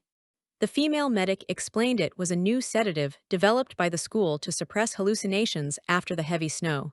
The school administration hoped he, as president, would promote it to all students. She stressed the importance of doing so before the upcoming heavy snow. The president's eye reflected the offered vial. He mused that someone was going to disappear again, taken by a ghost. Of course, he didn't believe in ghosts. The administration always believed missing students were scared into hallucinations and ran away. He coolly told them to put the medicine on the desk. The female medic then added that to prevent other students from worrying about side effects, he, as president, should lead by example. She produced a syringe, suggesting a small injection to try it out. She pleaded with him not to make her task difficult, as she would be punished if she failed, insisting it was for the student's own good. Her male companion moved to close the door, preparing to ensure compliance. Suddenly, a sound startled the female medic. A new voice announced the timely arrival of a school doctor. The butler appeared, calmly stating there was an injured person needing treatment, too late to send to the school hospital. The female medic, flustered, wondered what happened to her companion, who was fine moments ago. The student council president, addressing the butler, remarked that while he didn't know his purpose, he was bold for not even hiding his distinctive eye color. The butler, with a smirk, admitted he hadn't known the president had guests and had to knock out the male school doctor before he could be clearly seen. The president acknowledged it was a coincidence, but it seemed the butler had done him a favor. He then asked why they were threatening him. The president confessed he didn't know, just found it strange. The school never required noble students to do anything, they did as they pleased. The butler listened, as the president explained they suddenly wanted nobles to take the same medicine as commoners, and tasked him with administering it. The butler's eye glinted. He questioned if this was the so-called medicine that could cure delusions. The president, exasperated, asked what on earth the butler was there for. The butler replied that since he helped the president out of a tight spot, the president should now help him. The butler, his expression serious, stated he wanted to ask a favor. His gaze was intense and unwavering. Internal thought, "Forgive me, miss, for involving you in this." Luo, having heard Mew's earlier offer to help her leave, felt a strange premonition that leaving this place could mean leaving the script itself. Mew cheerfully explained that since she could be caught by monsters, she should hurry and graduate before the heavy snow fell. Luo was taken aback. Mew continued, asking if she wasn't just staying at the school for the diploma, which was valuable for commoners and nobles alike. He painted a picture of her future, getting a good job in the capital, paying back her family's bankruptcy debts. He then lamented why they had to get tangled up in the script too. Mew then revealed a crucial piece of information. Winning the dance party championship would allow her to ask the principal for a wish, her chance to graduate early. Luo wondered how he was so confident, suspecting he was a connected individual. Luo, puzzled by Mew's earnestness, questioned why he always reacted this way. Mew was momentarily stunned. Mew burst into laughter. Luo and her other friend, both in chibi form, demanded to know what was so funny, calling him Missy Missy. Her friend whispered to Luo, reminding her that Mew was the principal's son. The student council president, his expression terrifying, interrupted Mew, asking what he really wanted. Mew, intimidated, stepped back. The butler's rational side told him to speak out. But his instincts screamed at him to shut up, his eyes glowing with anger. He decided to first prepare more for the miss. The butler confronted the student council president, noting his long stay at the villa and asking if the master, Mewhan, treated him well. The president defensively confirmed he was treated very well, asking what business it was of the butler's. The butler, transforming into a cheeky chibi, pointed out the president never paid for his stay, and their bankruptcy was partly his doing. He then brazenly asked for money. The president, sighing in resignation, agreed to give him the money, internally lamenting being controlled by that maniac again. As the butler turned, his attention was caught by a doll, a strange familiarity washing over him. The butler, still in chibi form, demanded one of those dolls too. The president, flustered, protested that it was his childhood doll. The president, blushing, admitted the doll was custom-made by a royal tailor. He then struck a bargain. If the butler wanted it, he'd have to do something for him. The butler asked what. The president, his expression serious, revealed his request, investigating the school's secrets. As the new president, he'd reviewed lists of past missing students and found strange connections. They were all incredibly lucky commoners. The president gravely stated that the person who best fit this profile now was someone they both knew, the miss. The butler's eyes widened in alarm, a single, sharp word escaping him. He immediately questioned if the miss was in danger. Evening fell, casting long shadows in the butler's quarters. Luo paced, her reflection mirroring her anxiety. Snow would fall soon, meaning the case was about to happen, yet she was still unsure who the other players were. She wished Dream were there to provide character backgrounds. She hadn't been able to contact Dream for a long time. She summoned the taskbar. She tried Dream's emergency contact number, but it was utterly useless. She wondered if Dream had been invaded by. Her thought trailed off as she noticed something. She realized she hadn't used her reward for creating her own script, but it seemed useless now anyway. First act completion reward. Create your own script X2. Speaking of which, she remembered the astrologer had given her a painting. She recalled the astrologer's words. The ball is dark, everyone wears gowns, making it impossible to tell who's who, but the champion could be chosen by observing special moves, like in the picture he drew for her. She looked at the childlike stick figure drawing, a token of his sincerity. She sighed, wondering who could possibly understand such a drawing. She slumped to the floor, deciding to forget it. She wasn't interested in any champion title. A wave of despair washed over her. If the ball was her last event before death, she truly still wanted to be with him. Would she be afraid if she saw him again? Suddenly, the butler appeared, startling her. He took her hand, asking where she was taking him. He stated that since she wouldn't leave, he had no choice but to drive her away. The young master would arrange an escort from the school. Luo, shocked and confused, asked what he meant by leaving her with him, the young master. The butler explained that the young master's family estate was so secure, even he would need a long time to infiltrate it. She would be safest there, unharmed by him or any school monster. Luo pulled her hand away, defiantly stating she wouldn't go. She still wanted to attend the ball. The butler's eye glinted. He reminded her of their childhood promise to dance together. She insisted he must remember, that he clearly remembered everything about her. He gently held her face, explaining this was his last year at school, his last chance for the ball. He urged her to listen well. She leaned back, a triumphant smile on her face, announcing she was going to dance with someone else. The butler lost control, his eyes blazing yellow as he hoarsely asked, "With whom?" Luo, still smiling, taunted him, asking if he wasn't supposed to hand her over to someone else. She caressed his face, telling her little doggy to stop pretending. A dog wouldn't abandon its owner, and only she had the right to abandon him. He pulled her close, reminding her he had warned her before. His voice was pained as he asked if she couldn't see what kind of person he was. He confessed his nature wouldn't change. Crossing boundaries made it hard for him to stay sane. Losing her, however, would hurt him just the same. He simply couldn't be involved with her. He pleaded for her to, one day when he wasn't looking, just throw him away. Luo hugged him tightly, calling him a good dog. As the master, she declared, she naturally had her ways of discipline. Snowflakes appeared in the reflection of her eye. She looked up, startled, asking if it was snowing. The butler closed the window, remarking that the snow would keep getting heavier. He turned to Luo, who was now wrapped in a white hooded cloak, asking if she was okay. Luo trembled, feeling she'd lost face comforting him. Now she couldn't control her fear. She wondered if she'd be captured by the monster and disappear. Would she die? The butler, looking out the window, noted the snow had come quickly, making it impossible to leave. The student council president, elsewhere, decided that even though it might scare her, it was better to inform the miss of the intelligence for her safety. Luo, still shaken, called out to the butler, saying she had something to tell him. She stammered, then shared the astrologer's prophetic intelligence. There might be danger. The butler understood. That explained why the miss was so sensitive to the sound of knocking. He then relayed information from the young master, student council president. The disappeared students were lucky commoners, and he suspected the miss might be next. Luo realized the student disappearances followed a pattern in this world. The butler gently reassured her, stating there were no ghosts in this world. He added with a smile that if there really were monsters and ghosts, he would have been dragged to hell by them long ago. He repeatedly emphasized that the most terrifying thing in this world was human. That's right, it was a human. He explained that even though the script was tampered with, the game's rules wouldn't change.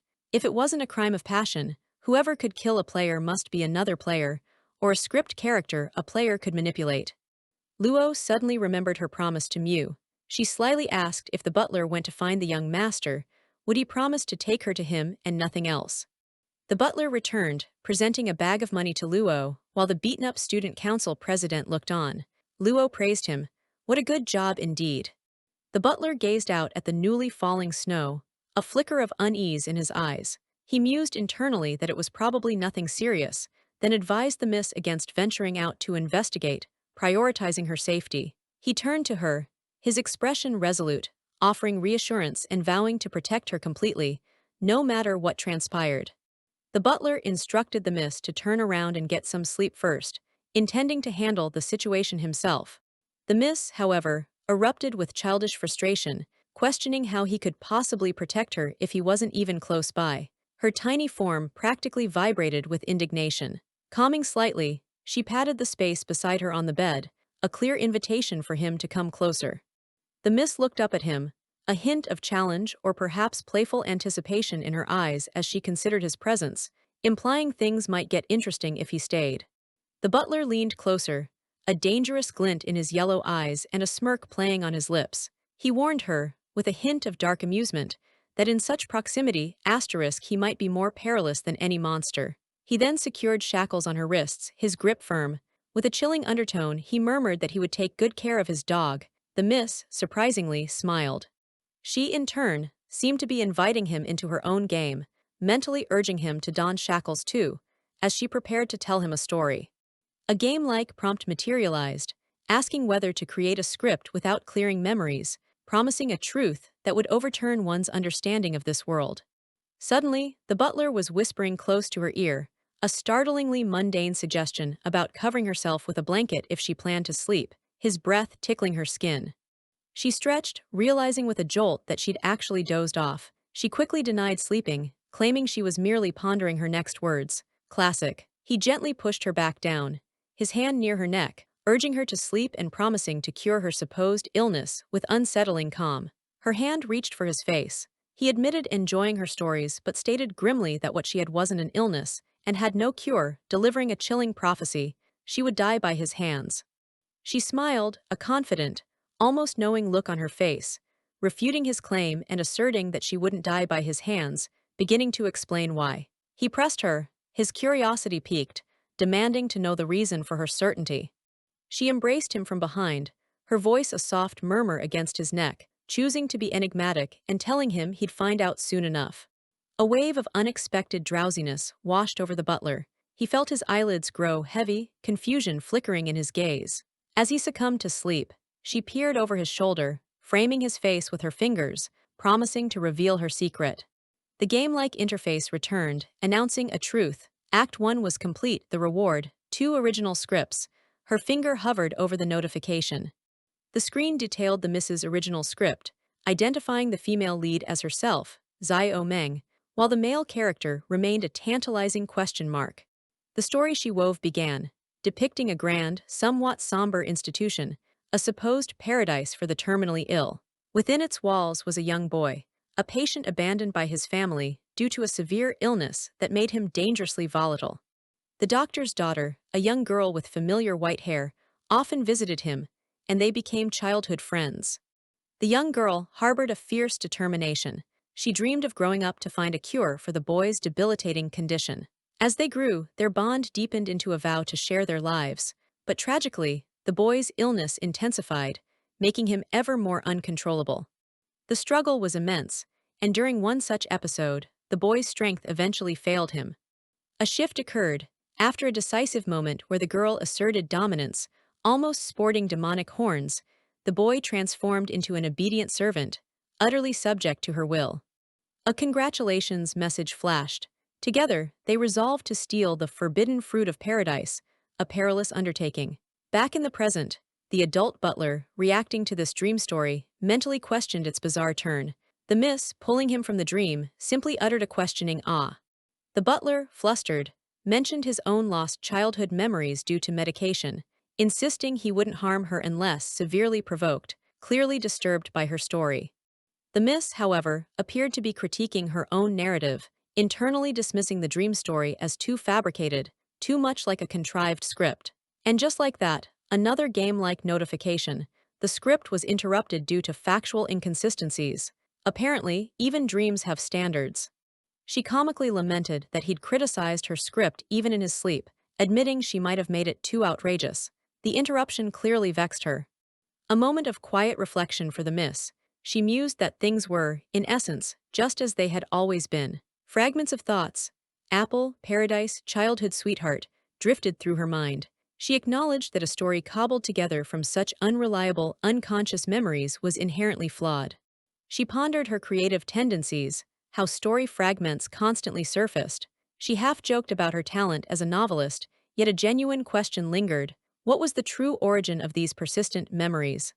She decided on a new tactic: confront him directly with the idea that their world was fake. The scene then shifted, offering a glimpse into the script shop of Dream. Inside this surreal shop, a dapper fox-like figure observed a critical warning about a script design conflict involving the miss and butler, its alarming similarity to the real world despite inconsistencies causing concern. A smaller, trembling assistant looked on. The fox boss seemed amused, commenting on designing scripts and dreaming within them, regretting his lack of clearance to view her dream content.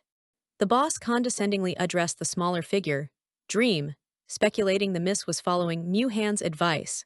Dream, in panic, realized the boss had infiltrated using a virtual avatar through which Dream perceived his true form. Dream's fear turned to furious accusation, identifying the boss as the true intruder who had betrayed trust, stabbed Han, hospitalized the miss, and now aimed to tamper with Han's script to eliminate her as a witness. The boss chuckled, dismissing Dream's interpretation, suggesting the miss's trauma was more complex, and taunting Dream for also being ignorant of the real truth. This guy clearly enjoys the chaos. Dream was taken aback, confusion and dawning horror in his glowing eye, stammering for an explanation. The boss, his silhouette menacing, clarified he hadn't tampered with the script and denied responsibility for turning the miss into the prophecy's missing person. He revealed his current ability was merely to influence characters, His grander plan: Miss kills the butler, gets a treasure, granting him full control over Dream and escape from their false world. Dream desperately thought the villainous boss needed stopping. The boss, however, announced his return to the script, stating the second act was still his story and he'd continue playing along. The boss mused over various identities, looking at images of different individuals, questioning his own nature within the script. The question intensified, morphing into an ominous query: was he, or the entity he represented, perhaps a collective them? The butler's eyes fluttered open. He felt as though he was emerging from a bizarre and unsettling dream. Seeing the miss in her nightgown and his own unfamiliar casual attire, he wondered if he was, in fact, still dreaming. The miss simply smiled at him, a picture of innocence, as he presumably questioned her outfit. He then noticed his own strange, modern clothes, completely out of place. A sense of déjà vu washed over him. This uncanny situation felt familiar. She looked at him, her expression serious yet gentle, declaring her intention to finally tell him the truth. Her hands reached for his, framing his face. She began her confession, admitting that she originally had someone else she liked. Her words struck him. She revealed her initial reason for getting close to him was his striking resemblance to this other person. Ouch. The name Muhan escaped her lips. The butler, hearing it, reacted with surprise, questioning how she knew that name. The butler was internally reeling. He knew there were more pressing questions, yet the name Muhan, a name she often muttered, resonated powerfully within him. She confirmed Muhan's identity. He was her senior. A flashback illuminated her past. Muhan, a computer science prodigy. As a freshman, she had asked him to be her tutor. Their first significant interaction, she recalled, was in a relaxed, almost idyllic outdoor setting. She explained that during his university years, Muhan had developed Dream, a virtual immersion game that achieved nationwide popularity. A figure named Mulan had approached her, an online novelist, to write a script. Driven by her desire to be near Muhan, she had invested in their laboratory. As she recounted these memories, a sense of clarity washed over her. She realized she was beginning to remember significant details from her past. The memories took a dark turn. The day Dream was completed, someone in the lab brutally stabbed Muhan to monopolize the game's data. The butler's or her own recalled question echoed. Did she witness this? She confirmed she had seen it all. The trauma plunged her into a deep coma due to profound shock and fear. Her thoughts drifted to the scripted game world. In that original narrative, the butler and the shining miss were destined never to truly connect. Everything, she mused, was orchestrated just like in fictional tales, a pre-written destiny. But then came a turning point, an embrace. In that moment, it felt as if the story's protagonist had shifted to her asterisk, and the entire narrative began to change.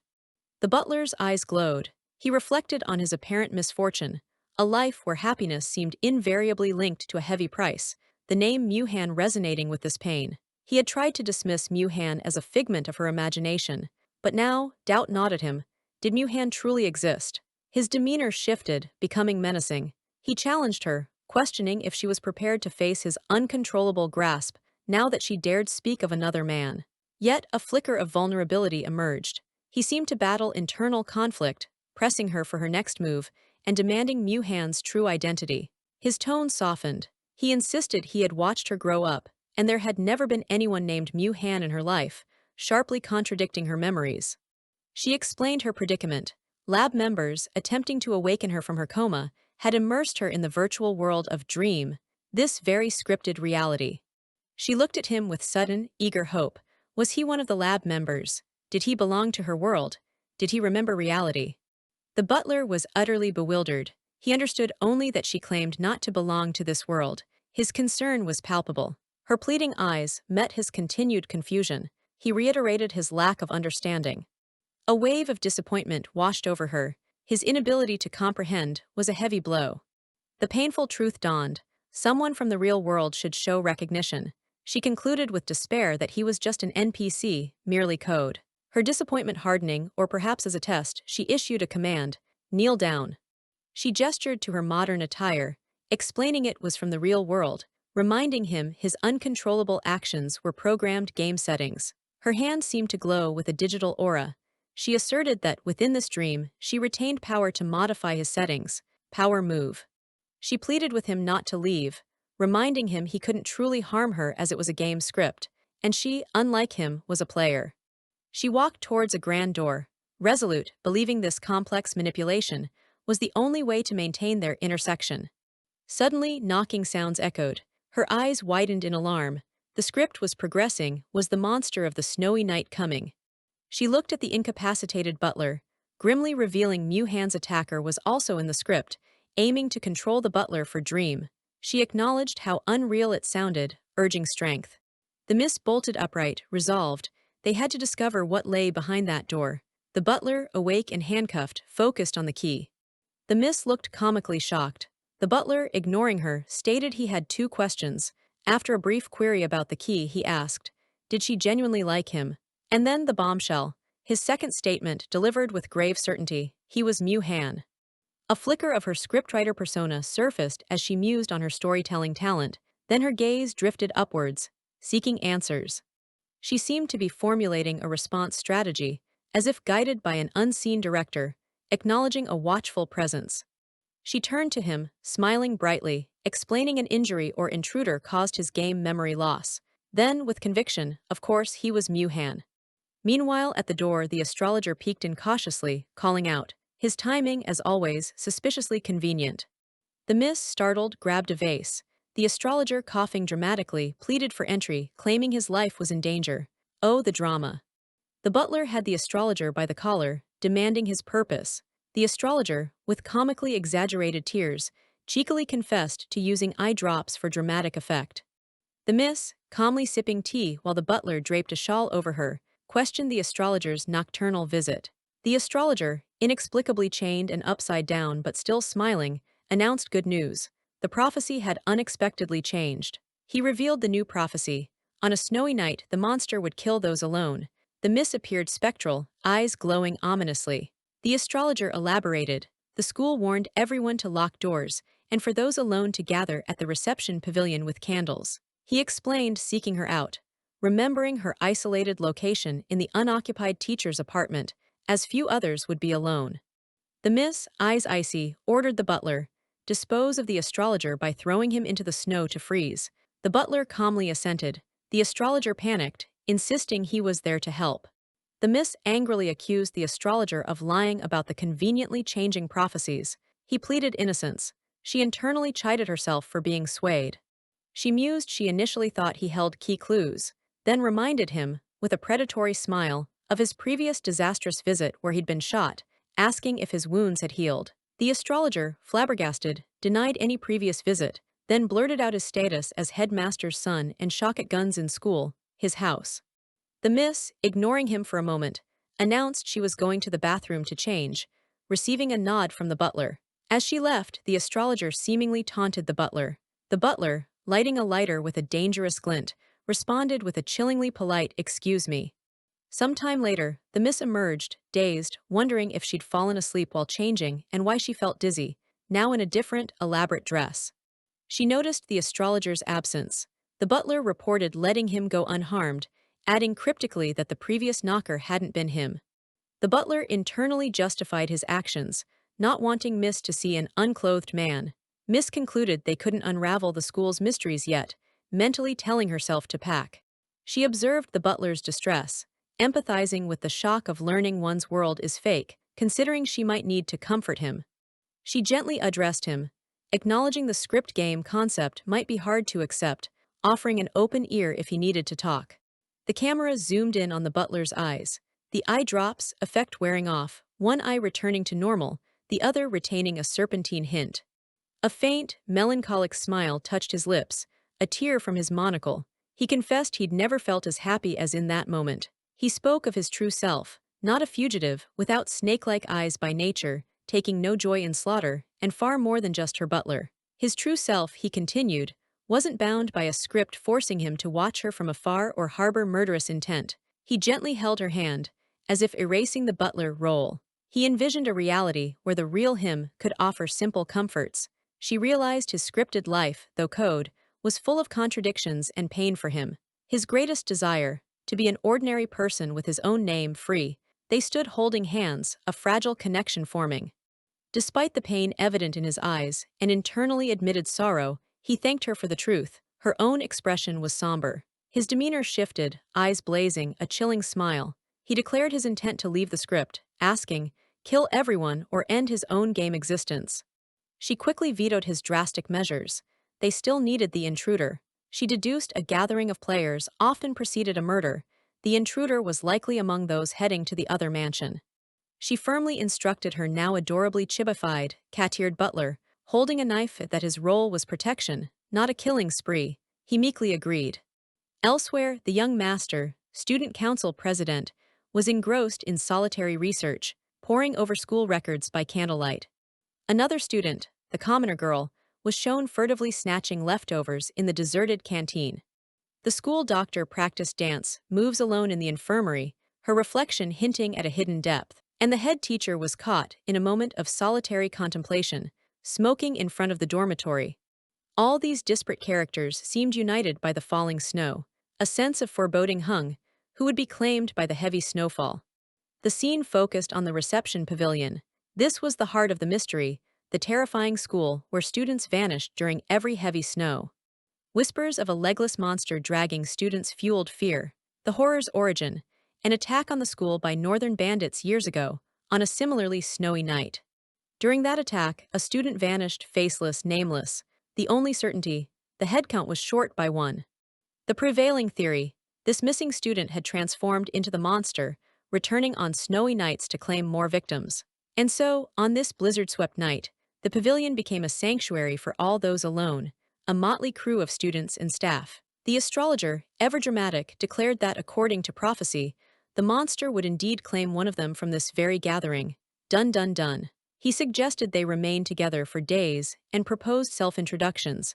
Because what's a monster hunt without awkward icebreakers? The astrologer began, grandly presenting himself as the infallible predictor, the principal's son, adding he enjoyed observing the myths and any fun. The young master introduced himself as student council president, adding pointedly he was once the Mrs. Fiancé. Awkward. The commoner girl identified herself as from the hunting town, a simple student, and the Mrs.'s best friend.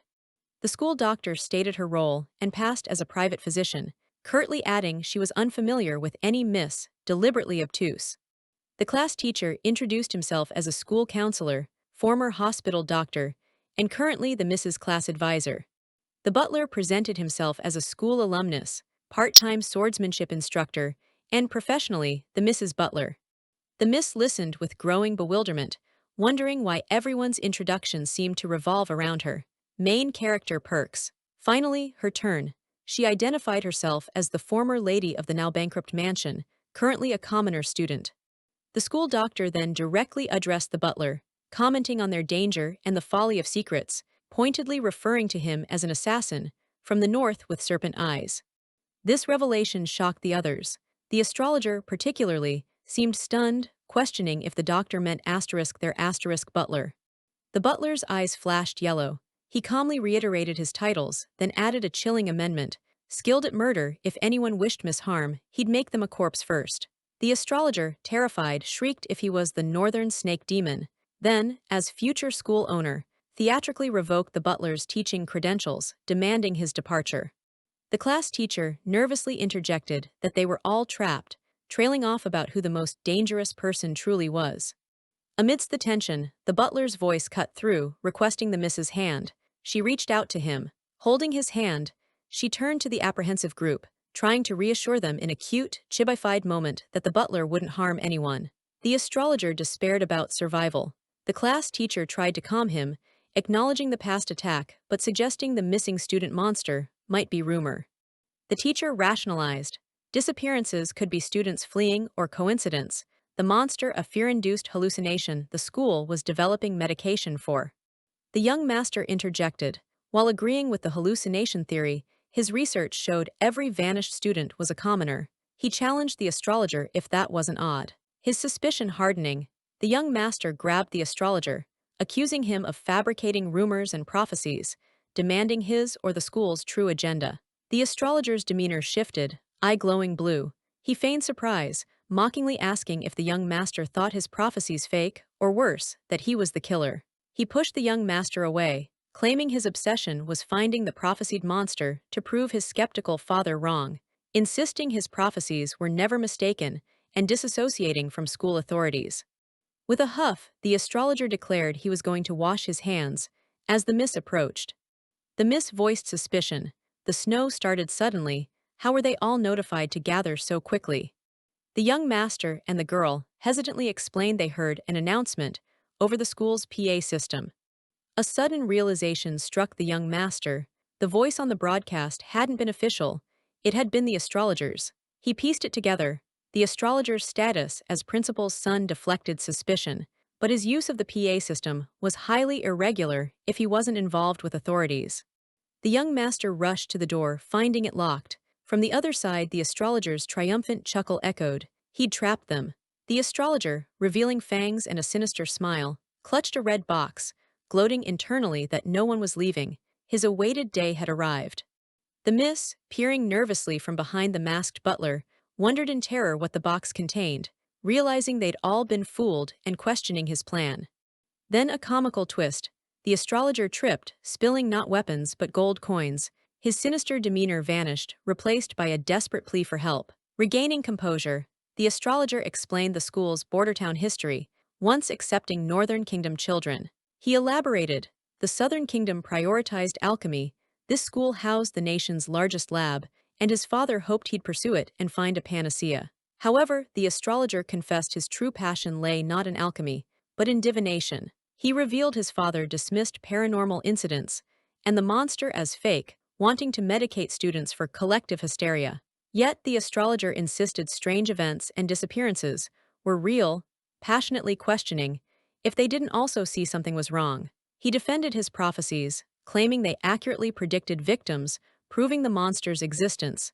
If his father ignored it, he'd eradicate the threat himself. The young master privately sided with the astrologer's pragmatic father. The astrologer, sensing skepticism, exclaimed in frustration that they clearly didn't believe him. The young master confronted the astrologer with a past failure. A year ago, when Miss was kidnapped, the astrologer's divination was wrong, nearly costing his life. The story flashed back to that day, a year prior, at the Miss's still prosperous mansion. A younger, beaming astrologer arrived, congratulating Miss on supposedly dumping the young master, offering her favorite snowfield chrysanthemums. The astrologer reflected on their childhood, a trio where he always felt like the third wheel, hoping to finally become central to her story. Upon arrival, maids recognized him. When he inquired after Miss, they informed him she wasn't present. He pressed for her whereabouts. The maids delivered shocking news. Kidnapped. Sarcastic narration noted this was almost daily when the butler was absent, despite his warnings to hapless servants. Maids nonchalantly rationalized their negligence, confident the butler would handle it. An image of the butler's furious Chibai apparition loomed, promising future reckoning. The astrologer, aghast, declared that if no one else would, he would save the Miss. Pressed for time, he decided on a quick divination, his gaze falling upon the chrysanthemums he carried. He considered plucking petals, a common and straightforward divination method. He looked at the snowfield chrysanthemums, a sudden realization or memory striking him.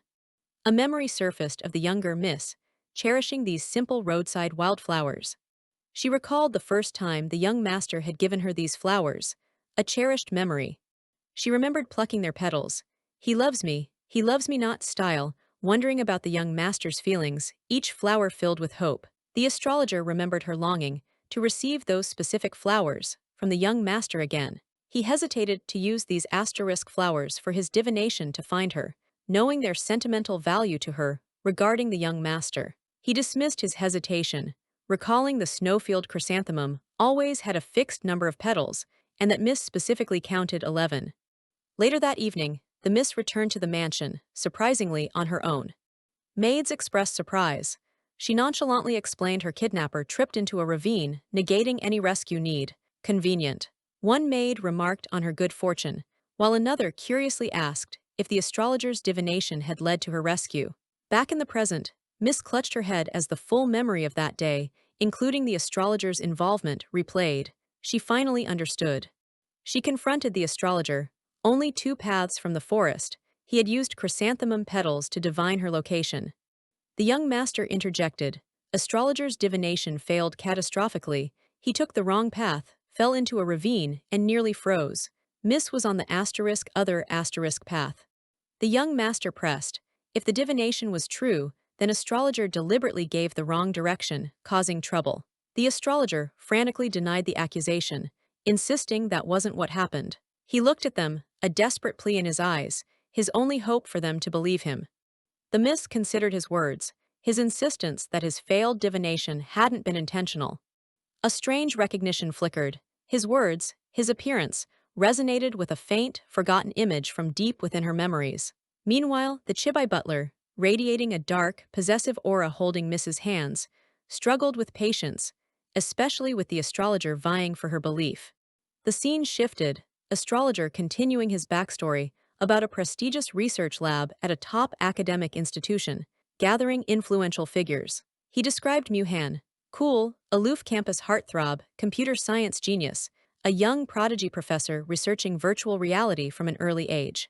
Supporting this venture were three powerful investors, one being the Miss, flanked by the young master and another figure. He mentioned these investors were childhood friends, wealthy scions, one backed by school authorities. He himself looked different in this past. He confessed his own lack of interest in virtual worlds, joining only for his friend, likely Miss, self-deprecatingly describing himself as unassertive and slow. His only real skill, he admitted, was fortune-telling and divination, learned from his grandfather. He often seemed in Mrs. Shadow. He hinted at disapproval or control from his father, the principal, and a benefactor, who likely didn't value his talents.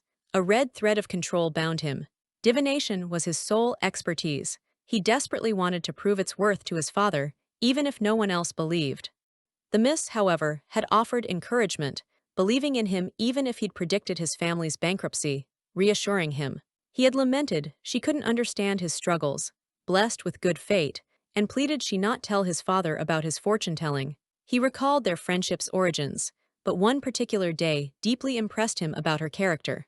On that day, Miss was divining her romantic future with Muhan's 110th flower, impulsively pulling him for a reading. He recounted his caution, as his misfortune predictions often led to blame. She had cheerfully prescribed good deeds for good fortune with Muhan. He had thought her solution deceptively simple. He had smiled bitterly, retorting it seemed simple because she was lucky, confessing he sometimes wished to see her experience misfortune. He believed she hadn't taken his divination seriously, yet just as foreseen or wished, misfortune struck Miss that day. When Muhan found her, slightly injured but cheerful, she recounted her abductor being struck by lightning and a policewoman giving her a cute band-aid. Outrageous luck. Following her own advice, Miss then encountered a woman being stalked and agreed to accompany her. This seemingly kind college student was not what she appeared. Luckily, a servant from the young master's household witnessed the interaction. When Miss went missing with this woman, astrologer tried to use divination to guide lab members, but no one believed him. They eventually found Miss, but the group confronted astrologer. Someone, likely Muhan, noted his chosen path was wrong. Following him would have prevented her rescue. The accuser suggested astrologer's mistake might have been intentional, born of jealousy. He had tried to protest. He now narrated he had lied back then and always wanted to tell Miss the truth about that lie. Ironically, he couldn't remember the exact lie or why it impacted her so profoundly. His memory was blank.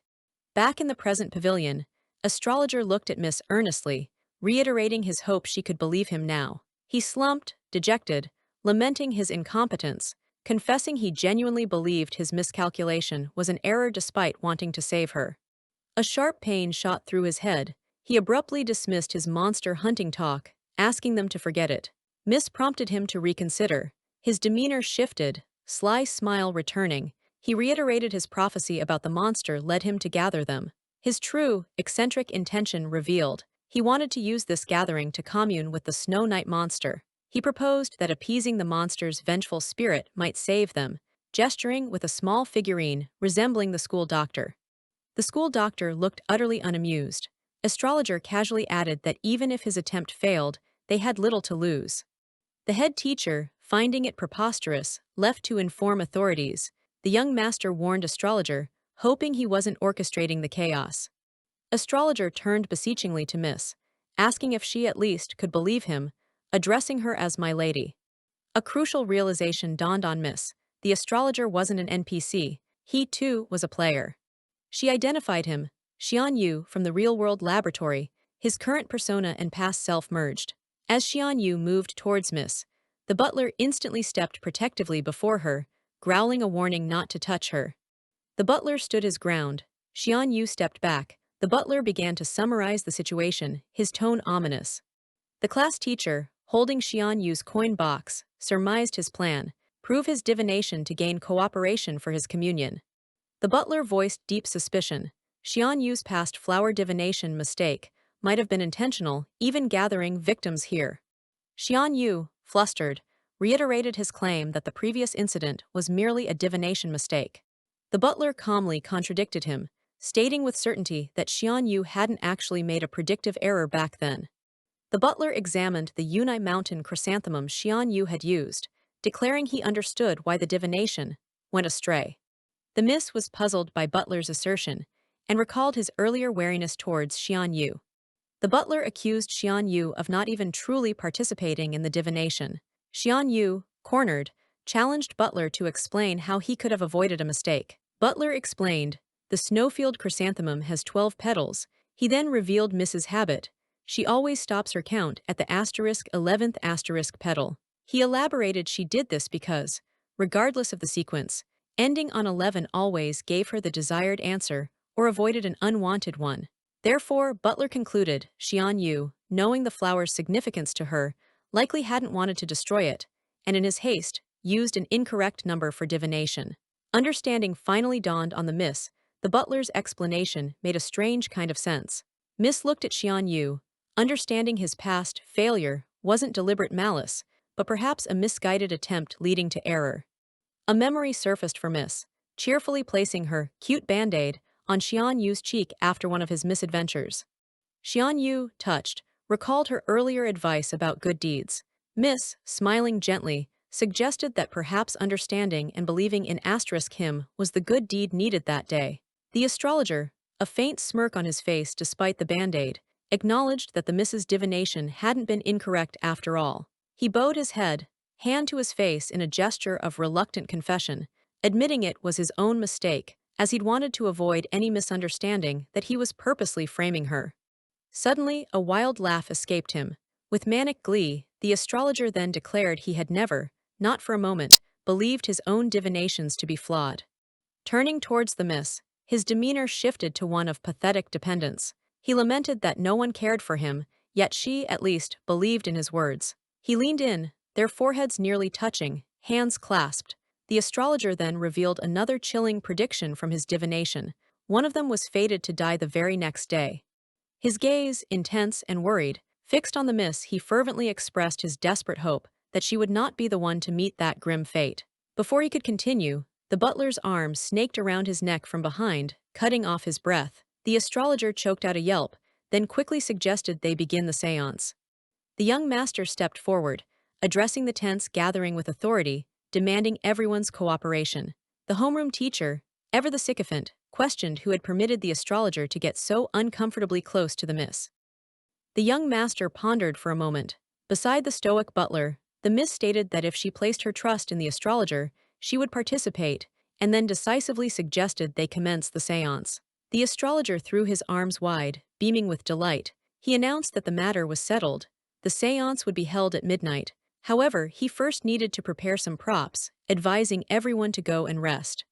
With a sweep of his hand, the astrologer indicated the nearby rooms. He explained they were numerous, each well soundproofed and possessing sturdy doors, and for safety, they would be occupied by 2 people per room.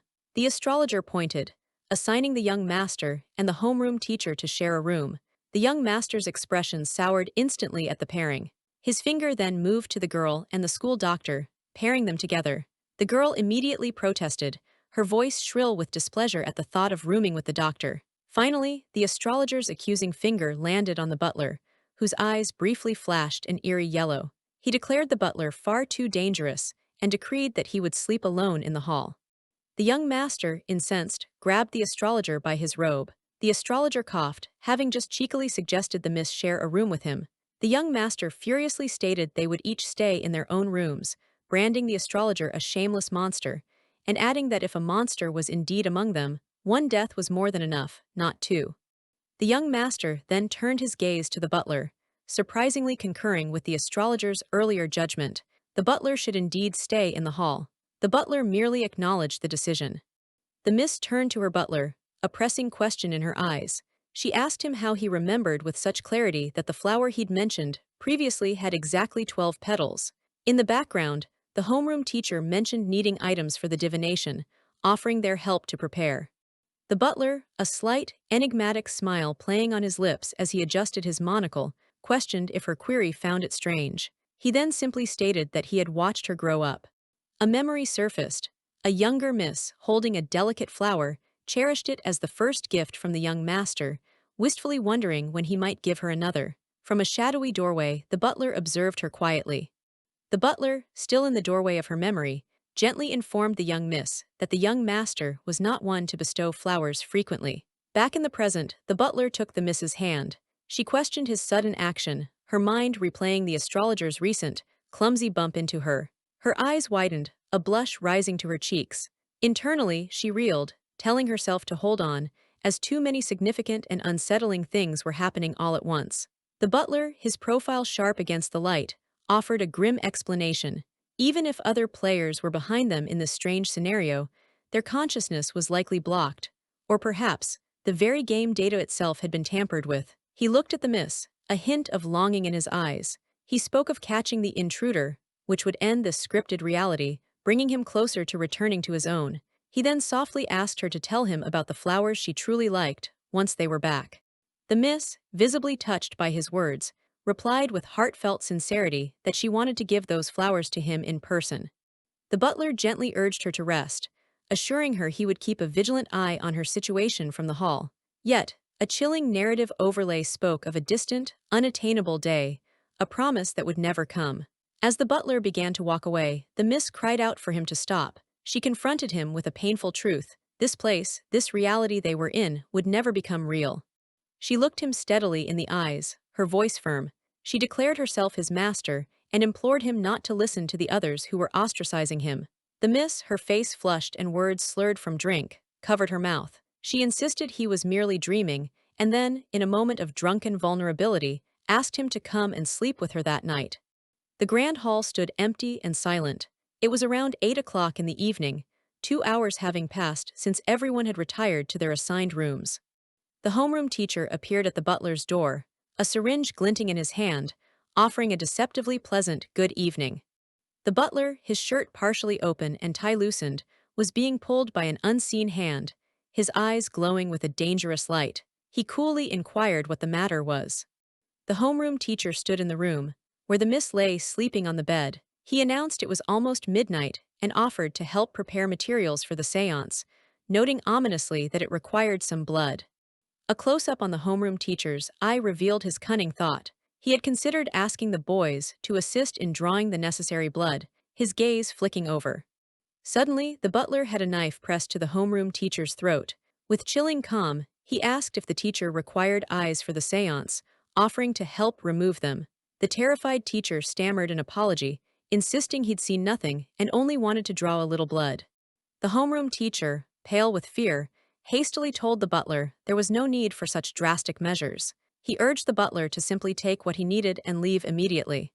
The miss thrashed weakly in the butler's arms as he tried to make her drink some hangover medicine. She managed a faint, "Ah, no," in protest.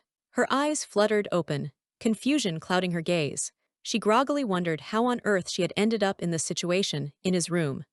Still dazed, the miss touched her face, thinking to herself that she seemed to have been drinking quite a bit. She looked at the butler with wide, horrified eyes, a dreadful thought crossing her mind. Had she actually done something inappropriate with him? He quickly reassured her that she hadn't. He explained that she had vomited on her clothes, and after he'd washed her up, he had temporarily covered her with his own. The miss, however, pointed an accusing finger at the butler's undone collar. Her suspicion reignited. If nothing had happened, she demanded, then why was his collar in such disarray? A flashback showed a thoroughly intoxicated miss, petulantly complaining that her clothes were dirty. She whined for her maid, demanding to be changed immediately, while the butler stood patiently behind her. The flashback continued, the miss leaning heavily against the butler, complaining of a dizzy spell, her reliance on him clear even in her inebriated state. The flashback ended. The butler calmly explained that he had given her the hangover medicine and had simply held her for a bit. The miss, now sporting cute, imaginary cat ears, felt the alcohol surge anew. A wave of indignation washed over her. The atmosphere had been so charged. Why hadn't he made a move? Was she not attractive enough? Rational thought was swiftly overpowered by anger. She wrapped her arms around the butler from behind, her voice a low warning. If he had truly tried anything, she would have strangled him. She then reminded him, and perhaps herself, that this was all just a game. Her real self would not die here. Gazing at the butler, the miss mused aloud about the consequences of dying in this game world, speculating about a rollback in time. The butler, meanwhile, had a chilling internal thought. Indeed, she wouldn't truly die here, which meant he was free to do whatever he wished. The butler leaned close, his voice a mere whisper by her ear, asking if she truly wanted to stay in this place. The miss looked up, surprised by his question. His expression hardened with a fierce determination. He questioned if she was mocking him. His inner thoughts, however, revealed a deep, possessive attachment. This place, these memories, belonged to her and to him, and he would not lose them for a second. The butler pulled the miss into a tight embrace, his eyes glowing with an intense light. She murmured that he had to trust her too. His mind, however, was set on a deadly course. He would definitely kill him. Standing by the window with the butler, the miss's attention was suddenly caught by a movement outside in the snowy darkness. She stepped out onto the balcony, peering into the night. She wondered aloud if that fleeting figure had been the school nurse, and what she could possibly be doing outside so late. The butler inquired if anything was amiss. The miss quickly dismissed it as nothing, then changed the subject, asking how much longer they had to wait until the séance began. The butler gently drew her back from the railing, his arms protectively around her. He informed her there were still about 3 to 4 hours left and advised her against getting too close to the window, as the night air was bitterly cold. A blush crept up the miss's face as she realized the implication. She would have to remain alone with him, in this somewhat compromised state, for several more hours. The thought was unsettlingly intimate. As the butler leaned his weary head against her, the miss found his behavior curious. It was rare to see him look so exhausted. She wondered if he, too, had been drinking, and if his tolerance for alcohol was as laughably low as her own.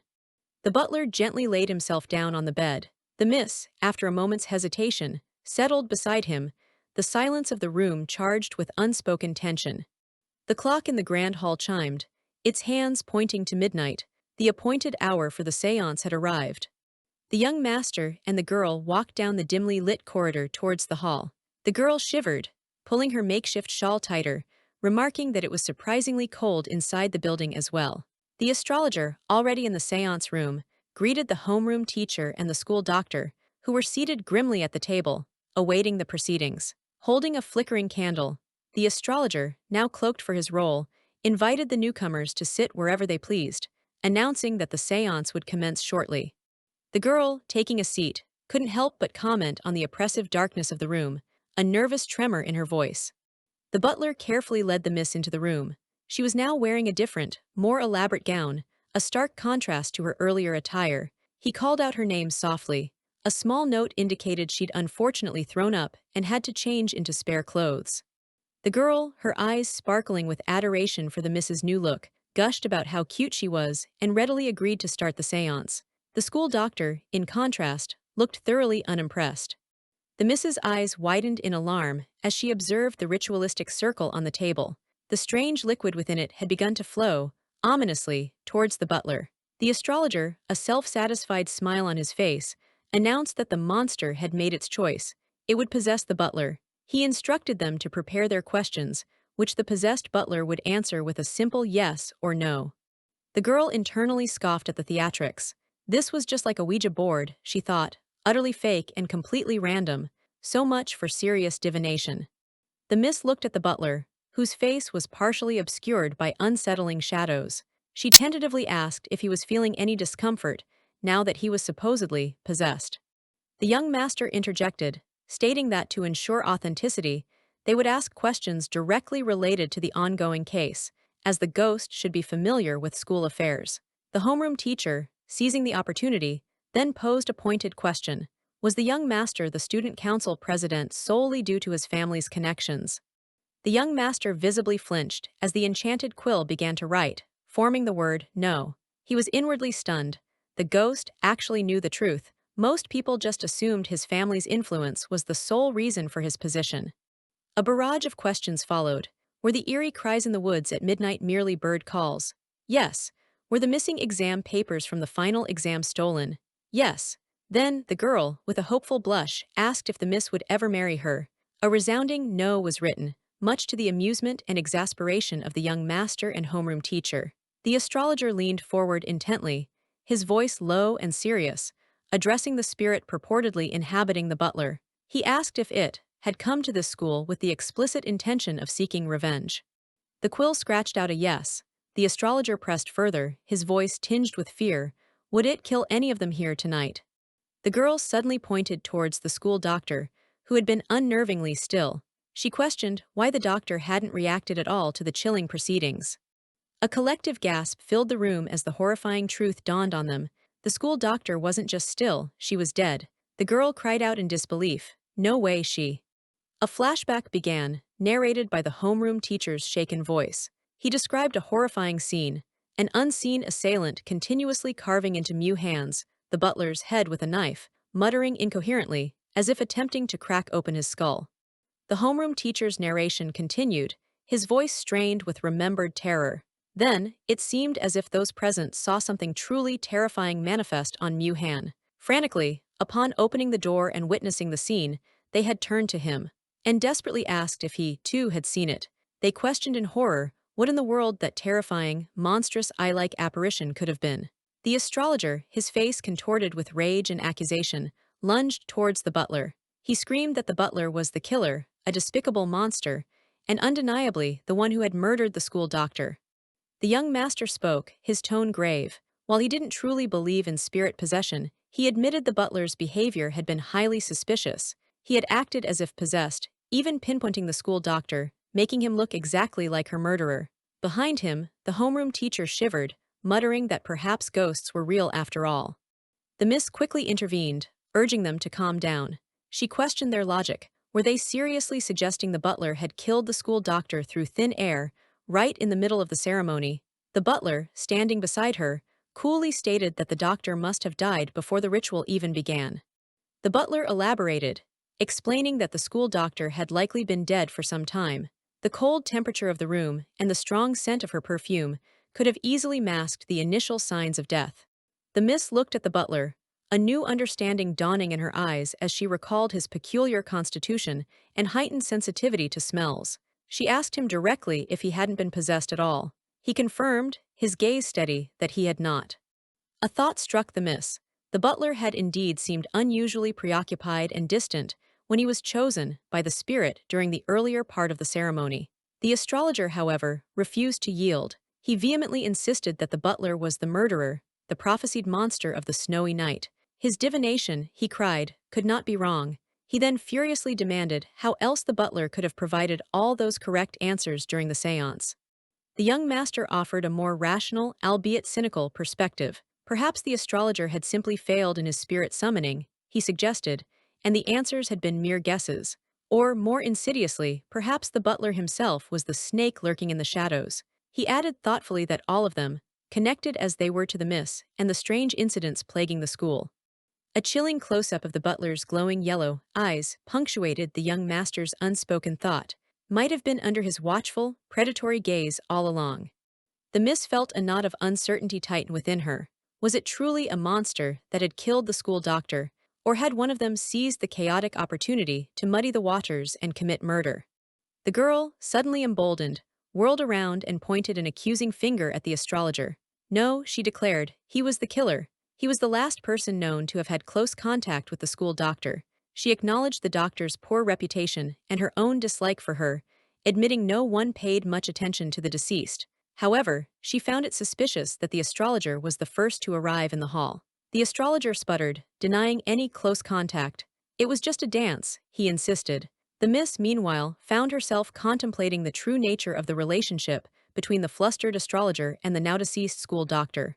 The astrologer continued his defense, claiming he had only just arrived himself, even helpfully bringing the necessary potions and blood for the ritual. With such a strong, cloying scent emanating from his supplies, he argued, he wouldn't have noticed the smell of death either.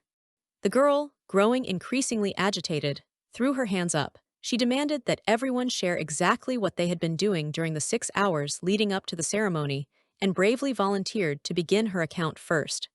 The narrative rewound, taking them back to 6 o'clock in the evening, the time when everyone had dispersed to their respective rooms. An image of a lavish dessert cart flashed by, laden with untouched sweets. It turned out the girl had remained in the main hall to eat. She'd observed with satisfaction that nobody had touched the entire cart of sweets before they left, and decided she wouldn't hold back from indulging.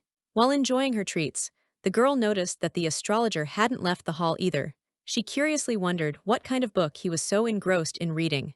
Indeed, the astrologer had also remained in the hall, diligently poring over an ancient-looking tome, evidently researching the necessary information for setting up the séance. The girl was then surprised to see the school doctor enter the hall, having changed into an elegant dress. She couldn't help but wonder what the doctor was up to, dressed so formally.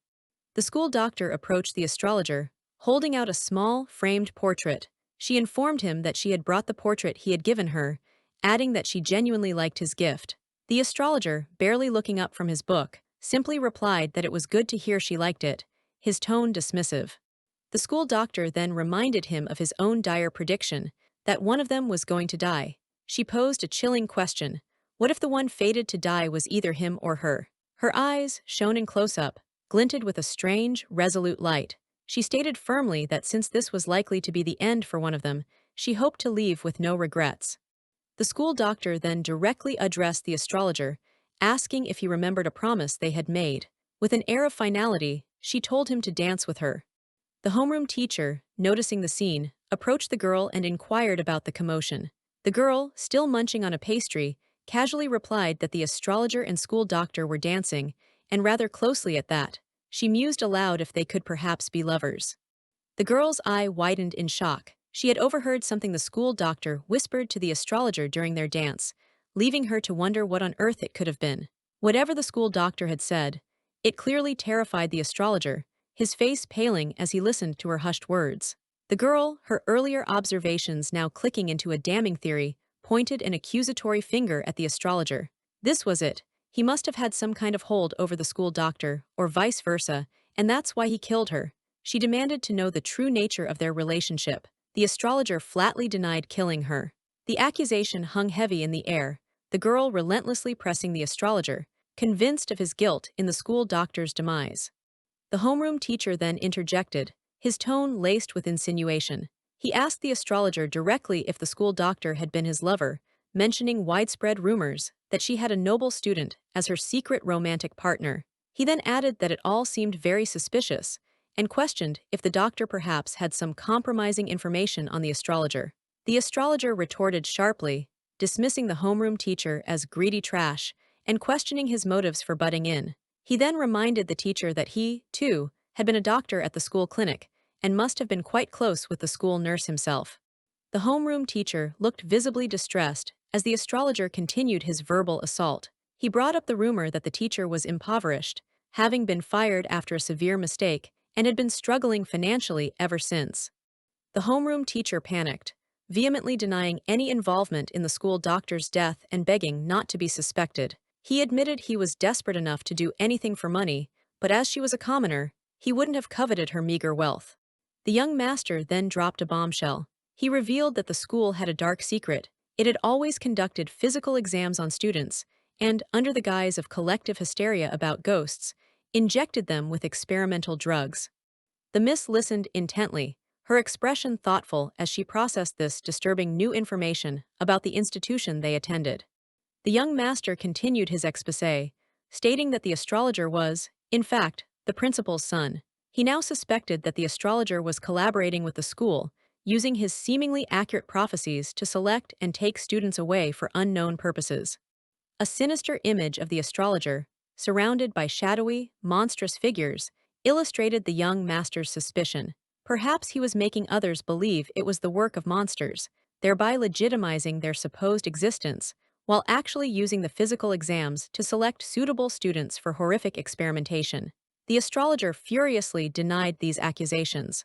He claimed he merely predicted which students would be captured by these alleged monsters and had kindly tried to warn them, but they had stubbornly refused to listen to his prophetic insights.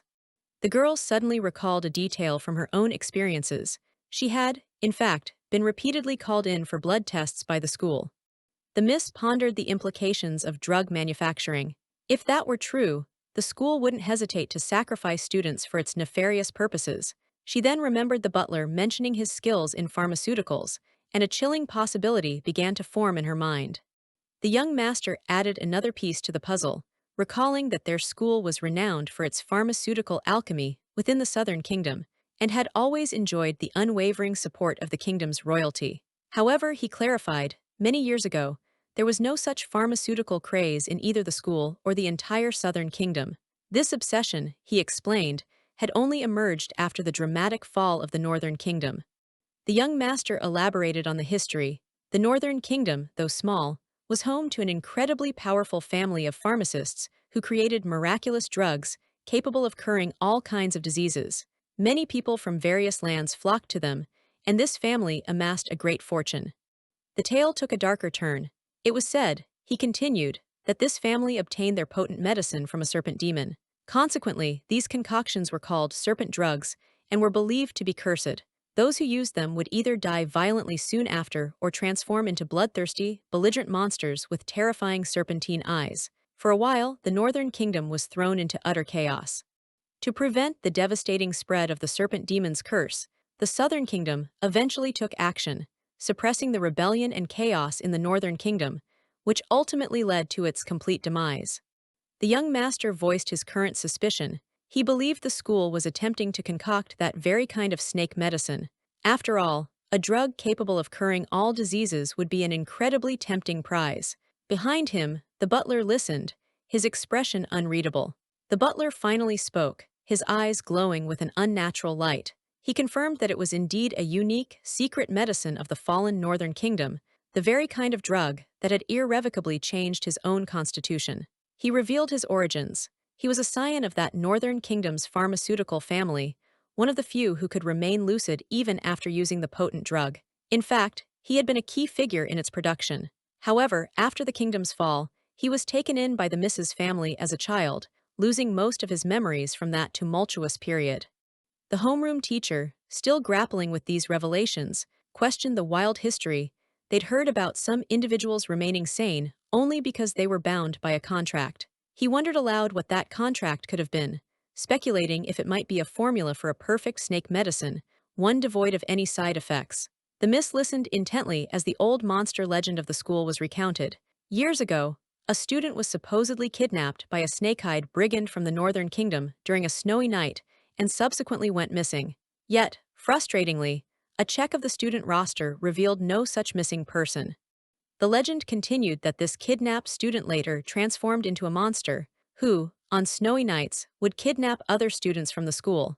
Everything seemed to point towards a connection between the Northern and Southern Kingdoms, but the chilling question remained, how much of this lore was actually true? The miss, bringing the focus back to the present crisis, requested that they continue to share what each of them was doing in the hours leading up to the ill-fated ceremony. The young master cleared his throat, preparing to give his account of the events. He explained that he had returned to his room at 6 o'clock, where he spent his time organizing the investigative materials he had brought with him. Regarding the choice of rooms, he noticed they were all identical, so he simply waited for everyone else to choose first, and then took one of the remaining ones. He added a pertinent detail. Because of the sudden and unexpected snowstorm, everyone had hastily brought their most important belongings with them to the guest house on very short notice. Around 8:15, he recounted, he encountered the homeroom teacher, who was aggressively knocking on his door, ostensibly to collect blood for the seance. He admitted he was harassed by the teacher and genuinely disliked him, especially because he had pounded on the door so hard it had scared him.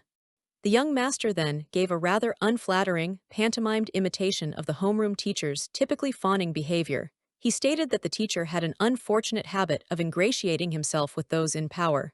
After that unpleasant encounter, he claimed, he stayed with the homeroom teacher until midnight to attend the seance. The homeroom teacher, overhearing this, quickly interjected with an excuse. He claimed he had knocked so hard only because the soundproofing in the rooms was exceptionally good, and he had been afraid the young master wouldn't hear him otherwise. The young master merely looked annoyed by the explanation. The miss then questioned the young master, asking if he was indeed saying that all the rooms looked exactly the same. He confirmed her understanding, stating that they had all been given the freedom to choose their rooms, and upon his own quick inspection, he had found their interiors to be identical. He further described the uniform furnishings: simple wooden boards, wool blankets, and furniture also crafted from plain wood. Nothing distinguished one room from another. Suddenly, the young master and the homeroom teacher rushed over to where the girl was clinging tightly to the miss, clearly distressed. The young master urgently asked what was going on over there. He then instructed the girl to take the miss outside to rest for a bit, noting that she had just seen the dead body up close and was understandably shaken. He assured them they would continue the investigation and call for them later. The miss, observing the young master's newfound take-charge attitude, found herself thinking that he seemed much more responsible now than when he was younger. She wondered if his transformation was due to his role as the student council president. She mused further that he must be a player in reality, a significant figure, yet she still couldn't recall anything specific about him or his past. What kind of history did he have, she wondered. A somber narrative text appeared. That's probably a story that the miss can no longer know. A flashback began, transporting the scene to a snowy evening, deep within the confines of the student council office. A subordinate was presenting a report to the president, the young master, detailing recent unusual incidents that had occurred on campus, requesting him to deal with them. The young master accepted the bundle of papers, thanking the council member for their hard work and instructing them to hand over the documents. He began to read through the unsettling reports. Eerie cries heard from the school woods at midnight, despite an exorcism already having been performed. Final exam papers mysteriously stolen, even though he had personally paid out of pocket to beef up security, and even ingredients being pilfered from the school cafeteria at night. The young master, rubbing his temples in frustration over the petty thefts, decided he'd had enough. If someone was sneaking bites from the cafeteria, he resolved to forget relying on others and would stake out the place himself to catch the culprit. His thoughts drifted to his own position. As the heir to his rich and powerful family, he could theoretically do whatever he wanted at school. However, he had become the student council president through his own strenuous efforts, after 5 grueling elections, no less, and he genuinely tried to do the best he could in his role. He confessed, at least to himself, that his initial motive for becoming president was deeply personal. He had wanted a certain someone, the miss, his childhood friend to whom he was betrothed, to see him in a new, more capable light. He reminisced about their childhood. They used to be quite close, the best of playmates, practically inseparable. Yet somehow, he could never seem to outshine her in anything. She even received more pocket money than he did, a fact that irked him endlessly. Neither of them were particularly brilliant students, but he could never manage to beat her scores, even by a single point. Even his popularity with the opposite sex paled in comparison to hers. The scene shifted to the miss, as a child, happily introducing a new boy, the butler, whom her father had brought home. She announced that he would be their butler from now on, living with them permanently. The young master observed the miss, noting how pleased she seemed with this new boy who was going to live in the villa forever. Beside him, a younger, bespectacled astrologer whispered a taunting comment, clearly enjoying the young master's discomfort. The younger astrologer leaned in, his voice dripping with childish malice, telling the crestfallen young master that the miss wouldn't want to play with him any more now that she had a new companion. The young master then recalled meeting another girl, Zhu, the girl from the present. He remembered thinking she was incredibly cute, perhaps even experiencing love at first sight. He had been so eager to introduce her to the miss, he couldn't wait. The image showed him and Zhu holding hands, while the miss stood apart, looking undeniably sad and left out. The young master proudly announced to the miss that he would be with Zhu from now on, and they would play together, effectively replacing her. The miss was visibly stunned by this pronouncement, her situation mirroring how she had felt when she had first brought the butler into their lives, only for the roles to be reversed. Zhu, in those early days, was all sweetness and light, constantly praising the young master, telling him he was the best at everything, which naturally made him feel good about himself. The young master, reflecting on that time, admitted to himself that he must have really liked her back then, captivated by her charm and adoration. It was only later, he recalled with a grimace, that he discovered her true, less appealing nature. The scene shifted to the academy's cafeteria at night, his mood then mirroring the sour expression on his face in the present. He remembered angrily confronting Zhu Zhu in the deserted cafeteria, having discovered she was the thief stealing food. He accused her of looking at him with disgust, as if she were repulsed by his very presence. Zhu Zhu had defiantly retorted, questioning who he was calling a food thief. She claimed she had only been taking leftover dishes, a food that was meant to feed the horses anyway. What was wrong with taking some of that? He had been the one to arrange for her to enter the school, he recalled. She had betrayed his trust deeply, and in his anger, he had cut off her funding. Yet, as a commoner with no other recourse, she had incredibly strived to stay in the prestigious academy. Despite his anger, he had offered her his hand, telling her to get up from where she had fallen or was cowering. Zhu Zhu, however, had fiercely rejected his perceived charity, lashing out at him. She called him a narcissist full of vanity and a heartbreaker, declaring he had no right to talk about her in such a condescending manner. The young master, surprisingly gentle, had patted her head. He conceded that since she had managed to stay in school despite everything, it meant her grades must be good enough to meet the requirements. He then made her an offer. If she helped him study so he could finally beat the miss in academics, he would, in return, cover all her meals. And so, he explained, that was how he began his unexpected, tutoring life, hoping to simultaneously help the struggling Zhu Zhu and finally surpass the miss, effectively killing two birds with one stone.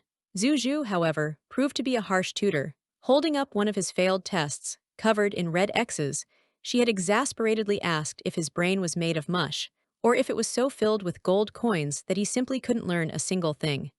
The young master cringed at the memory. The contrast between her initial sweetness and her current, female devil, persona was jarring. Zhu Zhu, meanwhile, complained dramatically that she had been explaining concepts to him for half an hour and was dying of thirst, demanding he bring her his most expensive drink to compensate her. He had hesitantly asked if wine, likely his father's expensive wine, would do. She had considered for a moment, then deemed it acceptable and told him to hand it over. After taking a sip of the wine, the young master found himself blushing. Zhu Zhu immediately noticed, teasingly asking why he was blushing all of a sudden. Was he drunk already? He vehemently denied it, puffing out his chest and boasting that he could hold his liquor much better than the miss could. Zhu Zhu, with a knowing smirk and bunny ears in his perception, merely noted that his alcohol tolerance didn't seem particularly great either, and filed that information away. The young master, emboldened by the wine and his blush deepening, then awkwardly asked Zhu Zhu if she really liked the Miss Zhu Zhu, surprised by the question, internally pegged him as a rival in love. Zhu Zhu, feeling a bit dizzy herself, entered a trance-like state, wondering if she too was getting drunk from the atmosphere or the shared wine. Suddenly, the scene shifted. Zhu Zhu, now in a modern lab coat and glasses, looked bewildered, her hands raised in confusion. She wondered aloud why her consciousness, her real-world awareness, had suddenly been unlocked within the game. A sharp, agonizing pain shot through her head, and a flood of suppressed memories began to pour into her consciousness. The flashback conversation resumed. The young master, flustered, was admitting to Zhu Zhu that his family wasn't as wealthy as Luo's, the Mrs. family, so he couldn't compete in flaunting wealth. Furthermore, both their grades weren't great, but he still couldn't beat her. He confessed he had hoped to surpass her in the laboratory, but it turned out she was more capable and dedicated there as well. He had initially thought Luo was only shining in the lab and becoming popular because of Mu Han's, the butler's, assistants. However, he realized she didn't understand a thing about dream development initially, but had secretly worked very hard to conduct good experiments. He acknowledged that occasionally, his classmates would suggest he only got good positions through family connections, but that wasn't the case at all. A lot of what he had achieved was through his own strenuous efforts. Because of this, he now felt he understood her, the miss, a bit better. Zhu Zhu, ever persistent, pressed him again. So, young master, do you like the miss? He defensively told her not to keep nagging him. She continued her psychological probing, asking if it was perhaps because he couldn't surpass her in anything that the miss had become an obsession for him. The young master admitted, his voice softer now, that he truly didn't know. Maybe she was simply a childhood friend that he cared a great deal about. Yet, every time he saw her getting close to Mu Han and not playing with him as much, he felt an undeniable discomfort deep in his heart. So he confessed, He had decided to try and spur Luo on to make her jealous. He had bought expensive bags to bribe Zhu Zhu, the junior, to act out a play with him, hoping Luo might feel the same discomfort he did. He lamented that his plan had backfired spectacularly. Who would have known that the junior Zhu Zhu was actually stirring up trouble behind his back all along? As a result, Luo had ended up hating him completely. He despaired that whatever he said now, the miss wouldn't pay any attention to him. He could only hope that one day, somehow, she would learn the truth. Zhu Zhu then sharply reminded him how happy he had been when the junior herself had sweet-talked him to the skies, calling him a super immature, self-obsessed guy. The young master mumbled defensively that he just liked being praised, that's all. Zhu Zhu sighed, then offered a constructive suggestion. They should forget it for now. After all, it was still a dream. They should just look for Mu Han to write her into the story in the future, and then find a chance to let the miss know the real truth. She also admitted she had her own secrets written into this dream construct. Considering the money he'd given her, she'd find a way for Mu Han to give him a hand with the plot. The young master, looking small and teary-eyed, thanked her, calling her a really kind soul. Zhu Zhu, however, reverted to her big bad guy in the lab persona, complete with bunny ears, telling him to stay away from her, calling him a childish ghost. She stated she was only being nice and helping him make up classes because of the money. The young master, his expression earnest, said that even though the truth was still unknown, everyone had forgiven him on the surface. After spending so much time together, he no longer thought she was that kind of person and sincerely apologized for presuming she was bad before. Zhu Zhu, however, dismissed his apology coolly. It didn't matter anymore, she stated flatly. It was none of his business. How is it none of my business? The young master erupted, changing the subject abruptly. He pointed to a pink, beribboned box of chocolates on the table, demanding to know if that box wasn't made for him. He accused her of planning to give it to him for Valentine's Day. He then muttered that her brain seemed a bit off. Zhu Zhu, transforming into an angry bunny-eared chibai, snatched up the box. "This is for Miss," she declared with fierce determination. The young master deflated, a look of utter defeat on his face. Still, he couldn't compare. He was once again second best. The flashback abruptly ended. Zhu Zhu, back in her modern lab coat, clutched her head in distress. Oh no, she groaned. The true memory that Zhu Zhu, her game character, was going to give to Miss. How did it get into my device? She realized with dismay that this particular memory could only be triggered once within a game. She sighed in resignation. Forget it, I don't care anymore, she muttered, deciding it was just her bad luck for getting entangled with that silly white furball, the young master's game avatar. She resolved to continue to immerse herself, to go back to the script of the current scenario. Back in the game, the young master, still visibly drunk, turned to the girl Zhu Zhu's game avatar. He asked her, his voice slurring, what she used to think of him when they were together in the past. She blinked, trying to regain her focus. The scene was set, a separate, isolated pavilion on the school grounds, currently besieged by a heavy snowstorm. The temperature outside was extremely low, painting a grim and chilling atmosphere. A quick recap summarized the situation. The astrologer had predicted that a monster would kill one of them tonight. Consequently, they were all hiding in this pavilion, intending to conduct a séance to communicate with said monster. Before the ceremony, everyone had chosen a room to stay in. At 6 in the evening, everyone had dispersed from the main hall to prepare for the séance, which was scheduled for midnight in the hall. However, at midnight, the séance was horrifyingly interrupted when they realized the school doctor had been leaning motionlessly against her chair for quite some time, seemingly dead. It appeared her cause of death was a severe blow to the head. Because she had been covered with a blanket, they initially thought she was just cold. Furthermore, due to her poor reputation within the school, tragically, no one had noticed she had already passed away. Now, they had come to her assigned room and found a significant amount of blood on the floor. It seemed this was the actual location where she had died. The butler reported that he had searched the room thoroughly but didn't find anything resembling a weapon. The astrologer added that he couldn't find anything suspicious outside in the snow either. The murderer, he surmised, might have taken the weapon away. The group stood tensely in the blood-stained room, the investigation underway. The young master inquired who lived near this room and if they had heard any abnormal noises. The miss replied that her room was nearby, but the soundproofing in the guesthouse was quite good. One could hardly even hear noises from the hallway. The girl then asked for the locations of everyone's rooms, offering to draw a map to help visualize the layout. She began by stating that the room she had chosen was A diagram was presented, showing the approximate locations of everyone's rooms in relation to the corridor and the main hall, providing an elevation view of the guesthouse wing. The girl, upon entering the school doctor's room, remarked that it was quite warm, wasn't it? She had felt a wave of heat as soon as she entered. The homeroom teacher, ever ready with an explanation, suggested it was probably because the stove was being used for heating. The homeroom teacher then exclaimed that every room had a stove, questioning why the girl hadn't used hers earlier, as she had been complaining about being freezing. He pointed out that the school doctor's stove indeed showed traces of recent use. It seemed she had wanted to warm up. The miss, her voice calm and collected, suggested they continue their discussion about what everyone did before the séance.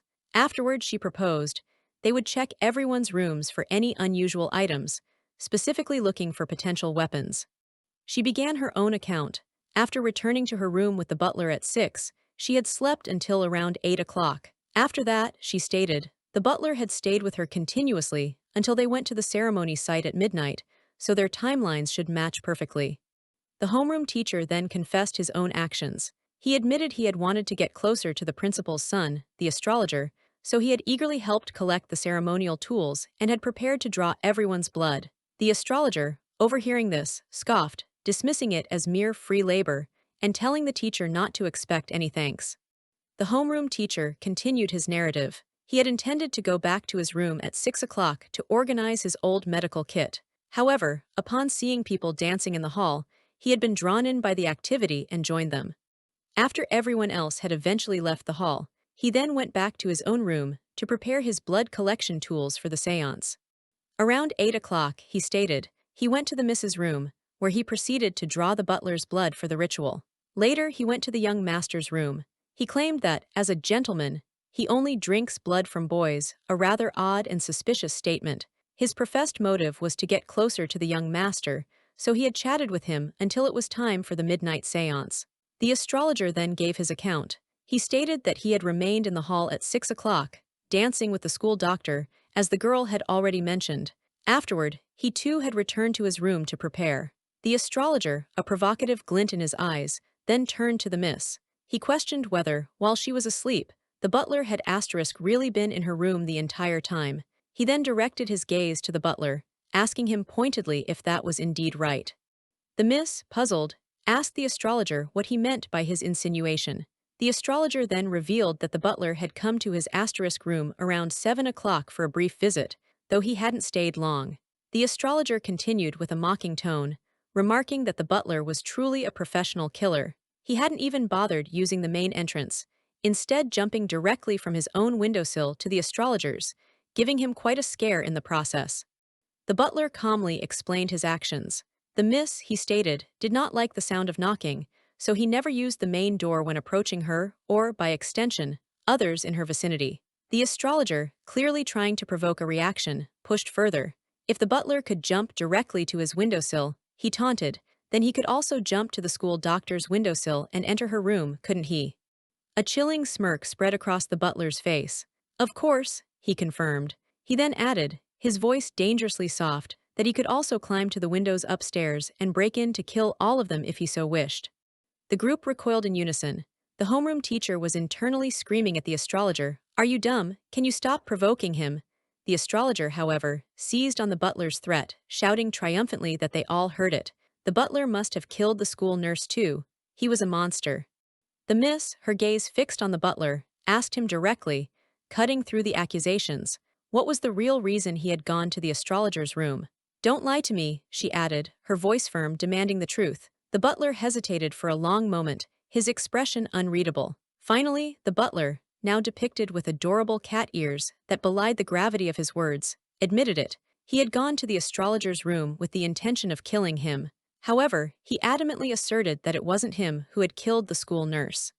The young master processed this. He mused that the butler wouldn't attempt to kill the astrologer without a very good reason. He must have been acting with extreme caution regarding something specific. The astrologer, however, crowed in triumph. "Ha, you all heard it. He admitted it himself." He then boasted that if it weren't for his own quick wit, warning the miss that she was alone in her room and therefore in danger, he might have had a hole in his head by now, courtesy of the butler. The miss calmly interjected, stating that the astrologer's timeline was incorrect. The butler had gone to the astrologer's room around 7 o'clock, she reiterated. At that time, the school nurse wasn't dead yet. The astrologer, taken aback, demanded how she could possibly know that. She then revealed a crucial piece of information. Around 8 o'clock that evening, she had personally seen the school nurse running past her window. What? The astrologer exclaimed, utterly shocked. The young master acknowledged it was a crucial piece of information indeed. He then eyed the miss shrewdly, accusing her of deliberately waiting until everyone else had finished talking and presenting their alibis before revealing this vital detail.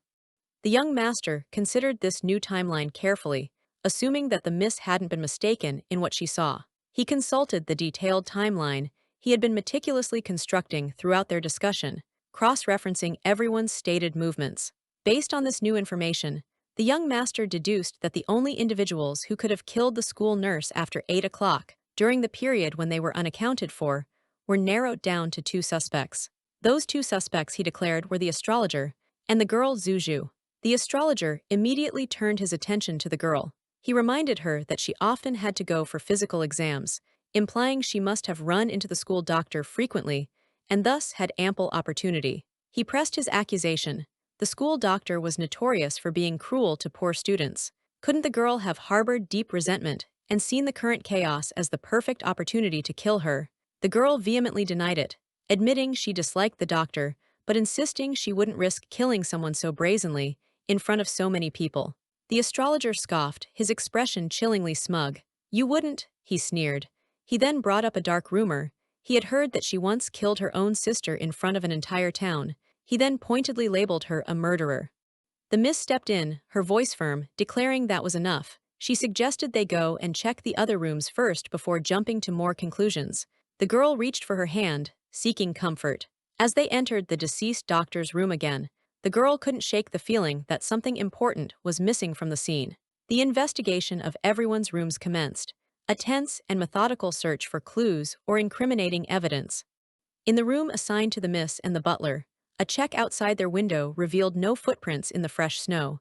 Interestingly, there was a stone placed at a distance on each side of the window.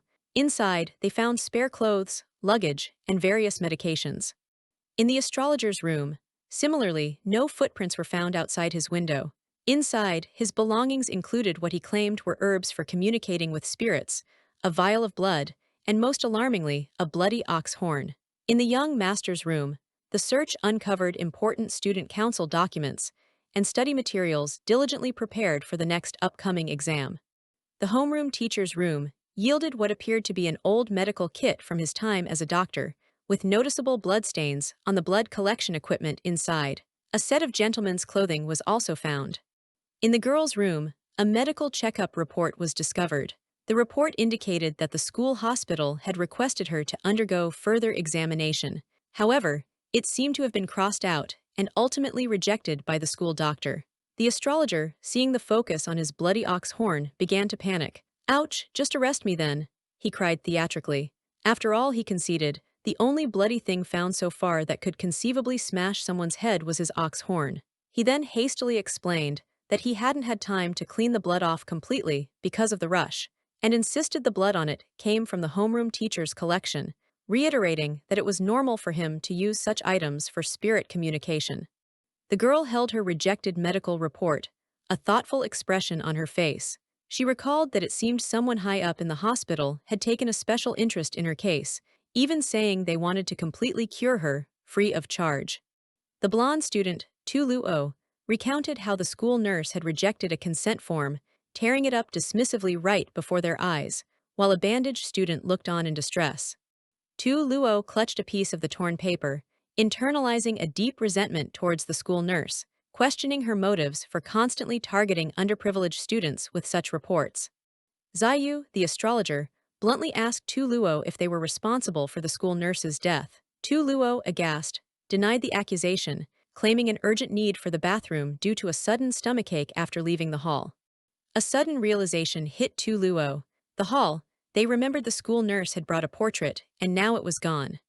The young lady's eyes widened in understanding. She knew the portrait Tu Luo mentioned, a large painting of the school doctor dancing, a familiar sight to anyone who'd visited the school clinic. She mused that the school doctor had changed into the clothes from that very portrait for their dance at 6 o'clock, sparking a curious thought. She wondered if the figure she saw outside her window at 8 o'clock was not a person, but the school doctor's portrait itself, perhaps carried past or moved by some other means. The butler interjected, pointing out they hadn't found a murder weapon. He theorized that if a part of the portrait was cut, rolled into a cone, and frozen, it could indeed be used to attack someone. He continued, suggesting the portrait could have been burned afterwards, noting the oven in the school doctor's room had been in use. Seeing the intact portrait at 8 would mean the doctor died after that time. He also deduced that if a girl had done it, she wouldn't have brought up the missing portrait just then. Zayu found the discussion tedious, expressing disinterest in the school doctor's life or death, reminding them they were there to find a monster. He then provocatively questioned if he himself could be the killer, asserting he was well aware he wasn't the monster of the snowy night. The butler felt the school doctor's death mirrored the scene where Mu-Han was attacked by an invader. He reasoned that Mu-Han also had a head wound, just like the school doctor, suggesting the killer of the school doctor might be the same invader. He pondered why the doctor corresponded with Mu-Han and not himself. The young lady gently took the butler's hand, softly posing a question. Wasn't the butler actually Mu-Han?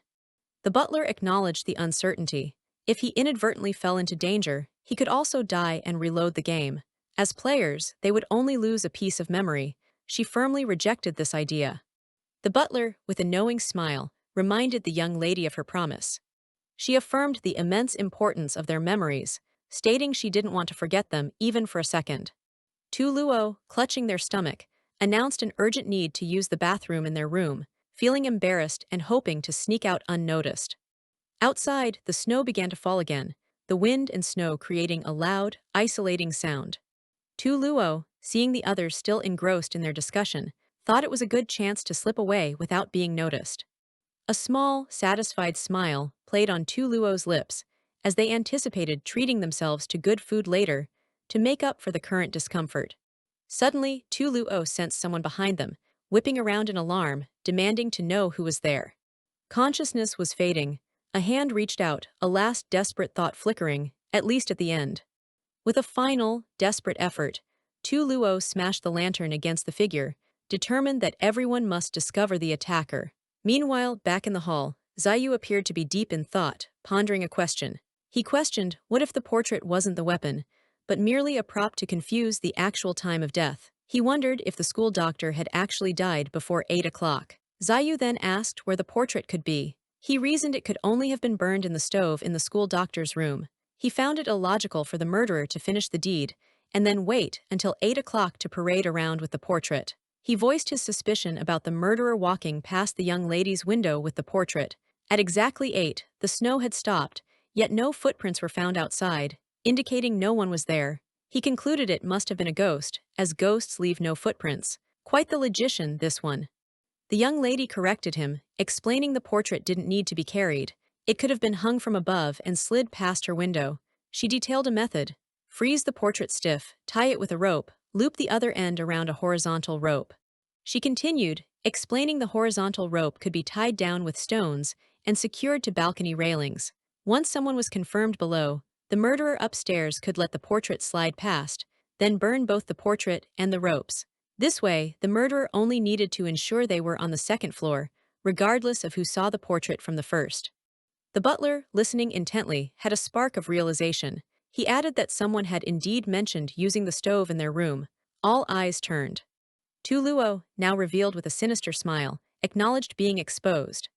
Tu Luo confessed to drugging the food the young lady ate at 6 o'clock in the hall, admitting an initial plan to watch her struggle for a bit more amusement. However, Tu Luo's plan was disrupted when the young lady caused a stir and got splashed in the face with scalding oil. Tu Luo's expression turned menacing, a stark contrast to their usual demeanor. Zayu, furious, identified Tu Luo as the murderer, demanding to know what they had done to the young lady, who was now trembling in the butler's arms. The butler, concerned, asked the young lady what was wrong. She looked terrified, stammering about Tu Luo. His face. Recognition dawned in her eyes. Oh yes, it was him. Panic sent memories flooding back like a tidal wave. That day when Mu-Han was stabbed. The image of Mu-Han being stabbed, the culprit stopping the attack momentarily. The culprit taunted Mu-Han, asking if he saw that terrifying thing. The culprit then questioned Mu-Han's lack of reaction, his complete stun. The culprit mused, "Wasn't it more shocking to see the normally gentle and cowardly professor commit murder than to see that thing?" Professor Yi, or Tu Luo, apologized, stating that apart from being poor, everything else about him was an act. He confessed his long-standing desire to snatch Dream for himself, questioning why Mu-Han should make progress with it before him, and why he should be Mu-Han's assistant. He leaned in, whispering that psychological suggestion is very effective when people are frightened. He coldly suggested it would be best if she just passed out, lost her memories, and never woke up, saving him the trouble of killing another good kid. As the young lady found herself unable to move, Professor Yi reminded her of her previous inquiries about the scar on his face, how he'd lied about it being a burn from baking a cake, and how she'd believed him. He revealed the truth. The scar was from relatives of students he'd experimented on, causing brain damage. They had thrown oil at him. The news had been covered up with great effort. He stroked her face, calling her his favorite student. He elaborated, "Not very bright but very rich, trusting him a lot and supporting him unconditionally. Without her money, his laboratory would have bankrupted long ago." He admitted with a chilling smile that he liked her the most for this. Suddenly, the butler with the young lady pointed accusingly at Professor Yi, declaring him the intruder, the one who stabbed Mu-Han. Professor Yi feigned confusion, wondering what Mu-Han they were talking about. Zayu interrupted, recalling a mad doctor in the old-school infirmary obsessed with concocting drugs, wanting to make a side-effect-free snake medicine from the Northern Kingdom. He had experimented on students, disabling them, and was fired. Zayu realized it was Professor Yi.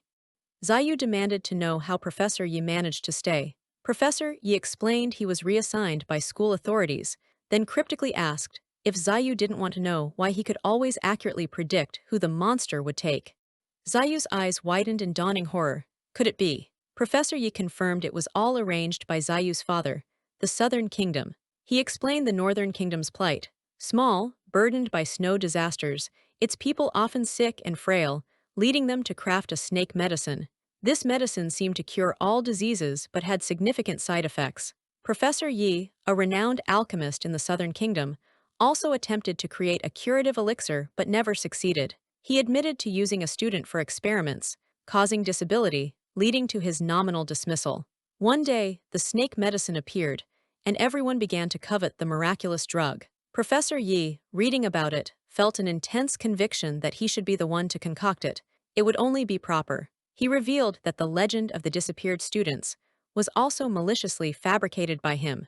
Believing Professor Yi was ruthless and capable of any dirty job, Zayu's father had arranged for him to perform charlatan tricks within the school, following the astrologer's predictions. Professor Yi knew of his divination methods and had led the astrologer to select people to come to the alternate residence. The school doctor, the nurse, had refused to obey orders to release the experimental students, one of whom was the girl. The young master, Zayu, was investigating the school. The school intended to kill all these people. However, the young lady and the butler were accidents. Professor Yi hadn't led the astrologer to choose them. Perhaps Zayu had divined it himself. Because two unexpected individuals were added, and the butler was discovered to be a snake medicine user who retained rationality, Professor Yi decided not to follow the school's plans any longer, especially since they also wanted him to kill Zayu, clearly ready to discard him as a pawn. He had only intended to kill the doctor-nurse, who disagreed with his principles and wanted to expose the experiments.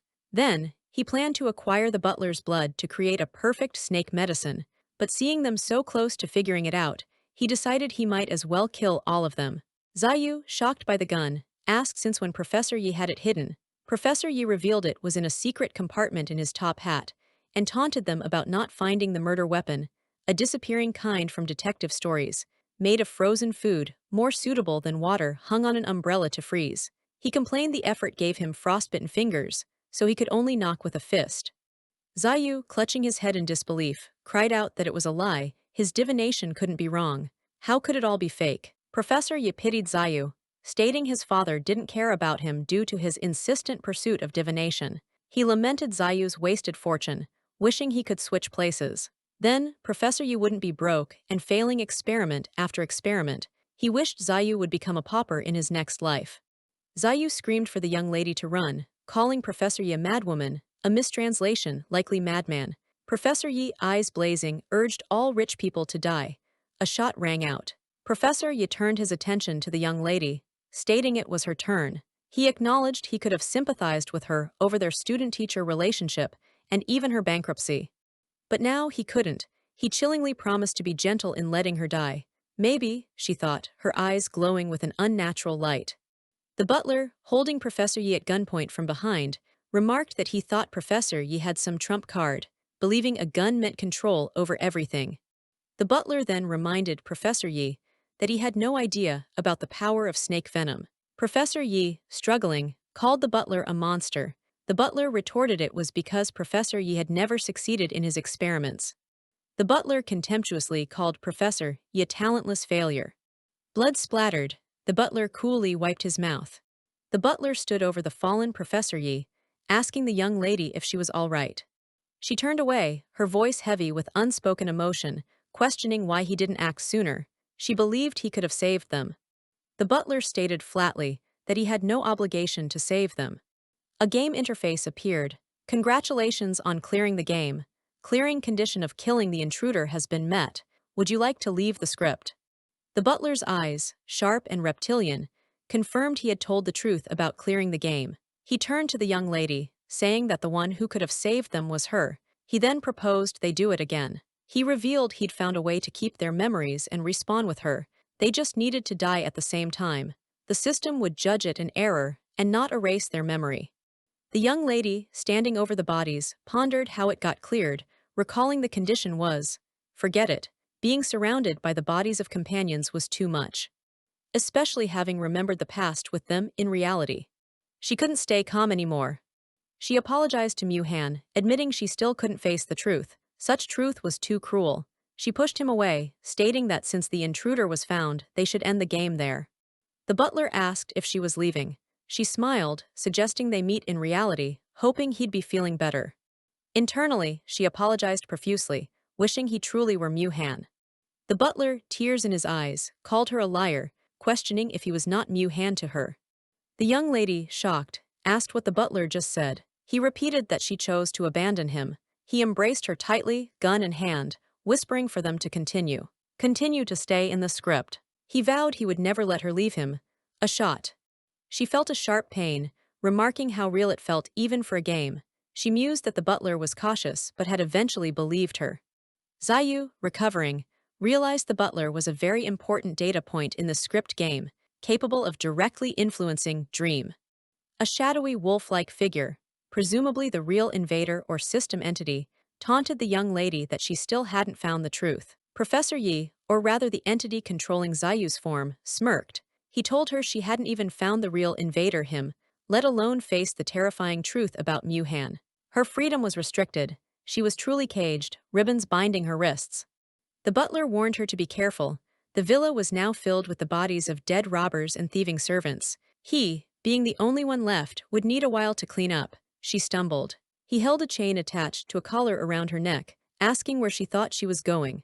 She recalled her initial thoughts of escaping, but each attempt led to her being caught and brought back. He tightened the collar, asking if she, dressed up to go out, was thinking of going to school.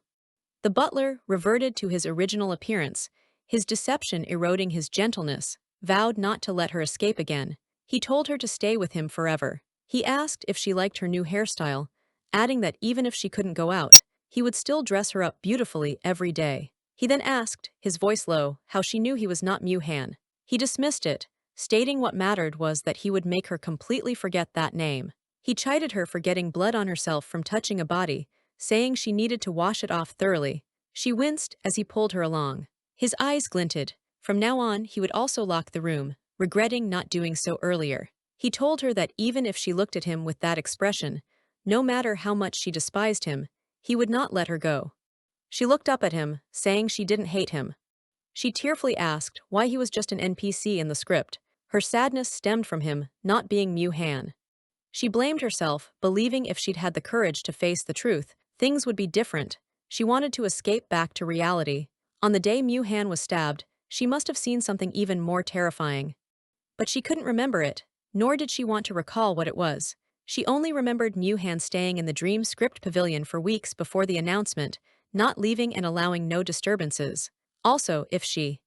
The butler cut her off, his voice firm, stating he didn't want to hear that name anymore. She whispered if she had the courage to be honest with him, she actually felt. A cloaked figure, caught by the butler, pleaded for mercy, terrified and promising not to steal again. The butler, holding the intruder, coldly asked if he knew the time, telling him to die quicker and not disturb the young lady's rest.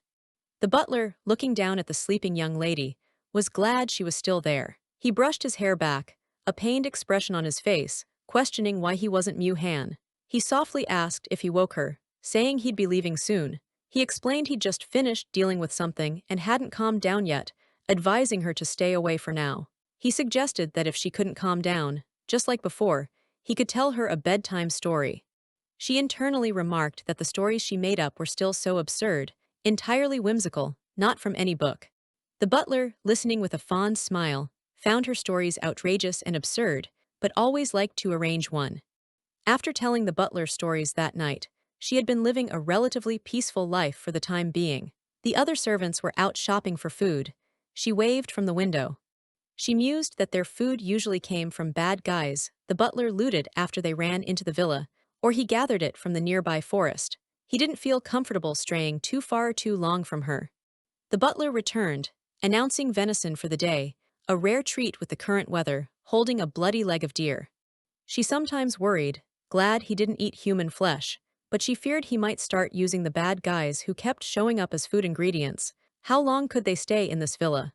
She knew even if she told him she'd wait patiently at the villa, he wouldn't believe her anymore. Though it was tough, the butler still tried his best to care for her, preparing a full table of exquisite meals daily, even with fruit. But why was it always apples? She felt aggrieved, having eaten them for over 10 days, wondering if only apple trees grew nearby. Realizing she'd spoken her thoughts aloud, she panicked, hoping he'd pretend he didn't hear anything. It felt like the time back, when she was cautiously trying to win over the butler. He recalled her saying she liked apples, then dismissed it as unimportant, asking if there was anything else she wanted. Her internal thought, his mood seems strangely better, perhaps because he senses I need him. She wondered if she had mentioned liking apples before. In dreams, she often dreamt of apples, paradise-like things. The butler pondered if it was a coincidence that the best preserved relic from his family happened to be an apple-shaped candle. He found it strange the candle was still in the cellar even after the house burnt down, sensing its importance. A relic from a fallen kingdom, she recognized it as the one he gave her before, even though it was just a candle. He gently touched her cheek, saying he would go find more food. He asked her to stay there and wait for him to come back. She agreed readily. She held the apple-shaped candle, wondering about the fragmented stories in her memory involving apples and paradise. She decided to find an opportunity to ask the butler in detail about this candle, placing it in her pocket. She was in the villa's grand hall. She found it a bit strange. He was usually vigilant, watching the window even when she was by his side, not needing to worry about her running off. What was he guarding against, exactly? An intruder, her tutor, was killed by him with ease. What on this world could he possibly need to guard against? Something felt wrong. She had a bad feeling, her hand resting on the arm of a sofa where the candle lay. She approached the butler, who was staring out the window, asking if something was worrying him, offering to help him think of a solution. He turned, reminding her that she had said this world was just a game in reality. He questioned why someone would fight to the death over this game.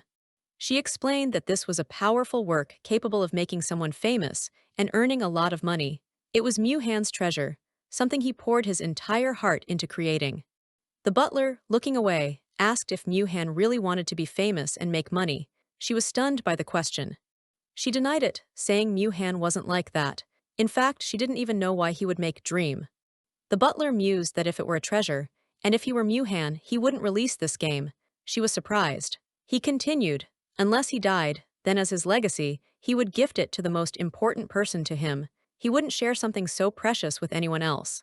Except for her, her eye widened. He smiled faintly, confirming her unspoken thought. As expected, he was not Mu Han. There was no resemblance. She covered her mouth, a storm of questions in her mind. Butler, how did he know the method to load a save with memories? And how did he know he wasn't Mu Han? A knock at the door startled them. The butler wondered who would come to the villa at this time. The door creaked open. She was shocked, remembering the door was clearly locked. She cried out, asking who it was. The butler pulled her behind him. An astrologer. It was Zayu, looking ominous in the doorway. She was aghast. An astrologer? What was he doing at the villa? Was this also part of the script's plot? She then questioned the butler why he suddenly started shooting. Zayu, or rather the entity possessing him, remarked on the butler's decisiveness, not even giving him a chance to act out his part. She realized with horror that he was still alive. The possessed Zayu greeted them, then corrected himself, saying they'd already met in various ways many times over. He called her his favorite student, his wound healing quickly, a sinister smile on his face, the shadow of Professor Yi behind him. Her eyes, glowing intensely, identified him. You are Professor Yi. She demanded to know when he took possession of the ancient astrologer. Professor Yi, through Zayu, stated it had been him ever since she met the astrologer. The astrologer she'd seen had always been him. She then asked about the head teacher. Professor Yi explained the head teacher was just an NPC created by his data, a clone of the real him raised in the script since childhood. Just like the guy by her side, he gestured towards the butler. She understood now why she'd been feeling so out of place. The astrologer in her memory was a bit timid. But this astrologer was always quirky, complaining, and causing trouble for the head teacher. It turned out it was because he, Professor Yi, disliked himself and couldn't stand the head teacher. Professor Yi, as Zayu, explained that just seeing his impoverished face made him feel sick. It was better to be in the body of a rich person. The real Zayu student, the astrologer, was quite gullible, just a little coaxing, and he handed over control of his script's body. However, there were some mishaps. When she remembered him, the real Zayu briefly woke up and escaped his control. But it was okay. Professor Yi quickly took control back, clutching Zayu's head as if in pain. She asked if he invaded Zayu's mechanical system. Professor Yi casually replied that Zayu might end up brain-damaged like some students from his past experiments. She called him a lunatic. He thanked her for the compliment, adding she wasn't the first to figure out his true identity. 2 people knew before her. One of them was the school doctor nurse. After all, she was the astrologer's family doctor in the past and seemed to have had a somewhat ambiguous relationship with him. When they danced together that day, she had tried to test him, asking if he wasn't him, then who was he? And another person, he said, looking towards the butler. He then directly addressed the butler, asking if that wasn't right. The butler pushed Professor Yi as Zayu back hard, asking what he was doing. Even if he couldn't die because he'd changed the data, it still hurt. Professor Yi retorted that the butler shouldn't think he was the only one with brute strength. He could also change his body's stats. He called the butler impulsive, questioning if he was scared he might harm the young lady even though she had abandoned him, reminding the butler he was his partner.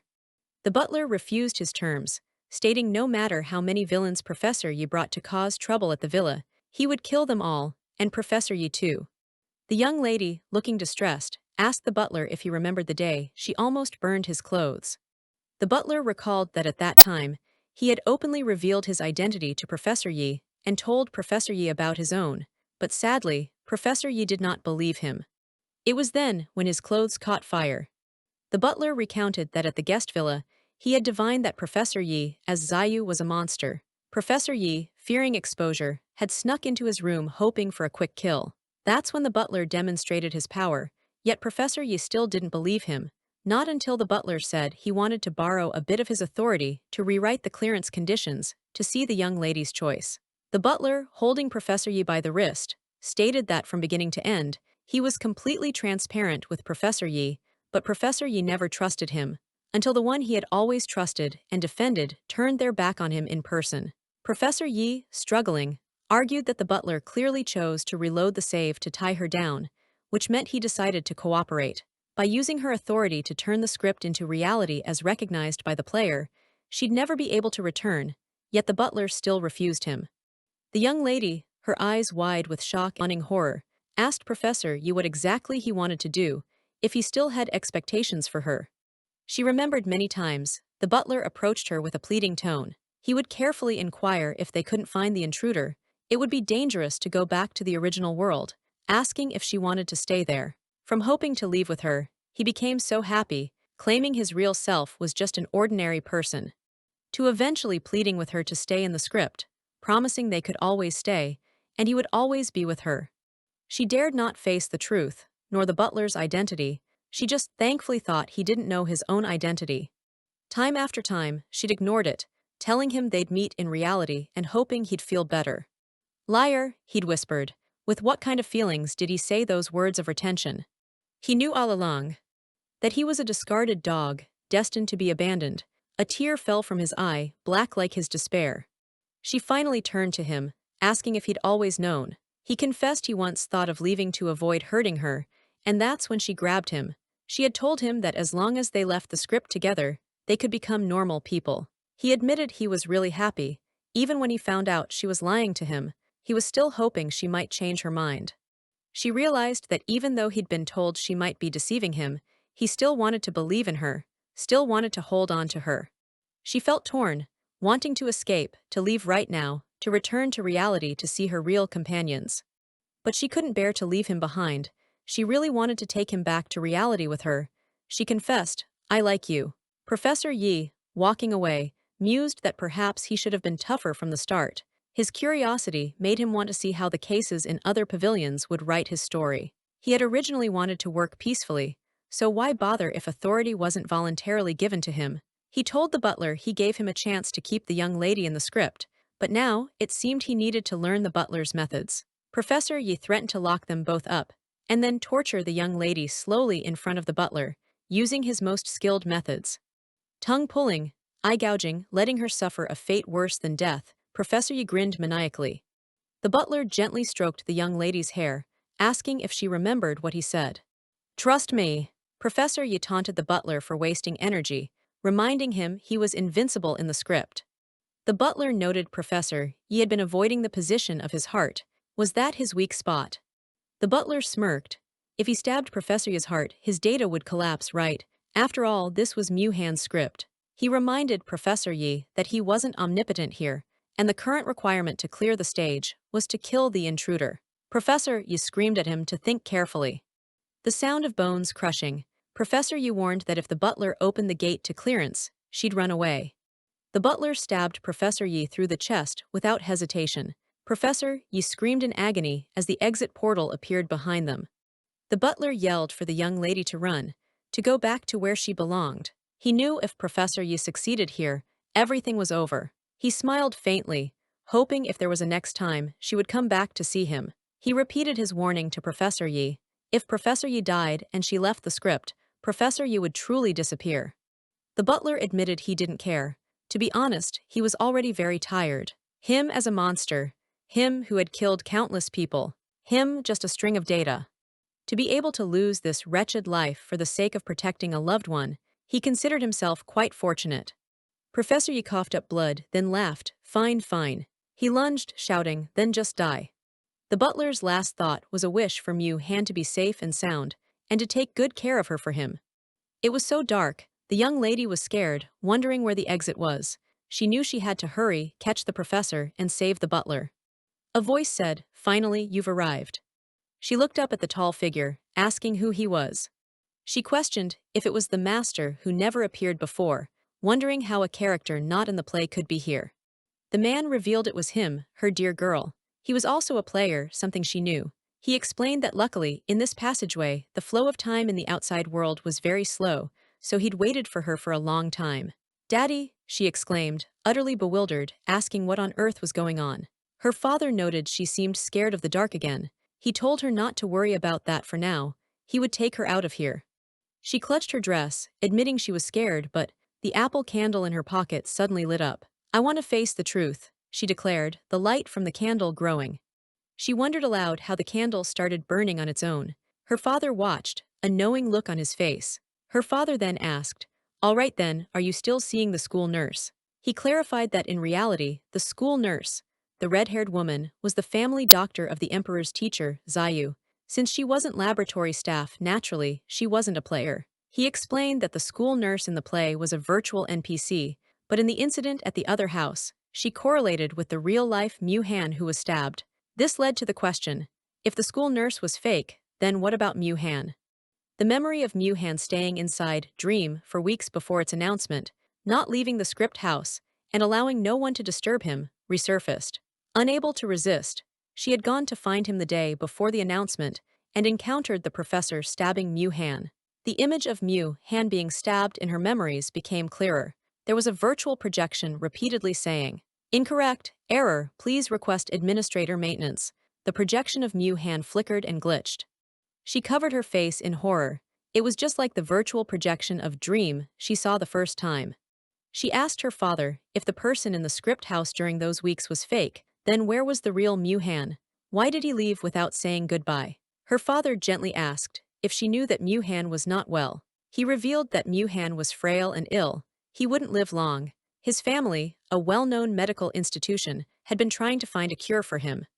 "No, it can't be," she whispered, stepping back in denial. Her father explained that to spare her the pain of facing the truth after his death, Mu Han created Dream. He had thought that when he died, he would give this script, which only belonged to her, as a gift. Who would have known that she would witness a murder instead? The magical book of Dream materialized before her. Luo trembled, a chilling thought striking her. The Mu Han she saw stabbed might have been a mere virtual projection. She didn't know his true fate, fearing he might already be gone, having prepared for this outcome. For him, Dream was never about worldly gains like money or fame. It was something more profound. A voice revealed that what she was about to receive was, in fact, the last letter Mu Han had ever written for her. Her heart thumped. Her father explained his past actions. He'd sought others to create products similar to Dream, desperately hoping something, anything, could rouse her from her coma. He confessed his despair. His efforts had failed, and eventually he had given up on that approach. The professor recalled his reservations about Mu Han's methods, but ultimately decided to take action. He wanted to test Mu Han's dream, so he orchestrated events to send Luo to the script house. He gave the order to proceed, to launch the advertisement, noting the rising popularity of immersive script games over the past 2 years. Luo stood nearby, unaware of the machinations. While monitoring Dream, the professor noticed something peculiar. In the first act, data of a virtual Mu Han entered the script, driven by a primal instinct, briefly glimpsing Luo before vanishing. He gently asked Luo if she still remembered the day. She first went to the scriptorium, trying to jog her memory. Luo, clutching the golden apple, tearfully questioned her father. She thought he disliked Mu Han, so why did he possess such intimate knowledge about him? He looked at her with a sense of relief, acknowledging her newfound bravery. He felt he could finally be at ease. Lifting her head, Luo resolved that it was now her turn to be brave and face the complete truth, addressing him as Dad. Her father began to unveil the past, explaining that her earliest memory of the outside world, the day Mu Han came to tutor her, was a scene he had shown her. He continued, revealing that all her memories involving her lab companions occurred after asterisk, that initial, constructed memory. He prompted her to think, asking if she could recall any specific, detailed memories with Mu Han from before his tutoring began.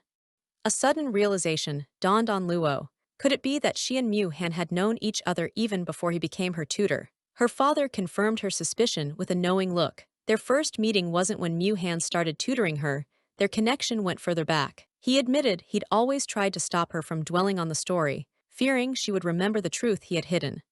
The scene shifted to an imposing building, a place described as a paradise that welcomed the dying. This facility was identified as belonging to the Mu Han family, a place dedicated to medical care.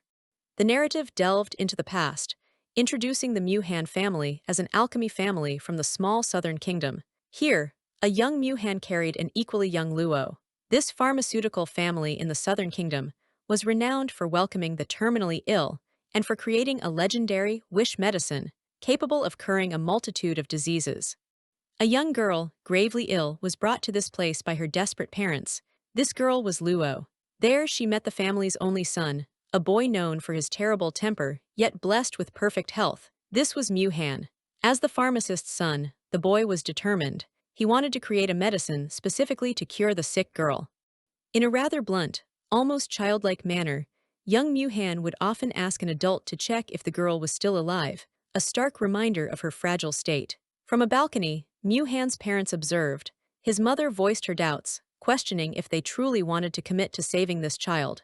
She expressed concern that to cure such a severe illness quickly, they might need to resort to human trials, a morally questionable path. Mu Han's father acknowledged the risk. Using human subjects could spread the disease. Yet he also saw the potential. If they succeeded with her, their medicine could truly live up to its 100 disease cure reputation. The mother noted the girl's stable condition, allowed for slower, careful testing. She also pointed out a positive side effect. Their son's temperament had improved significantly since the girl's arrival. Observing them, Mu-han's father conceded that they should indeed be thankful to the young girl for the positive change in their son. His mother agreed, marveling at how the girl managed it. All she saw was their son, raptly listening to the girl's stories day after day. Mu-han's father mused, comparing the situation to the tale of Scheherazade, who saved lives with stories. He deemed such an event a miracle, if it were real, dismissing the original as mere fiction. His mother countered, questioning if their wish medicine itself wasn't already a miracle. Young Luo, meanwhile, continued her storytelling, a picture of innocent focus. Listening intently, a profound thought crossed young Mu-han's mind. Perhaps they, too, were all living within a story. Later, Mu-han presented Luo with a gift, a golden apple that was actually a candle. She curiously asked what it was. He explained his reasoning. He knew she wanted to sneak apples at night but was scared of the dark. So, he combined an apple and a candle, thinking she'd like his practical, thoughtful gift. Luo, however, was comically underwhelmed. A mere candle for her birthday, she protested, expecting something far more valuable like a treasure. Mu-han responded with surprising gravity. He suggested the only thing more precious would be his possessions after his death. He argued that an object he'd consider giving her even then must be his most precious treasure. Luo was taken aback by his morbid turn. Visibly distressed by his words, Luo told him not to talk such nonsense. She didn't want him to die. But a sad reality hung over her. She looked at the apple candle, her own thoughts heavy with the feeling that she herself was close to death. Mu-han firmly grasped her hand, reassuring her with unwavering conviction that he wouldn't let her die. He told her she couldn't die. She still had to keep telling him stories. Luo, having asked him to tell her a story for a change, was met with a firm refusal. Mu-han stated he disliked making up stories, and humorlessly suggested she could consider his untold stories part of his possessions after he was gone. Luo inwardly grumbled, calling him a stingy old man. The narrative cautioned that the story to follow was not a perfect one, setting the scene in a dark cellar. In that cellar, the boy Mu-han had secretly crafted a ring. His intention was clear. He was planning to use this ring, hidden within the apple candle perhaps, to express his feelings to the girl. But tragedy struck. The narrative jumped, showing a pained Mu-han, and stated that after the boy's eventual death, the girl would not die. He had completed the wish medicine that ultimately cured her, but it came at a terrible cost. He had experimented on himself. Thanks to his sacrifice, the girl recovered fully. The wish medicine was perfected, with no side effects for her. She joyfully greeted her father, while in the background, a somber Mu-han and his attendant looked on. Mu-han, however, was clearly suffering, feeling unwell. His attendant worriedly asked if he was all right, questioning the wisdom of keeping his self-experimentation a secret from everyone. The attendant expressed how much Mu-han had matured, no longer needing constant supervision. He confessed he would be deeply saddened if Mu-han were to die suddenly. Mu-han, ever stoic, simply told him to shut up. The attendant mused that he, too, could take the wish-granting medicine. However, they only had the imperfect, homemade version with side effects. The ingredients for the perfect cure were still elusive. He resolved to wait longer. Disaster loomed. News of the perfect wish-granting medicine reached the Northern Kingdom. Shortly thereafter, the Southern Kingdom was utterly destroyed. A sinister figure with glowing eyes read of these events. Before this cataclysm, Luo had invited Mu-han to study at a school in the Southern Kingdom. A vision of fire and destruction filled the screen. His name was successfully registered for the school. But then, tragedy struck, and the Southern Kingdom fell before he could attend. Amidst the chaos and destruction, Mu-han's name, now tied to dark rumors of a serpent demon's curse, vanished from the school records. As flames engulfed everything, and Luo was about to be taken to safety, Mu-han urged her to escape. With a brave smile, even surrounded by fire, Mu-han revealed he had hidden the treasure, the ring, inside the first gift he truly wanted to give her, the apple candle, back in the cellar. He desperately hoped it would survive. Back in the present, Luo held the miraculously preserved apple candle. Her father's voice gently probed, asking if she now remembered its significance. Luo, piecing things together, asked if this too was a true story. Did Mu-han's physical body suffer because of her? And if so, why were the butler's and Mu-han's personalities so different later? Her father explained that the butler had mysteriously lost his memory after the fire, forgetting their past. He added a crucial detail. The butler's initial, awful personality was also partly due to an invader's tampering. The butler, in essence, was like a Mu Han who had never truly met her, his memories erased. Luo pressed further. Why the memory loss? Why the conflicting stories from his family? Who implanted false memories? Her father admitted he wasn't entirely sure why Mu Han lost his memory. The father continued. The attendant also survived the fire. He administered the unperfected wish-granting medicine to the injured Mu Han. Mu Han, not recognizing him and suspicious, made the guard drink some first. The guard, misunderstanding, believed the treasure Mu Han had hidden for Luo was the formula for the perfect medicine. He relayed this incorrect information to the amnesiac Mu Han, leading them to search the villa for this supposed formula. The guard also feared the butler might seek revenge on the villa. To prevent this, he told Mu Han his family didn't need him. This web of misinformation tragically reached Northern Kingdom spies. The father revealed the guard's gamble paid off. Even with amnesia, Mu Han couldn't bring himself to harm Luo. Fearing Luo might trigger dangerous memories, the professor had instructed her to pretend she didn't recognize the butler. However, Luo then became entangled in someone else's story, developing feelings for the young master character. This created distance with the butler, and their relationship worsened. Her father revealed a critical piece of information. Luo's lab friends were awake in reality and were planning to capture him. Realizing his predicament, the professor had told Luo about the virtual Mu Han, hoping she'd stay in the script. Luo understood with fiery anger. The professor, with his admin access, could manipulate the script. She seethed at his unscrupulous methods, recalling he had even invaded the butler's system. Her father urged her not to let the butler's sacrifice, holding off the invader, be in vain. He told her it was time to go, but Luo was in denial, the apple candle seemingly melting, her mind screaming that Mu Han couldn't die. She realized Dream itself was Mu Han's will, a vessel for all the truths. Everyone had their story, but what was the specific message Mu Han yearned to convey? Her father insisted Mu Han's truth lay in that childhood memory, but Luo saw through it, retorting that this was what he asterisk. Her father wanted her to believe. A memory flashed the ring. She'd seen it before, held by a virtual Mu Han. A powerful realization hit her. Regardless of the script, however they met, he would always try to give her this ring. Tears welled as she understood. He must asterisk have something personal he desperately wanted to tell her. Her father's voice, filled with emotion, called out. Determined, Luo focused on the apple candle. She was willing to risk all her luck for just one more chance to see him, to understand. And then he was there, Mu Han, the butler, materializing, a gentle smile on his face. He began, acknowledging her consistently good luck. His hands covered hers, the ring now clearly visible within the golden glow. He tenderly chided her, saying she shouldn't treat herself so recklessly. A sudden headache struck Luo. It felt familiar, just like the last time she had triggered true, suppressed memories. Mu Han explained that seeing him like this meant she had completed the entire script. He apologized, knowing he couldn't convey everything now. Luo's mind raced. Butler. No, she was beginning to understand. He reminded her of a rule. Once the truth is triggered, both she and another player wanting to reveal that truth would recall the actual events. And then he presented the ring, sliding it onto her finger. This ring, he revealed, was his asterisk truth trigger. He looked at her, his voice earnest, explaining that regardless of whether it was in reality or the script, no matter which version of himself, he wanted to tell her one simple, profound truth: he really liked her. A radiant smile spread across Luo's face, tears of understanding in her eyes. As she suspected, the butler was indeed Mu Han.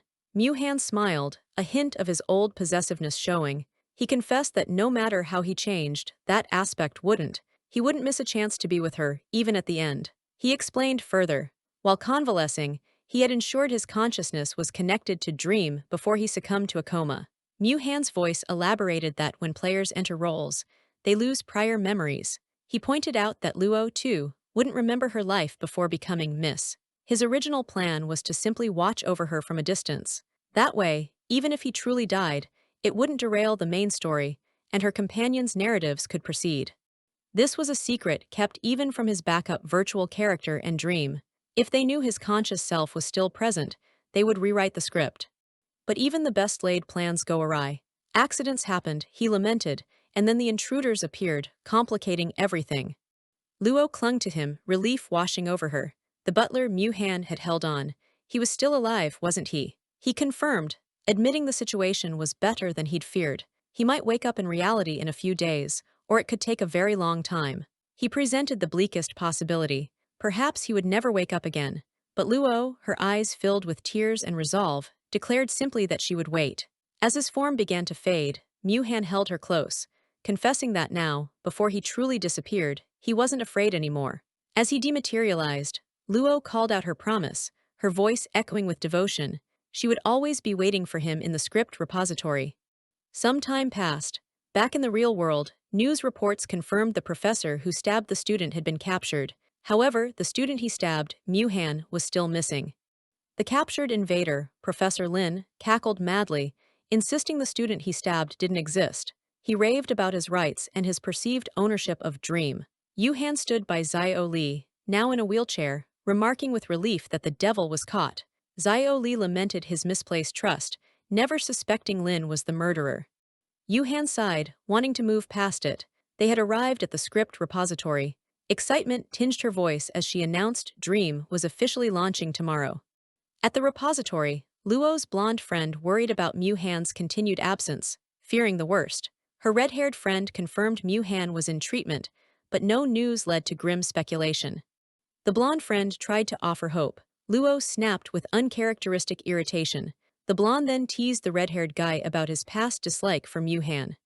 Luo carried a towering stack of scripts. Her blonde friend offered to help, but Luo insisted she could manage. An observer noted the books were quite heavy, especially for Luo, who was clearly struggling. Our girl's been through a lot, but manual labor wasn't part of her mistraining. Preoccupied, Luo bumped right into someone, sending scripts flying. She exclaimed in surprise and apologized profusely. As hands reached for a fallen book, a familiar voice spoke, politely declining her offer to help pick them up. That voice. It was him.